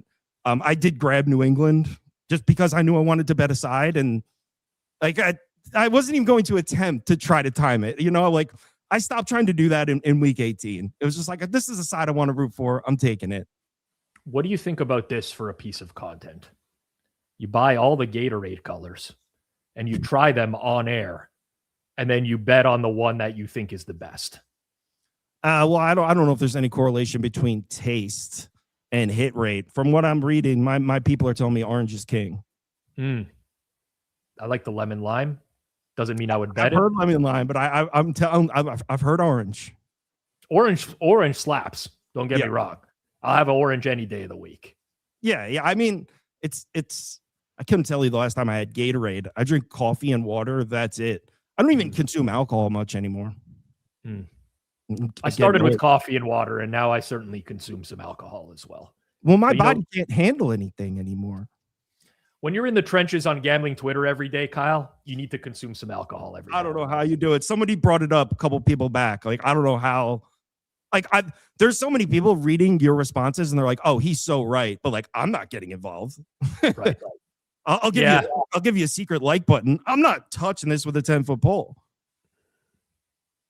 I don't love that. I'd love if you would come to my defense. I'd love it if more people would. Honestly, I think we need to band together as a community, and like not idiots like Flup coming to my defense and like, oh, Rob is right about this, and I lose even more credibility when that happens. Well, I agree, but here's the struggle I have, and I bet you can relate to this. And my bad if we're taking too long here. The struggle I have is I'm learning more, right? And I'm becoming more sharp. I'm having a stronger understanding of how this works. And when I put out content or talk about it, it's almost like I'm calling some of my friends stupid. And I hate that. I don't want it to sound like that, but it's almost impossible to, I bet you know exactly what I'm talking about. I think I do. We're going to chat offline, Kyle. We're going to do some larger scale stuff at some point this offseason. It's a lot of time to kill in the offseason. Cool. I think we have some good videos that we could put out there. But sure, it's your first time here. It could be your last, because typically when somebody loses the first year, sometimes they get invited back. Sometimes they don't. You don't know. But you got to treat it like it could be the last with whatever your play is here. Yeah, I got a showcase. No idea if this is winnable. The name of this segment is this just noise, or is this an actual recognizable pattern? Steph Diggs, receiving yards. But I don't want to talk about the 44.5. That may be right. That may be wrong. Someone smarter than me could weigh in on that. I want to talk about the distribution of his receiving yards. Steph Diggs, third quarter, over 7.5 receiving yards. I know it's terrible, but pretty clear pattern throughout the season that New England makes it a point to get Steph Diggs the ball in the third quarter. In fact, he's one of the most productive wide receivers in the NFL in the third quarter. 37.5% of his total receiving yards for the season came in the third quarter. 36% of his total targets for the season came in the third quarter. And so my next thought was, all right, well, what if they're forcing him the ball in games where they're up double digits? That's not the case. I filtered it to just games that are close, where they're one score or less or losing. And in those 12 games, he saw at least one target in 11 of them, 2 or more targets in 9 of them. So he's seeing 2+ targets in the overwhelming majority of games that are close as well in the third quarter. Seems to be a pretty clear pattern. New England gets him the football in the third quarter. Now, what about Seattle? Because you might say, well, Kyle, New England played an entire season against bad defenses. Well, check this out. This is unusual. And again, maybe this is noise. I don't know. But over 28% of the receiving yards Seattle has allowed this year have come in the third quarter, which is very unusual. What you normally see is a spike in the second quarter and the fourth quarter, because those are periods where teams enter the 2-minute drill. Not Seattle. Seattle, over 28% of the receiving yards they allowed in the season came in the third quarter. That's the fourth most in the NFL. They're actually bottom 10 in the NFL in passing yards allowed in the third quarter. What did we just see in the conference championship game? Rams come out of the tunnel, 75-yard touchdown drive, 87-yard touchdown drive. Matt Stafford, 140 yards and 2 touchdowns in the third quarter alone. We got some third quarter angles here. Again, maybe just noise, but let's have some fun with it. Steph Diggs over 7.5 third quarter receiving yards. And coincidentally, you want to know, Steph Diggs is second in the NFL in terms of highest percentage of his production that comes in the third quarter. Want to know who's first? AJ Barner. Another two third quarter merchants in the same game. So my pick is Steph Diggs over 7.5 receiving yards. I have no idea what it's good to, but if you look at the distribution, he's 9.5 in the second, 9.5 in the fourth, which is the typical distribution. I think what's in Steph Diggs' case, the way they've used him all year, I think it should be higher in the third quarter. So give me the over 7.5 and AJ Barner, some third quarter props if you want to take him. I think it's over a half yard for him. Well, listen, I know why you called it the Sauce Network, my man, because you just cooked one up right there. That sauce been that sugo's been on the stove simmering, since 7 a.m. today. Yeah, we went deep. Yeah. Kyle Kirms, everyone. If you want to check him out on YouTube. 140K subs. You can follow him on Twitter as well under the same name. Kyle, appreciate it. All the best, man. Good luck in the Super Bowl. You too, man. All right. Kyle Kirms, everyone. The sauce. He is the sauce. Our next guest, often lost in the sauce. If you were to look at his public, profit loss on certain sites. He is the head of trading at Novig, but most importantly, he is a two-time contest winner. Christopher Dierkes, Flup No Lied, how are you? Good. First, I have to correct you. We have had a massive development in the certain site P&L. We are up big on that site that you're okay. I am not lost in the sauce. I am the sauce. I my head gets buried in the sand whenever I see any sort of positive tweet associated with you. That's fair. Yeah. I mean, I almost want to play a game where I could try to guess your pick because, but you should know. I mean, it was already leaked already, basically. I thought you would have at least had, the sensibility to change it to something else. No, and I'm going to explain why I'm not changing it. Okay, this is preposterous. What went down here? A few days ago, I was going through. I like betting MVPs. I think I'm pretty good at originating these kind of things, and I came up with my numbers. I sent it. I started predicting it on Kalshi, and I didn't really want to hit any of the legals this far out or whatever. And there was someone very respected. I don't know if he wants to get named, but it's a mutual between Kirk and I. I messaged to him. I said, "This is what I'm playing. Do you think it's good or not?" And he said, "Agree completely." Ooh. Okay. I'm like, all right, that's very good. Then Kirk, Moretto tells me 30 minutes before, Kirk comes on. Oh, Kirk's copying your play. And then I message Kirk, what are you doing? That same mutual told Kirk that this is a good play because Kirk was going to advice for him. So Kirk is the top-down thief in this instance, and I am the originator. And his logic, I listened to it, is he doesn't know what's going on. I can explain why this is a good play. He cannot. Listen, what you're saying makes a lot of sense. It certainly could have happened, but Kirk is not here to now defend himself, and there could be a back. So I can't take either of your guys' word for anything, but you are going JSN Super Bowl MVP. And of course, Kirk came on and it didn't move the line. Mm-hmm. Very surprising. Yeah. You think it's good at plus 550? Yeah. So I make fair about plus 488. Okay. Simply, look, I'm not going to pretend like I know I have a model that can beat the NFL. The fair for NFL is about 68% for the Seattle Seahawks. My breakdown is roughly 65% Darnold, 25% JSN, 10% other, with the majority of that going to Walker and Shaheed. I think I'm going to be very short Walker. I think Walker MVP is a terrible bet at the current price. And the logic here is pretty simple. Go through first. The real threat is basically it's either going to be, as Kirk had mentioned, a quarterback or receiver most likely. But now let's talk about running backs. I went through the last 20, 25 years because it's difficult. If you go too deep back, then it's like it's a different game. The NFL is so different there. I look at like when Manning won MVP, he didn't have that great of a performance from a pure stats perspective, and he still won. And now that was likely just because he was just Manning, and a running back had over 100 yards and a touchdown there, and he didn't win it.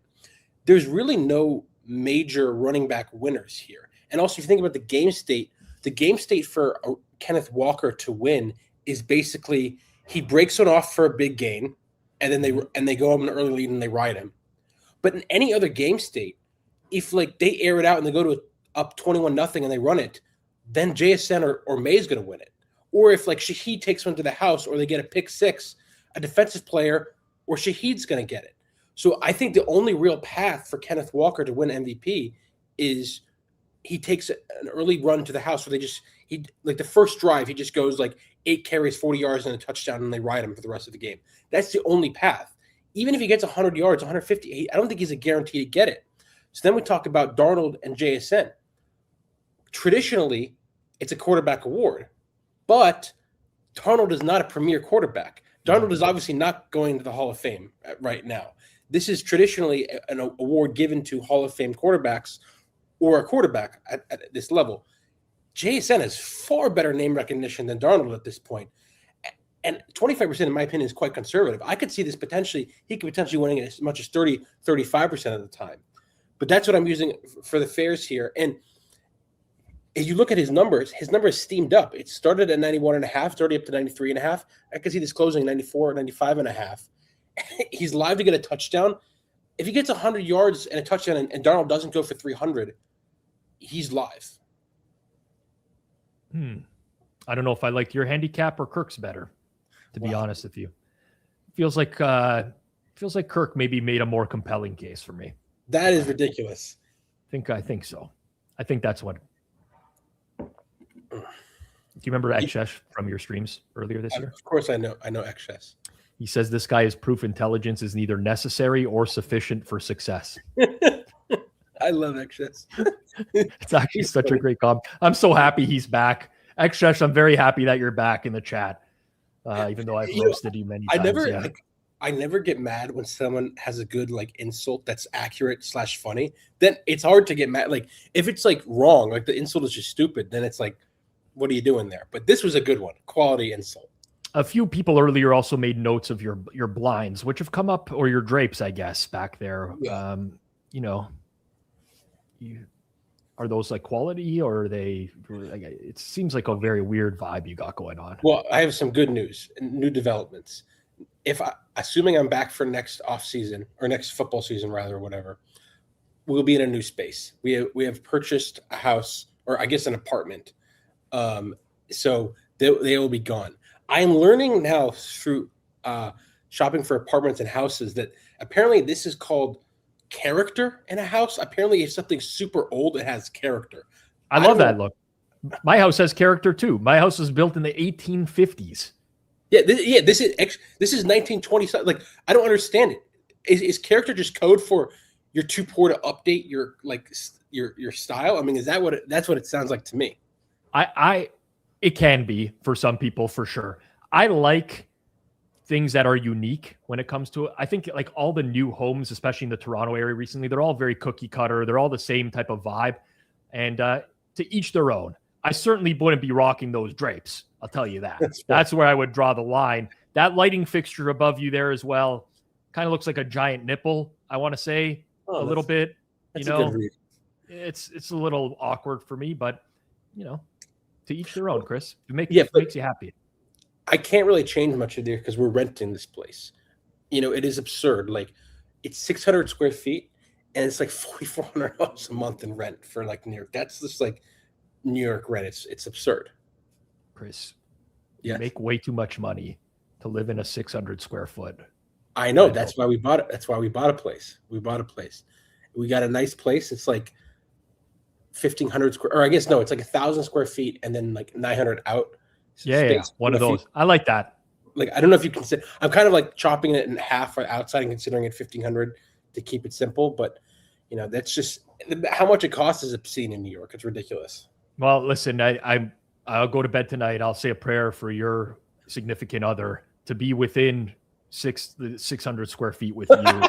I don't know how any human can accomplish that task. All the best, Flup. Have a good Super Bowl, man. Thanks. You too. All right. Chris Dierkes, everyone. Check him out at Flup No Lide, Lide, on Twitter. Earlier in the show, we had one half of the deep dive. I told him he had some 90th percentile hair of people showing up on the show today. I like the salt and pepper. It's good. Most of us, me, Hitman, we're balding. China, he came on. He was wearing a hat. Didn't even want to expose his head. That's how bad it is for a lot of us out here. But this next man, you know him very well. You've seen him with NBC Sports as a betting analyst. He's other co-host of the deep dive. It is the whale capper, Drew Dinsick. How are things? Oh, I think we got you muted. I'll unmute you here. Yep. Yeah, things are going great, man. Hope you're enjoying your Super Bowl week. You're into hour 4 of the marathon, or hour 5. Is this hour 5? Literally, we've been live for 4 hours and 30 seconds. So Amazing. Just hour 4. Yeah. So good. Well, congratulations. I don't know how you do it. You know what? I like doing it. It happens once a year for like the marathon. We considered extending it. We considered making it maybe a 2-day where we break it up. But I'm just like, you know what? No, let's just do 5 hours. Who's the MVP so far? Not to put you on the spot, but I'm going to. We had trouble getting him on because his setup wasn't working funny enough because he hasn't done content in forever. But Lockie Lockerson. Oh, Ken Barkley, Ken. I love Ken. Yeah, it was good to talk to him. I haven't talked to him in a really long time. Wow. There's certain people I really like talking to Adam Levitan every year. Sure. Because and this is going to sound so egotistical and conceited, but it's like I'm talking to myself a little bit. Okay. Where you just kind of, you can riff with someone else that sees things the way that you do.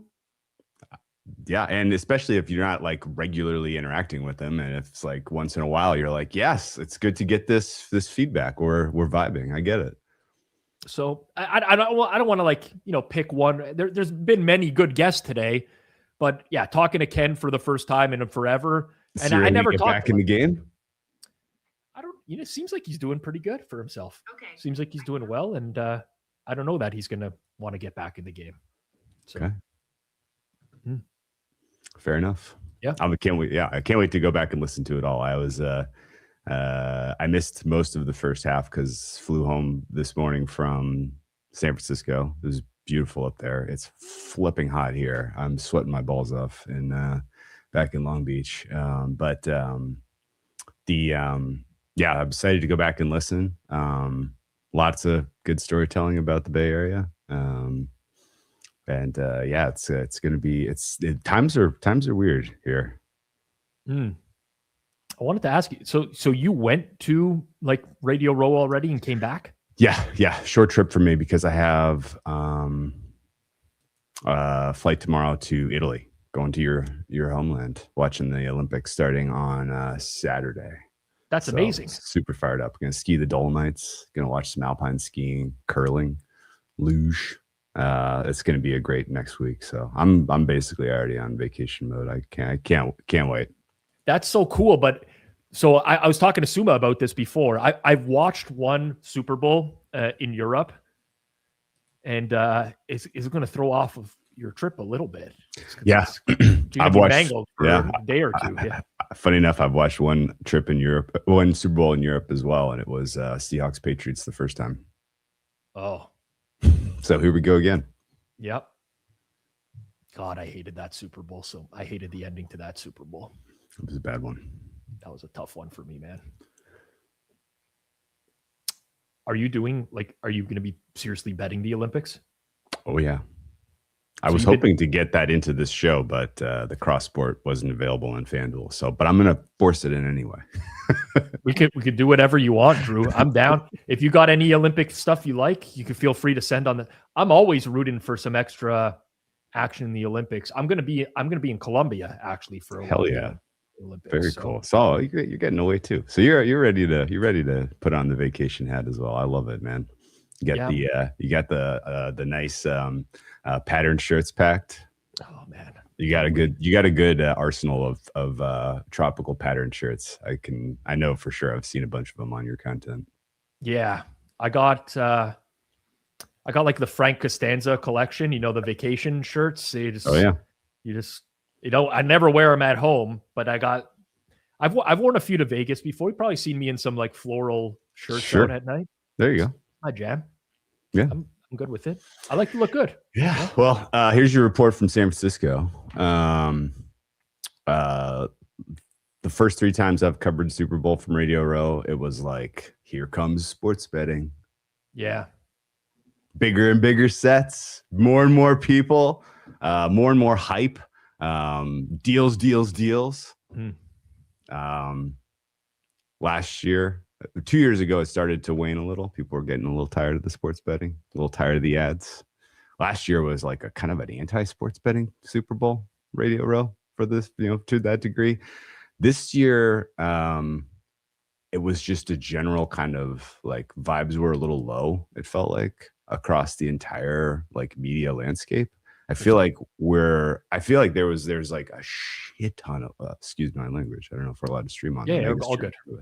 I feel like there's a shit ton of uncertainty about like what content that some of the big, kind of anchors are putting out there is still going to be a thing after this. Like there was like a little bit of like this might be the last time we're doing this with a lot of stuff, which is a kind of a weird vibe. There was. Like, obviously, tickets have never been more expensive for a Super Bowl, largely just because there's too much money in Silicon Valley, apparently. But sort of like the blood in the streets with some of the tech nonsense that's going on, like felt real. There were many, many fewer celebrities and athletes around. And they're never really around early in the week. But like even today, I could kind of tell like there's just I don't think there's a lot of money to pay people to promote stuff right now. Like things are a little tight, not a lot of growth going on, if you know what I mean. Yeah. And then just in general, not a lot of just good feelings about the way things are going here. Although the city of San Francisco was absolutely beautiful. It was they've done a really nice job of cleaning up the city for this event. It feels like I had an amazing time hanging out with my NBC colleagues. We rode a driverless Waymo.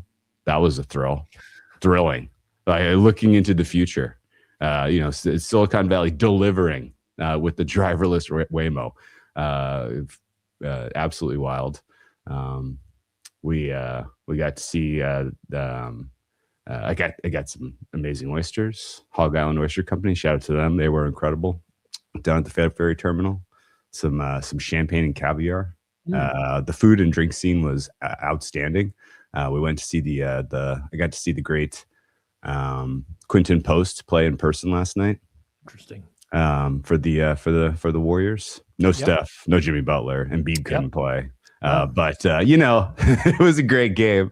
It was a wild fun time there. They have these new water bottle filling stations. I'm sure you have those in Canada as well.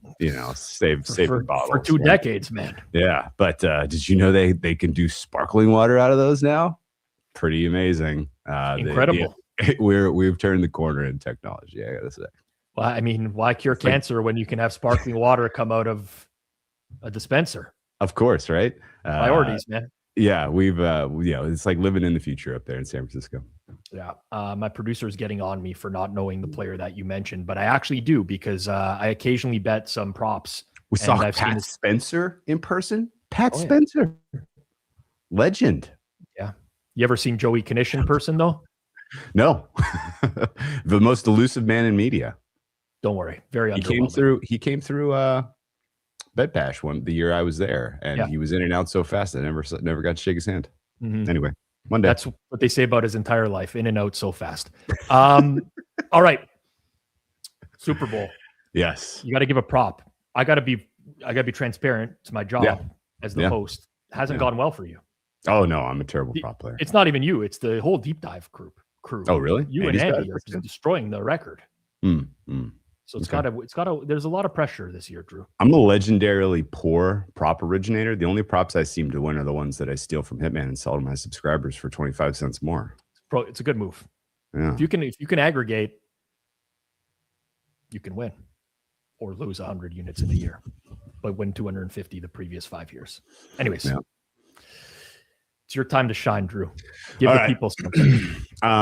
In these troubling times and in the spirit of cooperation, I was hoping to do my favorite cross-sport prop, which was combined USA-Canada gold medals to be greater than the first half points scored in the Super Bowl.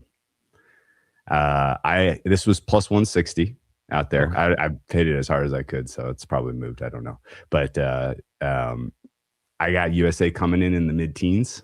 I like their over. I got Canada coming in the 8, 9, potentially 10 range for median outcomes here. Canada and USA, they're going to just clean up in the freestyle skiing in general. You got some hockey gold medals in there.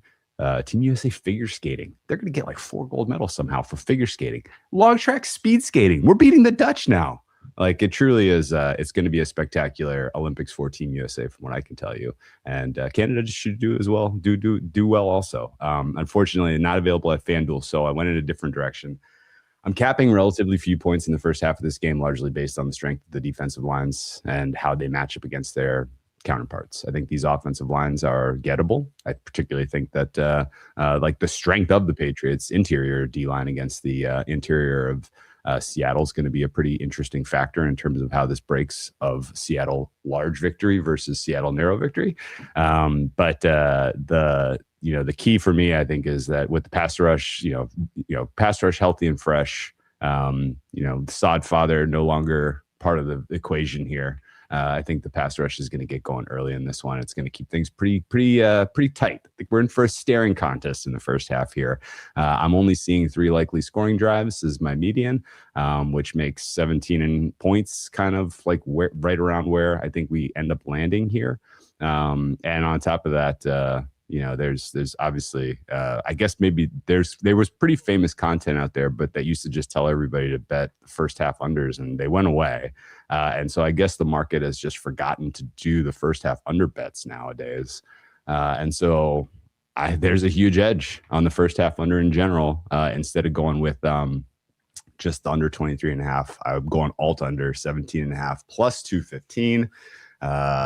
Decent chance that Josh McDaniels play calling is a lot of short passing early in this one just to get Drake May in rhythm. I think you're going to get some completions. It's going to grind the clock. I'm not seeing a lot of likelihood that Seattle's red zone offense is going to be super efficient. I think they're more likely to score when they're outside the 20s than inside personally. And this could be a field goal fest early in this contest, on top of just in general, quite a lot of punts early. Ultimately, second half being higher scoring the first half is real. And if you can find that gold medal prop, Canada and Team USA, we're clearing 20 pretty cleanly, I think. And in this case, I think we could probably, our ceiling is probably 24. It's a great way for Canadians and Americans to unite on one bet if they want to go down that path. It seems like the right thing to do. Gold medal hockey game. Could be, might not even have a rooting interest anymore. Kick your feet up. We got this one. We got this one, guys. Add it to the tally. Enjoy Northeast Italy. I'm sure you will. Definitely will. You ever been there? Nope. Dolomites? Any interest? Very much so. My wife's been there so many times that it really gets nixed from the conversation very regularly. It'll happen. It's going to happen. Okay. Yep. All the best, Drew, man. Safe travels. All right. Enjoy the rest of the show. Good luck to everybody. All right. Drew Dinsick, everyone. Whale_capper on Twitter. If he was 99th percentile hair, our next guest is nowhere near that. But what he lacks in hair, he makes up for in personality. He's not really balding. I just think his hair looks stupid. Mr. Peanut Butter. Of all insults, you decided to go hair versus me? I think, weight, looks overall, you could have went so many routes. You decided to go hair. What was happening backstage with your camera? It just kept focusing in on your chest. It was very. I had my laptop pulled up, and then I was trying to focus on. I was trying to mess with my keyboard behind it, so I was just, giving a full. Never mind. We'll keep going here. Yeah, it was just really weird. I thought your camera was frozen again. I'm like, here we go, more problems. Another one of ours. Another hammer guy that can't figure out how to stream. No, I'm always good on things. Jacob made me buy this fancy microphone. Never used it once. Just used the MacBook every single time. So it was really a great purchase that I got. It makes it looks great in my office desk. Not being used. It's been This crew has been so hard to fit with equipment over the years. I just don't understand the reluctance to use a webcam or some lighting, or it's so hard for this crew to set stuff up. But I guess when you're betting all the time, everything, Yeah, he gave me the grandpa, this connects to this, had to explain what a USB-C picture was. So I was like, that's how I know he has very little faith in me. Well, he saw you playing craps at Circa at Bet Bash. And he didn't know I was a winner. Just throwing fucking quarters on midnight over and over and over. At some of the worst odds in the casino, but you know what? Side is a side. It's true. Minus EV bets, they win sometimes. Right? Plus EV to me. I don't know. In my sample set that I'm looking at, that's the best call you can make in the game. It's true. It could be very dangerous for you playing craps going forwards. I'd not suggest it. Luckily I have my quant and I just follow his advice. So as long as he's not there to direct me into the different midnight or whatever. I didn't really even know what it was called until I had to ask. I was like, what the hell were we playing again last night? Yeah. They follow up the next day. That was an electric game, man. That was one of the best gambling experiences of my life. Just really, really fun night. Really fun night. It was Do you happen to the first time playing craps. So do you happen to know your IQ? I do not. Okay. Hopefully one day triple digits. Well, XS said in the chat that he would make had him pegged as he had you pegged at 106.5 IQ and he'd lean under. I would bet a lot of money you're more than a 106.5 IQ. If we just did a spontaneous IQ test, which we're not going to do now, and we're way behind schedule, but you would smash that out of the water. I would take that for everything I own. Until you know that the game's rigged on the other side. Me and a commenter there have a game set up. I'm getting a piece on the back end. This started years ago. It's been a long con with XS in the chat trying to bet against me, and finally he's going to get it. Yeah, max bet over for sure. NFL's not your bread and butter by any stretch of the imagination. Correct? No. That? Yeah, at the beginning of the year I had to ask. I didn't know Sam Darnold moved to the Seahawks. Jason was giving me shit for it, so I would not say that it's during the regular season, I'm not really focused on it just because there's so much going on. During the playoffs, it's slow enough that I can kind of go in, pick my spots, and kind of bet on that. I have a decent JSN position, but it's definitely not my bread and butter. Not something where I'm super versed in all the kind of details. There's been 3 people on this stream pretty high on JSN. It's you, Flup, and Kirk. Bad combo. Definitely no groupthink going on there. Very, very, very bad combo of people, in my opinion. Might have to pull the old fade out of spite. You ever done one of those before? Basically JSN offensive player of the year this year after Flup told me it was a terrible bet, said that, JSN's not a true number one. He's not one of the best receivers in the game. I can't believe he's making the Seahawks roster. And then look at it now. It's looking good. Good. You did the Risk Takers pod this week? I did, yeah. Good 2-hour pod. It was good. It was good. Got to ask some good questions. Yeah, I like the pod. So then, it was pretty good. Theoretical talk and thinking about whatever passed over the years and kind of rethinking it. Tell the same story of how you got started gambling for the 500th time, but it's pretty interesting. Well, to each their own. Yeah. Beauty's in the eye of the beholder. Yeah. No, I liked it. It was good. No, People could check that out if you want more Mr. Peanut Better. I don't know why you would, but you can check him out on the Risk Takers pod. We need a bet. This is your first year doing a Super Bowl bet. Comes with high expectations. And if I'm checking the sheet correctly, it seems like you were betting something at 55-1. That's correct. Yep. George Hilani, backup running back for the Seahawks. Now with Zach Charbonnet being injured, I think that he's live for most rushing yards. Running backs get injured in about 5% of games, give or take, the starting running back. Kenneth Walker has had injury problems. You know, we never would I cheer for injury, but Kenneth Walker has had injury problems in his career. He's like 5'9", trying to be the workload back. Ooh, there it goes.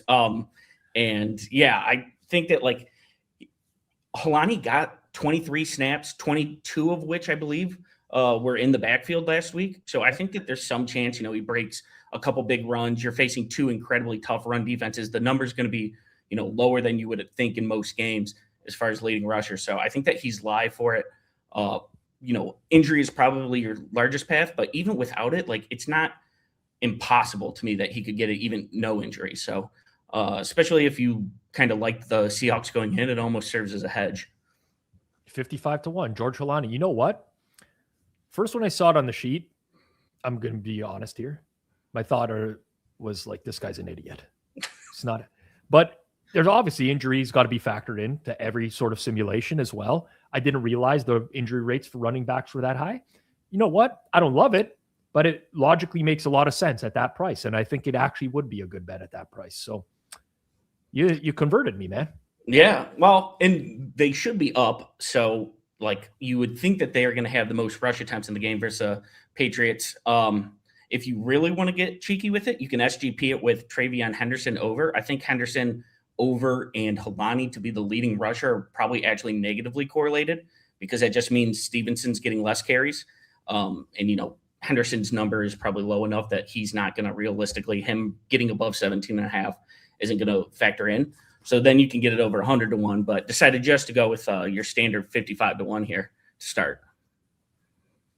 Nothing pains me more when someone comes on the stream and gives out a super long shot that we're going to have to mark as a loss. But you know what?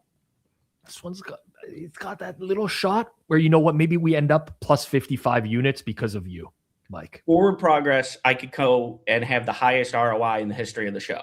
So that's what my goal is. Just one win, 55-1. It's going to be hard to beat that. So that's my goal. And then never come back on again. Jerry Seinfeld, I'll never race again if I get the win. If we were using lifetime records across the channel, you could have just gave a 2-1 and you would be fine. Highest ROI. Well, Zilbert, we know, he has an undefeated record.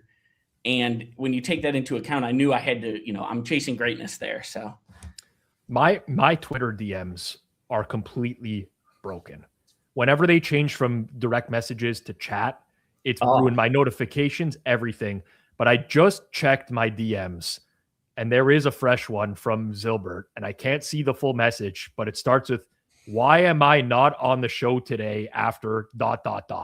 And I can't wait to read that after I get off stream today, because he's certainly not happy that he bought a half a point on the total last year, got a win, and wasn't invited back. So some are saying that he's being, you know, they're trying, maybe the books are scared. They can't have him on any sponsored content. They're worried about Zilbert giving away the game plan too much. Some are saying, and maybe they're right. Yeah, you never know. I mean, want to know who Zilbert is much like me on the craps table. All we have is wins to judge him on. So, all right, Mike, enjoy Super Bowl. Hopefully you have a profitable one. Everyone follow Mike on Twitter at Mr. _ Peanut Better. Peace out, Mike. Go Hawks. All right.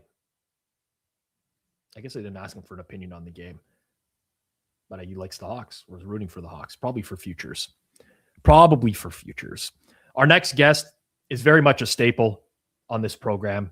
One of the few that has been interviewed multiple times on the Circles Off podcast. Berryhorse joins us now. Hello, sir. How are things? Things are great. Can you hear me? Got you. Good. How are things with you? They're going okay. Had a good season. Winding down now, thinking about post-football, get away to some sun for a little bit. Beyond that, Where are you who going? knows? I'm going to Colombia. The country? The country. What Not part? Colombia, South Carolina. Cartagena is where the word. Nice. Yeah. Yeah, I went there 2 years ago. It's cool. Yeah. Very good food. That's what I've heard. You know, normally like a Central American or Caribbean trip post Super Bowl. I said this year, let's do something a little bit different, and wanted to see different places in South America for a while. So, you know, cool. Are you still out where you were at last time? Like geographically? Yeah. Yeah, right now I'm in Costa Rica. The weather's like incredible right now, but I'm going on like a big tour next month, next week, I guess. Cabo all next week. LA for a week for Riv. Palm Springs, Santa Barbara, Carmel. I'm gonna be gone for like a month, but yeah. Living the dream, some would say. Yeah. Living the dream. Some people would say, you know, bad week for crypto. That means bad for Berryhorse. But you know what? Last time I checked Berryhorse, 1 BTC is still worth 1 BTC. That, and I'm probably more short crypto than I am long Bitcoin. So it's been a good time, actually. There you go. Very much a trader's market right now. I deplore crypto more than I love Bitcoin, I think. I've seen a few of those tweets recently. I need you to stop on the ETH tweets purely because I still own a few crypto punks.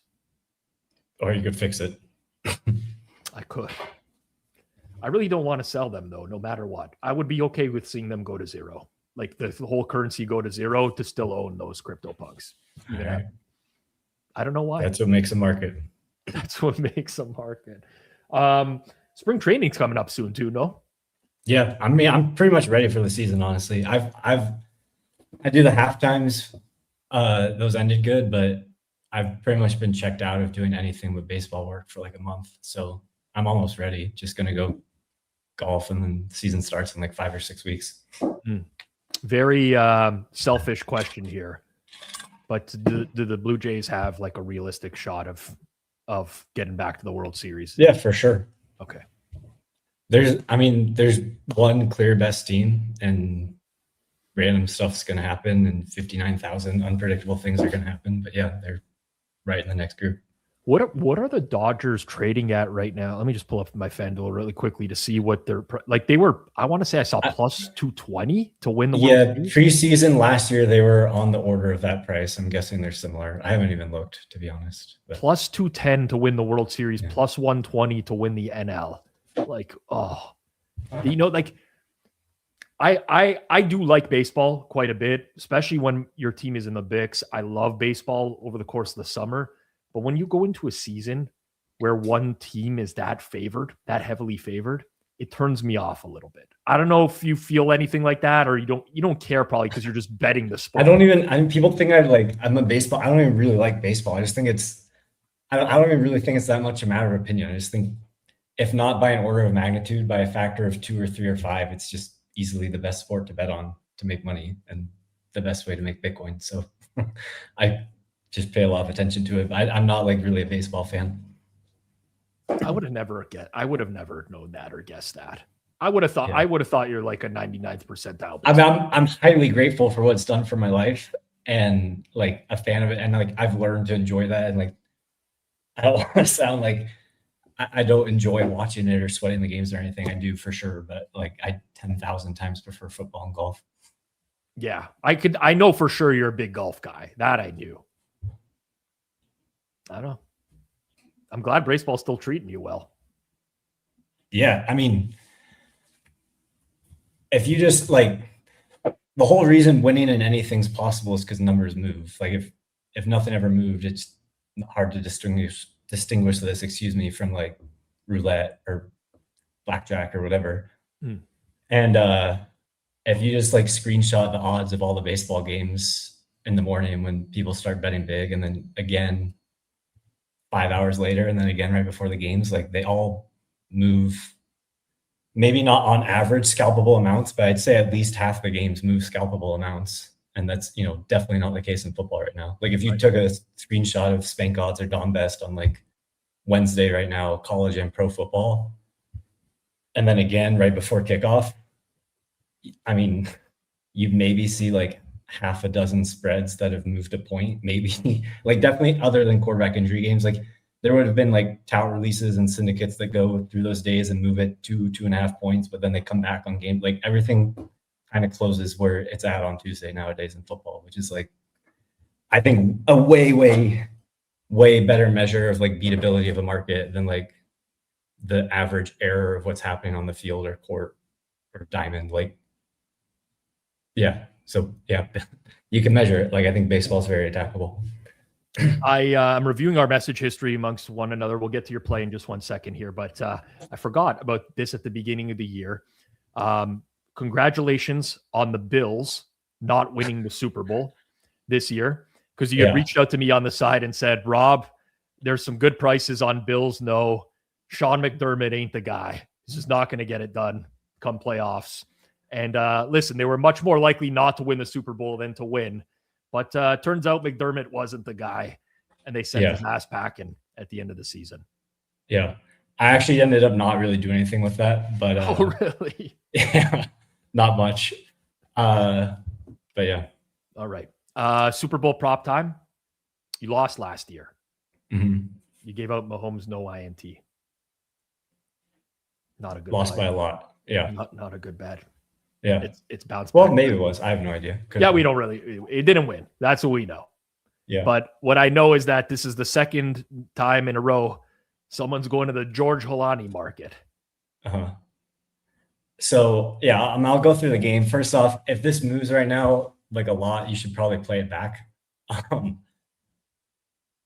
This like conviction in how the game's going, I feel like it's relatively high for me for a Super Bowl. I haven't really been this convicted in how the game would go since the Tampa, Kansas City one. I'm not sure that's actually left anything in the market to bet. This thing's wrong, by the way. It should be 1.5 receptions. Saw it on the screen. Yep. Abominable price for 2.5. But yeah, I mean, for the game, I lean under pretty big, by Super Bowl standards. Basically, I think both offensive lines have obvious black holes and weak links, and Bradford and Campbell. I think both teams are really well designed to just normal offense is not going to really work well for either. But with both quarterbacks, I'd be surprised if there's not like pretty high variance mistakes, whether it's fumbles or picks or sacks or whatever. And I do expect the ball to be in the air a decent amount, just with how ineffective I expect both running games. So it's weird where I don't really see any play-by-play offensive success for either team. Some probability of a few explosives, but the ball being in the air enough to not really make the total a great bet. Holani, I send and put as my prop list. To be really clear, I don't consider myself to have an edge in props. I have no idea how to make these prices. I'll go through how I kind of saw this number. I didn't really see anything to do with sacks or interceptions, which is the only thing I have an idea of how to price.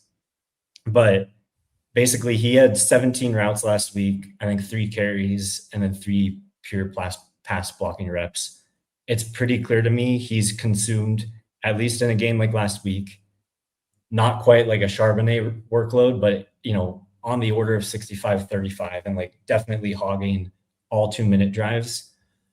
And even was used in like non 2-minute, like legit drives and even around the end zone last week. So, look, if you price this based on Holani's career, this is the worst bet in the history of sports. No shit. If you price this on how he was used last week, this is pretty obviously a phenomenal bet. No shit. Mm-hmm. And so it's just measuring how much in between those two is reality. And I think the current price is leaning too much towards the former than the latter. So, I mean, I'm guessing barely leaning attempts over in passing. Something on the order of like 17 to 20 routes.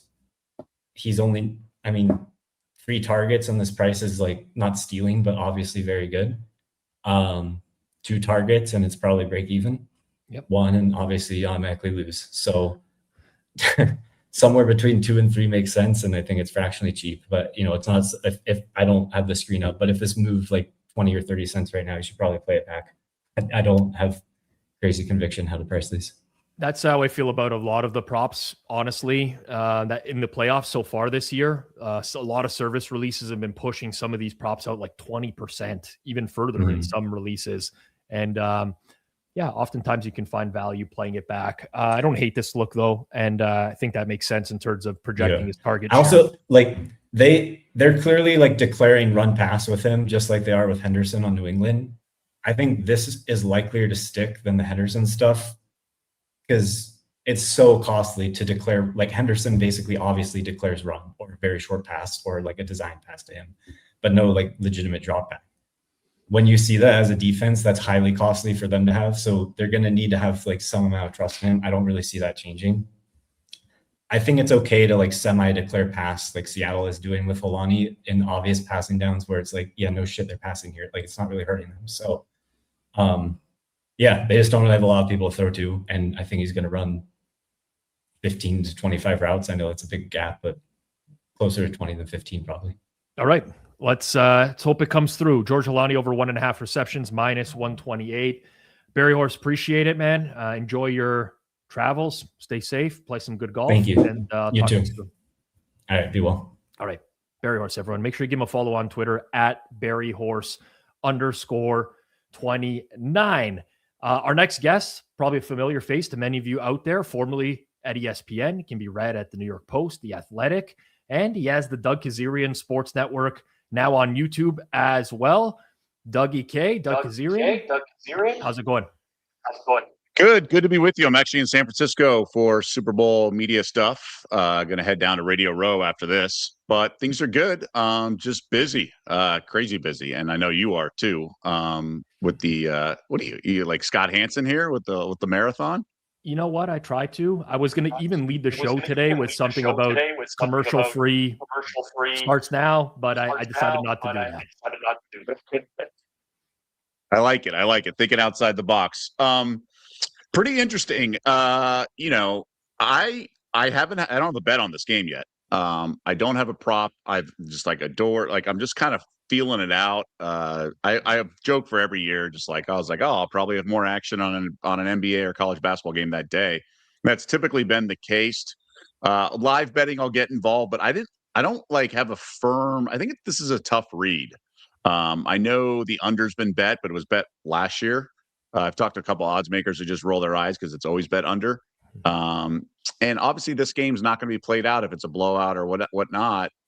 Like teams don't stop trying like they do in the regular season, right? Like it's the Super Bowl.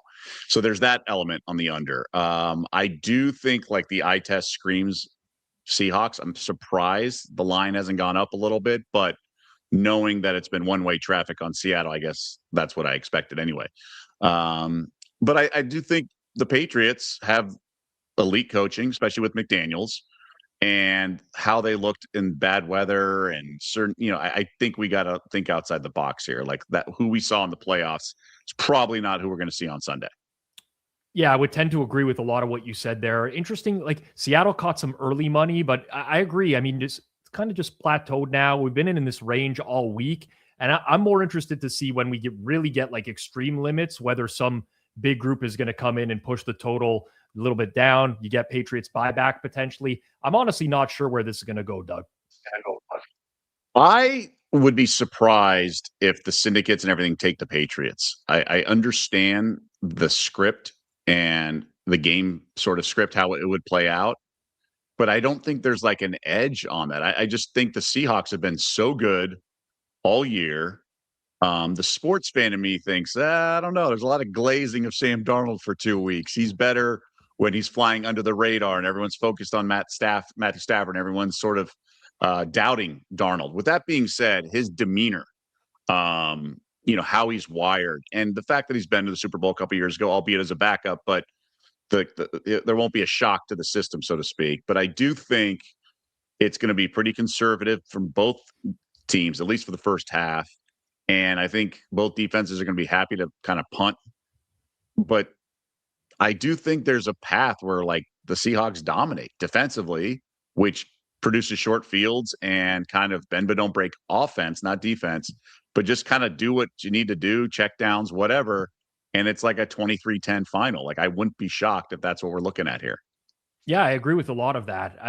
It's hard to say. I mean, the Patriots schedule has really thrown me off this year on like who they actually are. And we've seen them take up steps up in class against better defenses in the playoffs.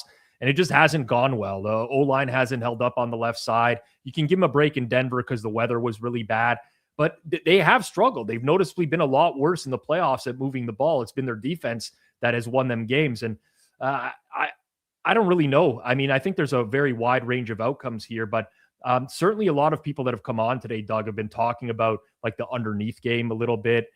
We've seen some talk about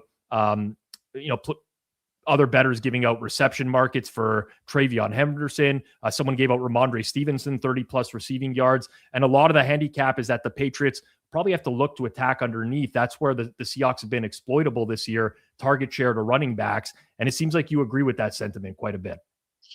I do. You mentioned the offensive line. That's a palpable issue. And I'm annoyed because I lost money on the draft last year because I thought they could go a different route and not take Will Campbell. I mean, I don't understand where you draft a guy who's got alligator arms and he's long-term, he's a guard. So why are you taking him so high in the draft? Like, it's so stupid. And sure enough, they did it. And what do you know? He's getting beat around the corner as a left tackle. So the O-line's certainly an issue. I guess going back to the game before we get into the props, is like the Patriots, like brand, if you playing a role in this, like the fact that there's Vrabel and McDaniels, I mean, that's part of why they're here, right? Excellent coaching. But I wondered if you put them in like, I don't know, like Browns uniform, like how we'd think of them, and that we'd be like, the line would be 6, right? Like we would, I think we kind of know who this Patriots team is. I think they waste possessions. May has extended a lot of drives this year with his legs, so give him a lot of credit. But there's a lot of times they could have punted in, and I think against this defense, they're going to punt.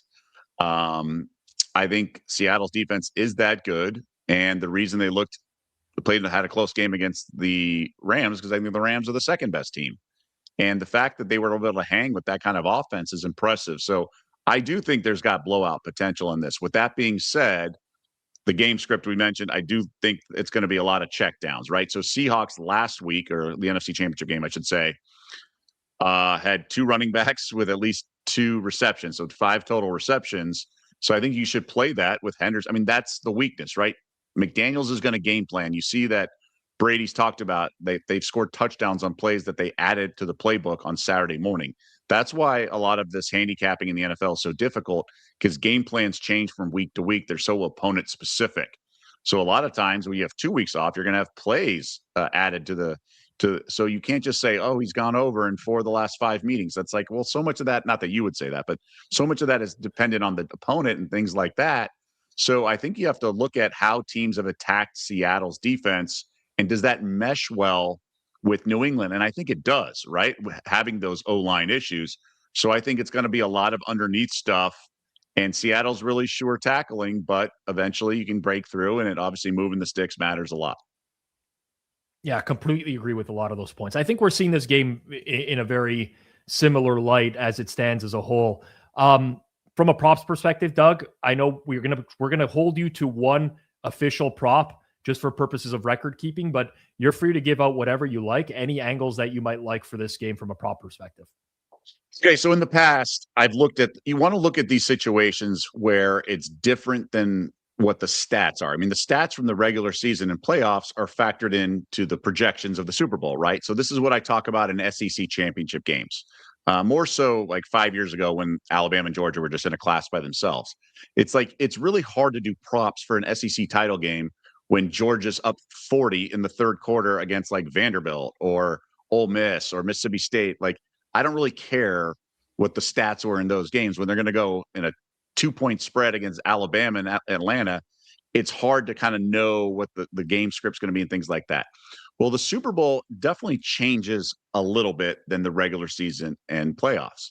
It's the biggest sporting event in America, all the stuff. So the one thing that I've bet on over the years, it hasn't been 100% success rate, but it's, yards of the first completion, because I think game plans are going to be like, all right, let's settle down our quarterbacks. And you want sort of a layup, right? See the ball go through the net. So you're going to want a bubble screen or a right conventional screen or just a 4-yard out, just something just to move the sticks. I think the worst thing you can do in the first quarter is go 3 and out, right? Because that means your opponent's going to get the ball second half and you are obviously punting and you're screwed. So I think it's going to be a lot of like safe passes, especially with these two quarterbacks. And then you have a play caller in McDaniels who's been there before and done that. So I think either quarterback underneath, I like first quarter, like stuff like that, where it's going to be very basic. But I think my official play will be Henderson over a half receptions. I just think they have to get him involved in the game. I know sharp money came in on over the amount of pass total different players to catch at least one pass. I just think it's going to be a lot of that, and you got to just keep opposing defenses off balance. And Daniels and Kubiak are excellent at doing that.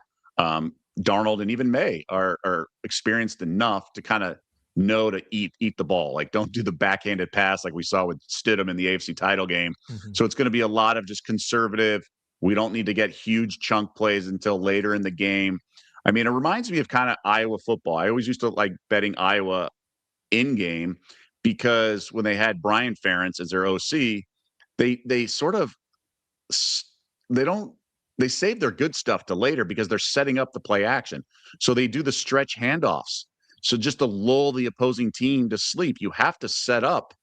You know, they're not going to, like, for example, teams don't go on the first play, the handoff, and then turn around and pitch it back to the quarterback. They do that later in the game because they've been running. You got to get the habits in the anticipate. So you just kind of have to go a certain way.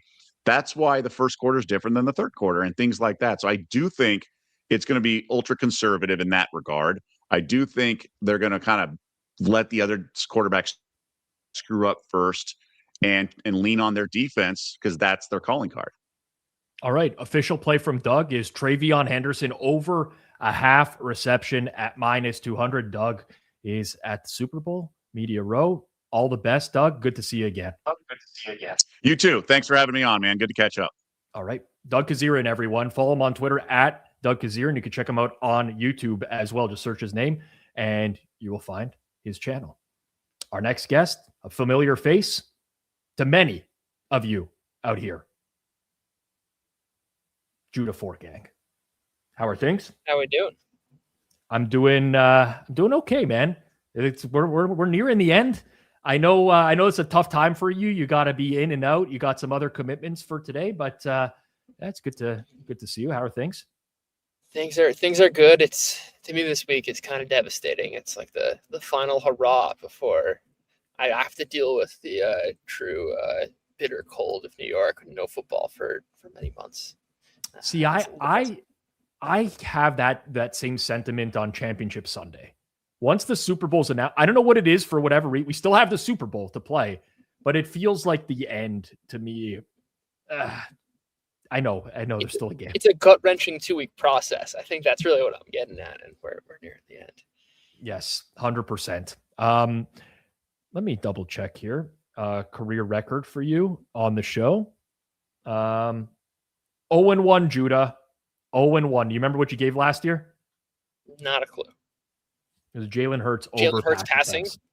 Okay. Pass attempts where you got really cooked by the game state there for sure. That is how it goes. Certainly did not foresee last year's Super Bowl, but I don't think this prop's going to win. I hate to, I don't want to come in this way, but I am going for a long shot. And, I know who you are. I know who you are. I've done shows with you. I've seen the outline bets before. I would agree that by looking at the Google sheet right now, I don't think this bet is going to win, but it's your job to sell me on why or how it might be able to win. Yeah. So I think this bet is really a combination of a few things. Also at the start here, this is like a very difficult thing to price. We're talking, shop around, but you can get this at less than 1% likely to happen. So we're dealing with some pretty fringe case here. And that's Rashid Shaheed, our king, to lead this game in rushing yards. And I think it's a combination of a few things. I can talk about our king. Obviously has extreme explosive ability. He has returned many punts for touchdowns. And also is getting carries. He had 2 carries against the Niners. He had 1 in the championship game as well. This is a team that likes to give Shaheed the ball. So he is always a threat to score. And as I see this banner, of course, shop around here for some better numbers. That is the kind of explosive element of Shahid. And the second piece here is this is a game in which I think each team's going to struggle to run the ball. Obviously, Kenneth Walker is going to be stepping into a real workhorse role, but this is a Patriots defense that, with Milton Williams and Roberts playing healthy, has been basically a top 2, top 3 unit, other than the Seahawks on the other side. And if you look at the numbers, even in the playoffs, this is a team allowing a 30% success rate to opposing teams. So sure, the volume might be there, but there's also a real possibility of a 14 carry, 40-yard game where the Patriots really clamp down. And on the other side, you not only have the possibility of Trevion Henderson getting some more work, but this is a Seahawks defense that is number 1 in most metrics. So I'm kind of looking at a game in which you get, a 50-yard, 60-yard run from Shahid here, and each of the opposing run defenses do their thing, and that's how you end up with a Shahid most rushing yards. All right, that's the case, laid out and clear. 55-1 at FanDuel, some 60-1 in market as well out there. I wish you the best. I don't have anything in this market, so there's no reason for me to root against you, Judah. Enjoy the Super Bowl. Super Bowl. Yes. It's fun. Who doesn't like to root for Rashid Shaheed? It's perfect. I agree. There's way worse bets that people lay big prices on. The safety bet is one as an example with some really horrible. Will there be a safety? Yes, at 10-1. It's I don't know about that. Now safety's hitting for sure. Now that I said that. All the best, Judah. Yep. All right, Judah Fortgang, everyone. Make sure you give him a follow on Twitter at Throw the Damn Ball. Looks like it's down to the 2 guys from Sunday Reset to close off the show. There will be a recap. I will go through everything for anyone who missed. I'll see if we could get those in the newsletter as well that we send out. I'll talk to G-Stack about giving out all the plays that were. So if you subscribe to our newsletter, you'll get them in the inbox. Link is down in the description below if you want that as well. It's a good thing he said Rashid Shaheed and not Rashid Shaheen, the Joey Knish special. All right. My co-host on the Sunday Reset, you know him if you watch Forward Progress. It is Clive Bixby. Clive, how are things? What's going on? How's the show going? I've been in and out. You know what? It's going. It's going. I think because we got the hiccups early in the show, it's been smooth sailing for a while now. A few things here or there, but overall, it's flown by, man. It's really flown by. Well, has to be better. What was it, last year, 2 years ago? I feel like one of those years you had a very, very rough cold or something where you were feeling sick and you just went through the 5 hours like, a knife through butter. That was my last year. People were saying it was last year. That was last year? Yeah. Okay. So what's my record look like? I think 2-1, but I'm not positive. You are 2-1 historically. You debuted with a cross sport prop 3 years ago, if you recall that. I do. Was that Jalen Hurts and longest completion? Jalen Hurts versus something. Shoot, that was Jalen Hurts' longest completion versus Jason Tatum points. That's he right. Played -4.5. Yeah, I remember that. That was fun. And then last year, I don't remember what the year was in the middle. Oh, I do. Shoot. A rebound, another cross. That was a rebound prop with Porzingis. I got to double check that one. Clive, it might have been. I don't have you for Porzingis. Maybe that was a different show. Maybe it was Thanksgiving. Anyway, regardless. And last year, what did I go? KC punt? KC first drive punt is where you went last year. Yeah. So this year we're going back to the punt market. First drive. We're going to get this bet in and out, and we're going to know a result hopefully really quickly. Interesting. I didn't see your play yet. It wasn't loaded in the sheet before I came, but okay. I am playing a similar market, I would say. So I'm interested to hear what you got going on here. So for me, it's going to be first drive New England punt -120 at FanDuel.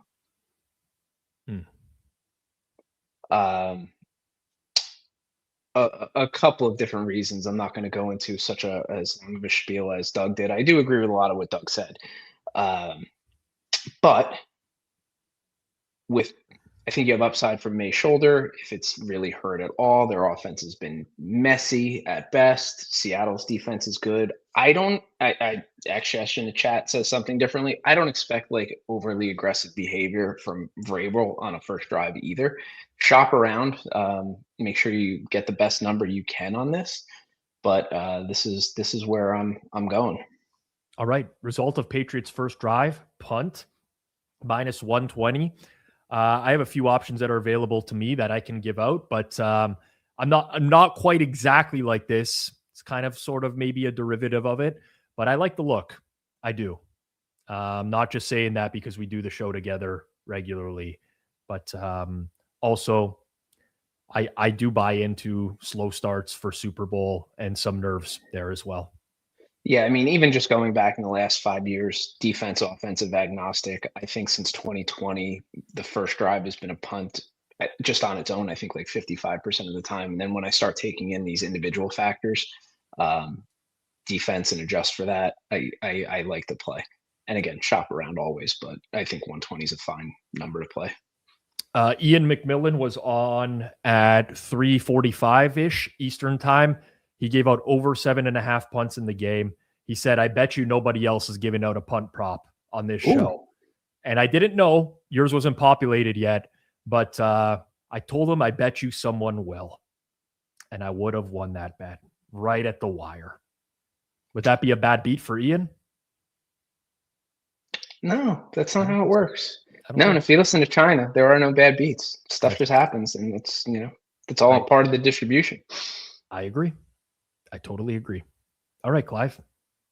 Enjoy the Best Super of luck, Bowl. everybody. Love the Super Bowl. Should be a fun year, and then we'll be back as soon as we can with some good content in the off season.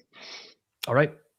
That's it. Follow Clive on Twitter at Clive Bixby 41, part of our team here at Forward Progress that does the Sunday reset with me throughout the regular season. All right. What I'm going to do here is do a quick recap of. I was going to do a quick. I've lost access to the sheet right now. I don't even really know how this happens, but.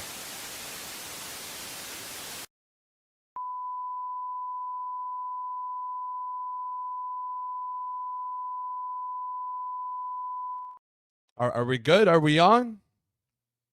Okay. Ladies and gentlemen, boys and girls, sharps and squares alike, listen up.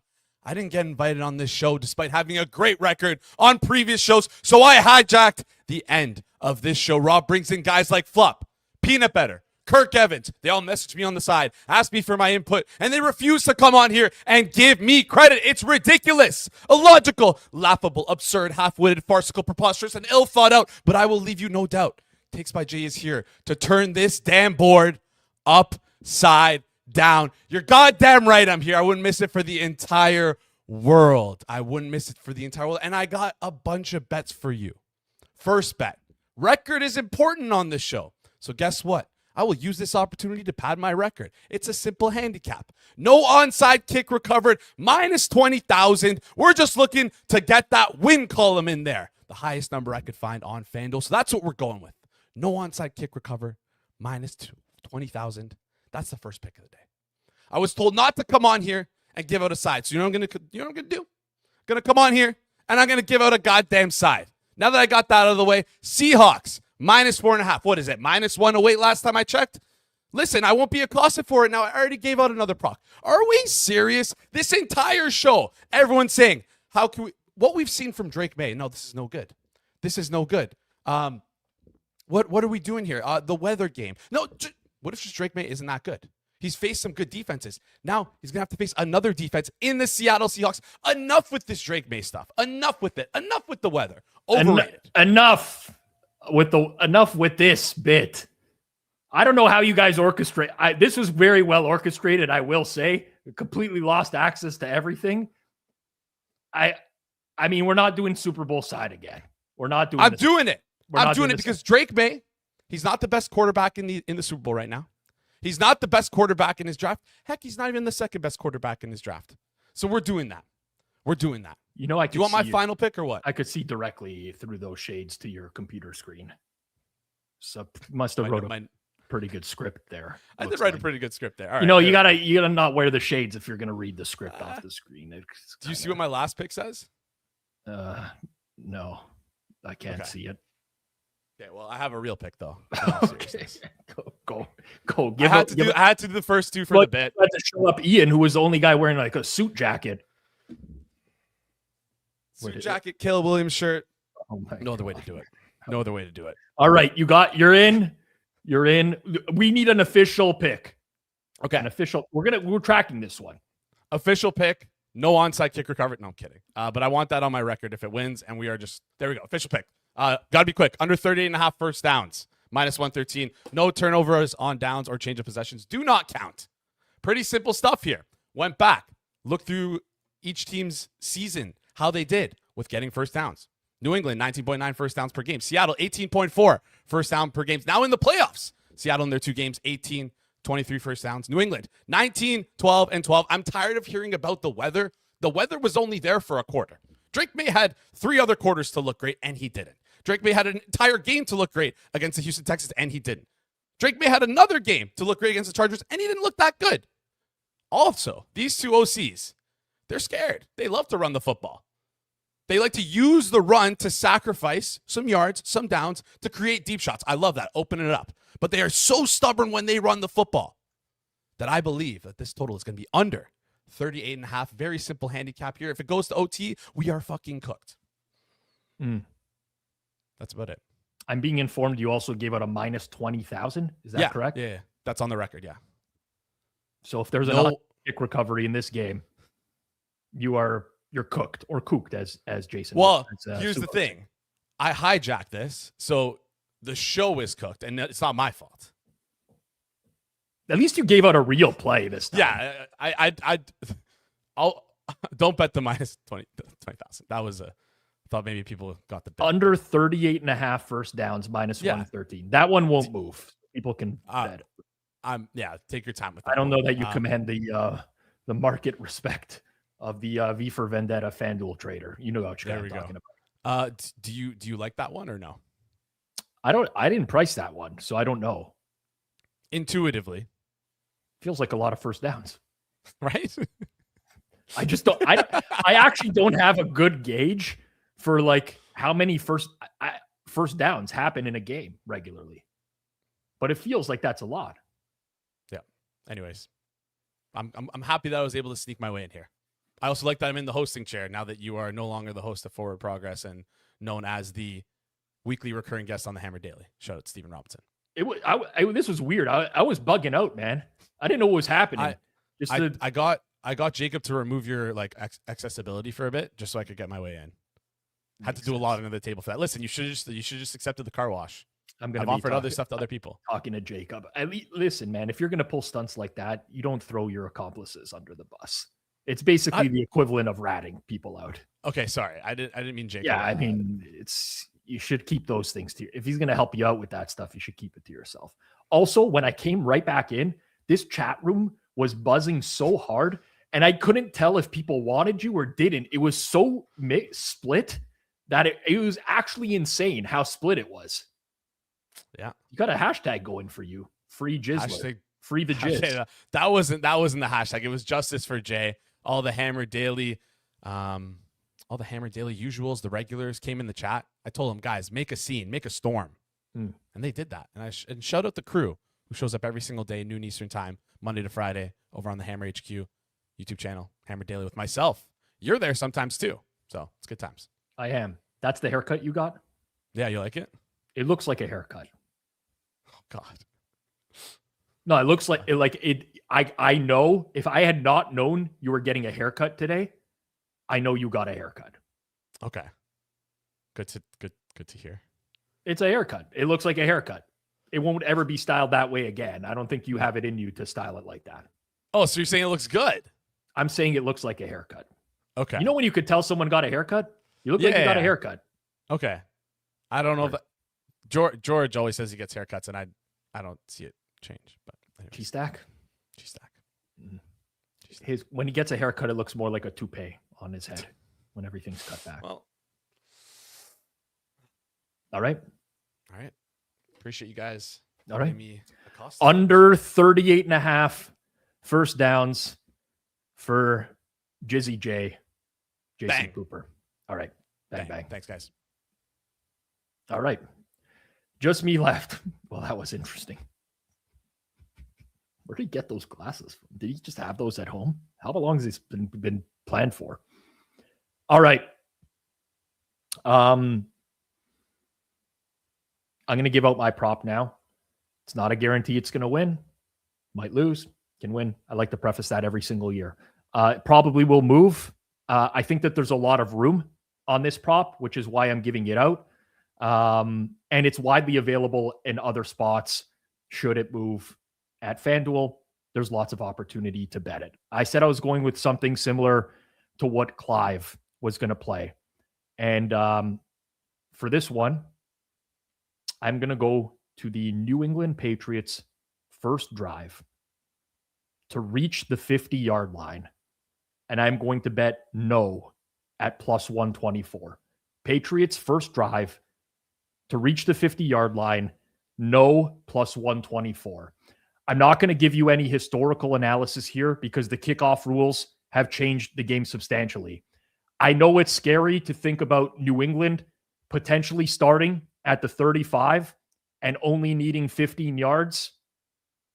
But what's lost in that thinking is that it's not automatic that they start at the 35. Could be a return where they start shorter. Could be a return where they return it to the other territory. Also, if Seattle gets the ball first, they can potentially punt the ball deep. Now, here's the thing, the nice thing about Seattle, if they do get the ball first, they rarely go for it on fourth downs. It's been talked about. It's been talked about a lot on the show today. They've not attempted a single fourth down in the postseason. In the regular season, they attempted just 12, 7 fewer than any other team. Next lowest team in the league was 19. If they stall on their own side of the field, they are extremely likely to punt. This includes fourth and short near midfield, where they've punted a lot this year. Mike McDonald trusts his defense. So you have sneaky potential here for the Patriots to start much deeper in their own territory against a great defense. And when you look at this over the course of the season, it's happened many times. Seattle-Houston was a game where Seattle got the ball first. They marched. They ended up punting. Houston started with the ball inside their own five-yard line. In 18 games this season, Seattle's opponent reached midfield 5 times. One of them was exactly at the 50-yard line against the Atlanta Falcons. 2 of the other games where it happened were the Rams, arguably the best offensive play caller in the entire NFL. Oddly, one was inexplicably the Texans as well. But if New England starts at the 35, we can still win. There's lots of probability where they start deeper. Hopefully it wins for you guys, but that's one that I like. And like I said, there was a lot of room on that one, in my opinion. I thought it was pretty substantially mispriced at this price via my simulations. And give that one out because it hasn't really been talked about on the show. For everyone that's tuned in today, I do appreciate it. That's going to do it for the Super Bowl prop extravaganza. If you did enjoy the show, do me a favor, hit the like button, subscribe to the channel, and share this with a buddy who's betting the game. We put a ton of work into lining up guests and getting this thing organized. A lot happens behind the scenes. Apparently, I get hijacked behind the scenes as well. And those 3 clicks, like, subscribe, share, they're the easiest way you can help us grow at Forward Progress. Now, quick recap of plays that were given out today.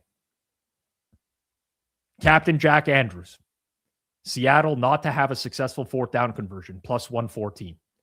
G-Stack, George, Drake May, over 220.5 passing yards at minus 110. China, Sam Darnold, under 6.5 rushing yards, minus 110. Matthew Freedman, JSN, over a half rushing yard at plus 290. Hitman, Mac Hollins, under 2.5 receptions at -140. Austin Mock, thank you. We reversed the order. Ramondre Stevenson, 30+ receiving yards at +140. That's an alternate line. Ken Barkley, over 1.5 interceptions in the game at +112. Sam Panayotovich, Sammy P, first quarter, under 8.5 points at -118. Johnny from Betstamp, Ramondre Stevenson, under 14.5 rushing attempts, -122. TA, Travion Henderson, over 2.5 receiving yards at -118. Kirk Evans, JSN, Super Bowl MVP, +550. Suma, Ramondre Stevenson, under 49.5 rushing yards at -110. Andy Molitor, Drake May, most passing attempts in the game at -128. Corbie Craig, combined total distance of successful field goals over 128.5 yards at -113. Iain MacMillan, over 7.5 punts in the game at -113.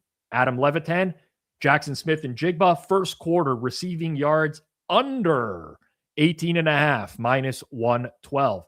Uncle K, Joey Pigskin, Sam Darnold to record a 40+ yard completion at +130. Jack Miller have established the run. No 2-point conversion attempt at -196. Geoff Fienberg, Drake May, under 37.5 rushing yards at -110. Kyle Kirms, Stephon Diggs, third quarter receiving yards over 7.5 at -110. Chris Dierkes, flop. Jackson Smith and Jigba, Super Bowl MVP, +550. Let the record show Kirk Evans had it first if it wins. Let the record show that. Drew Dinsick, the whale capper, first half alternate under 17.5 at +215. Mr. Peanut Better, we're getting into some deep long shots now. George Holani, most rushing yards in the game, 55-1. Honestly, thought that explanation was pretty good from Mr. Peanut Better there. Kind of sold me on it possibly being something that can happen. Berryhorse, George Holani, over 1.5 receptions at -128. Doug Kezirian, Travion Henderson, over a half reception at -200 on that one. Judah Fortgang, Rashid Shaheed, most rushing yards in the game at 55-1. Clive Bixby, result of Patriots' first drive, a punt at -120. And Jason Cooper, total first downs, under 38.5 in the game, -113. My prop was New England Patriots' first drive to reach the 50-yard line, no, +124. And that's going to do it for all of it right here on Forward Progress. One quick note before you go running elsewhere. I know you've been around a lot today. A lot of these numbers will have moved in real time. That's always the tricky part with a show like this. We did our best to make it crystal clear what these numbers were. Please don't just blindly chase a number that steamed a ton because you heard it 2 hours ago or a day later. And honestly, like I said off the top, depending on how far some of these moved, there are spots where it might make sense to play it back the other way if you think the market overreacted. That's part of the game too. I do that very frequently. You don't have to marry a take just because you heard it on a show. You're allowed to say this moved too far and take the value where it is now. As always, huge shout out to our presenting sponsor, FanDuel, for supporting the show, supporting us again all season long here on Forward Progress. And don't forget, I am back here Sunday morning, Super Bowl Sunday, 11 a.m. Eastern time. It is the final pizza buffet of the season. I will give my full thoughts on the game, how I think the game sets up. I will do a deeper dive into props, including a couple that I didn't give out on the show today, and a lot more than that, plus all the anytime touchdown score stuff. It's been an unreal season.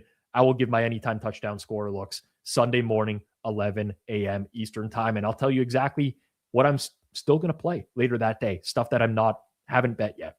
If you can, drop a 1 in the chat on the way out the door. Appreciate all you hanging out. Good luck with your bets.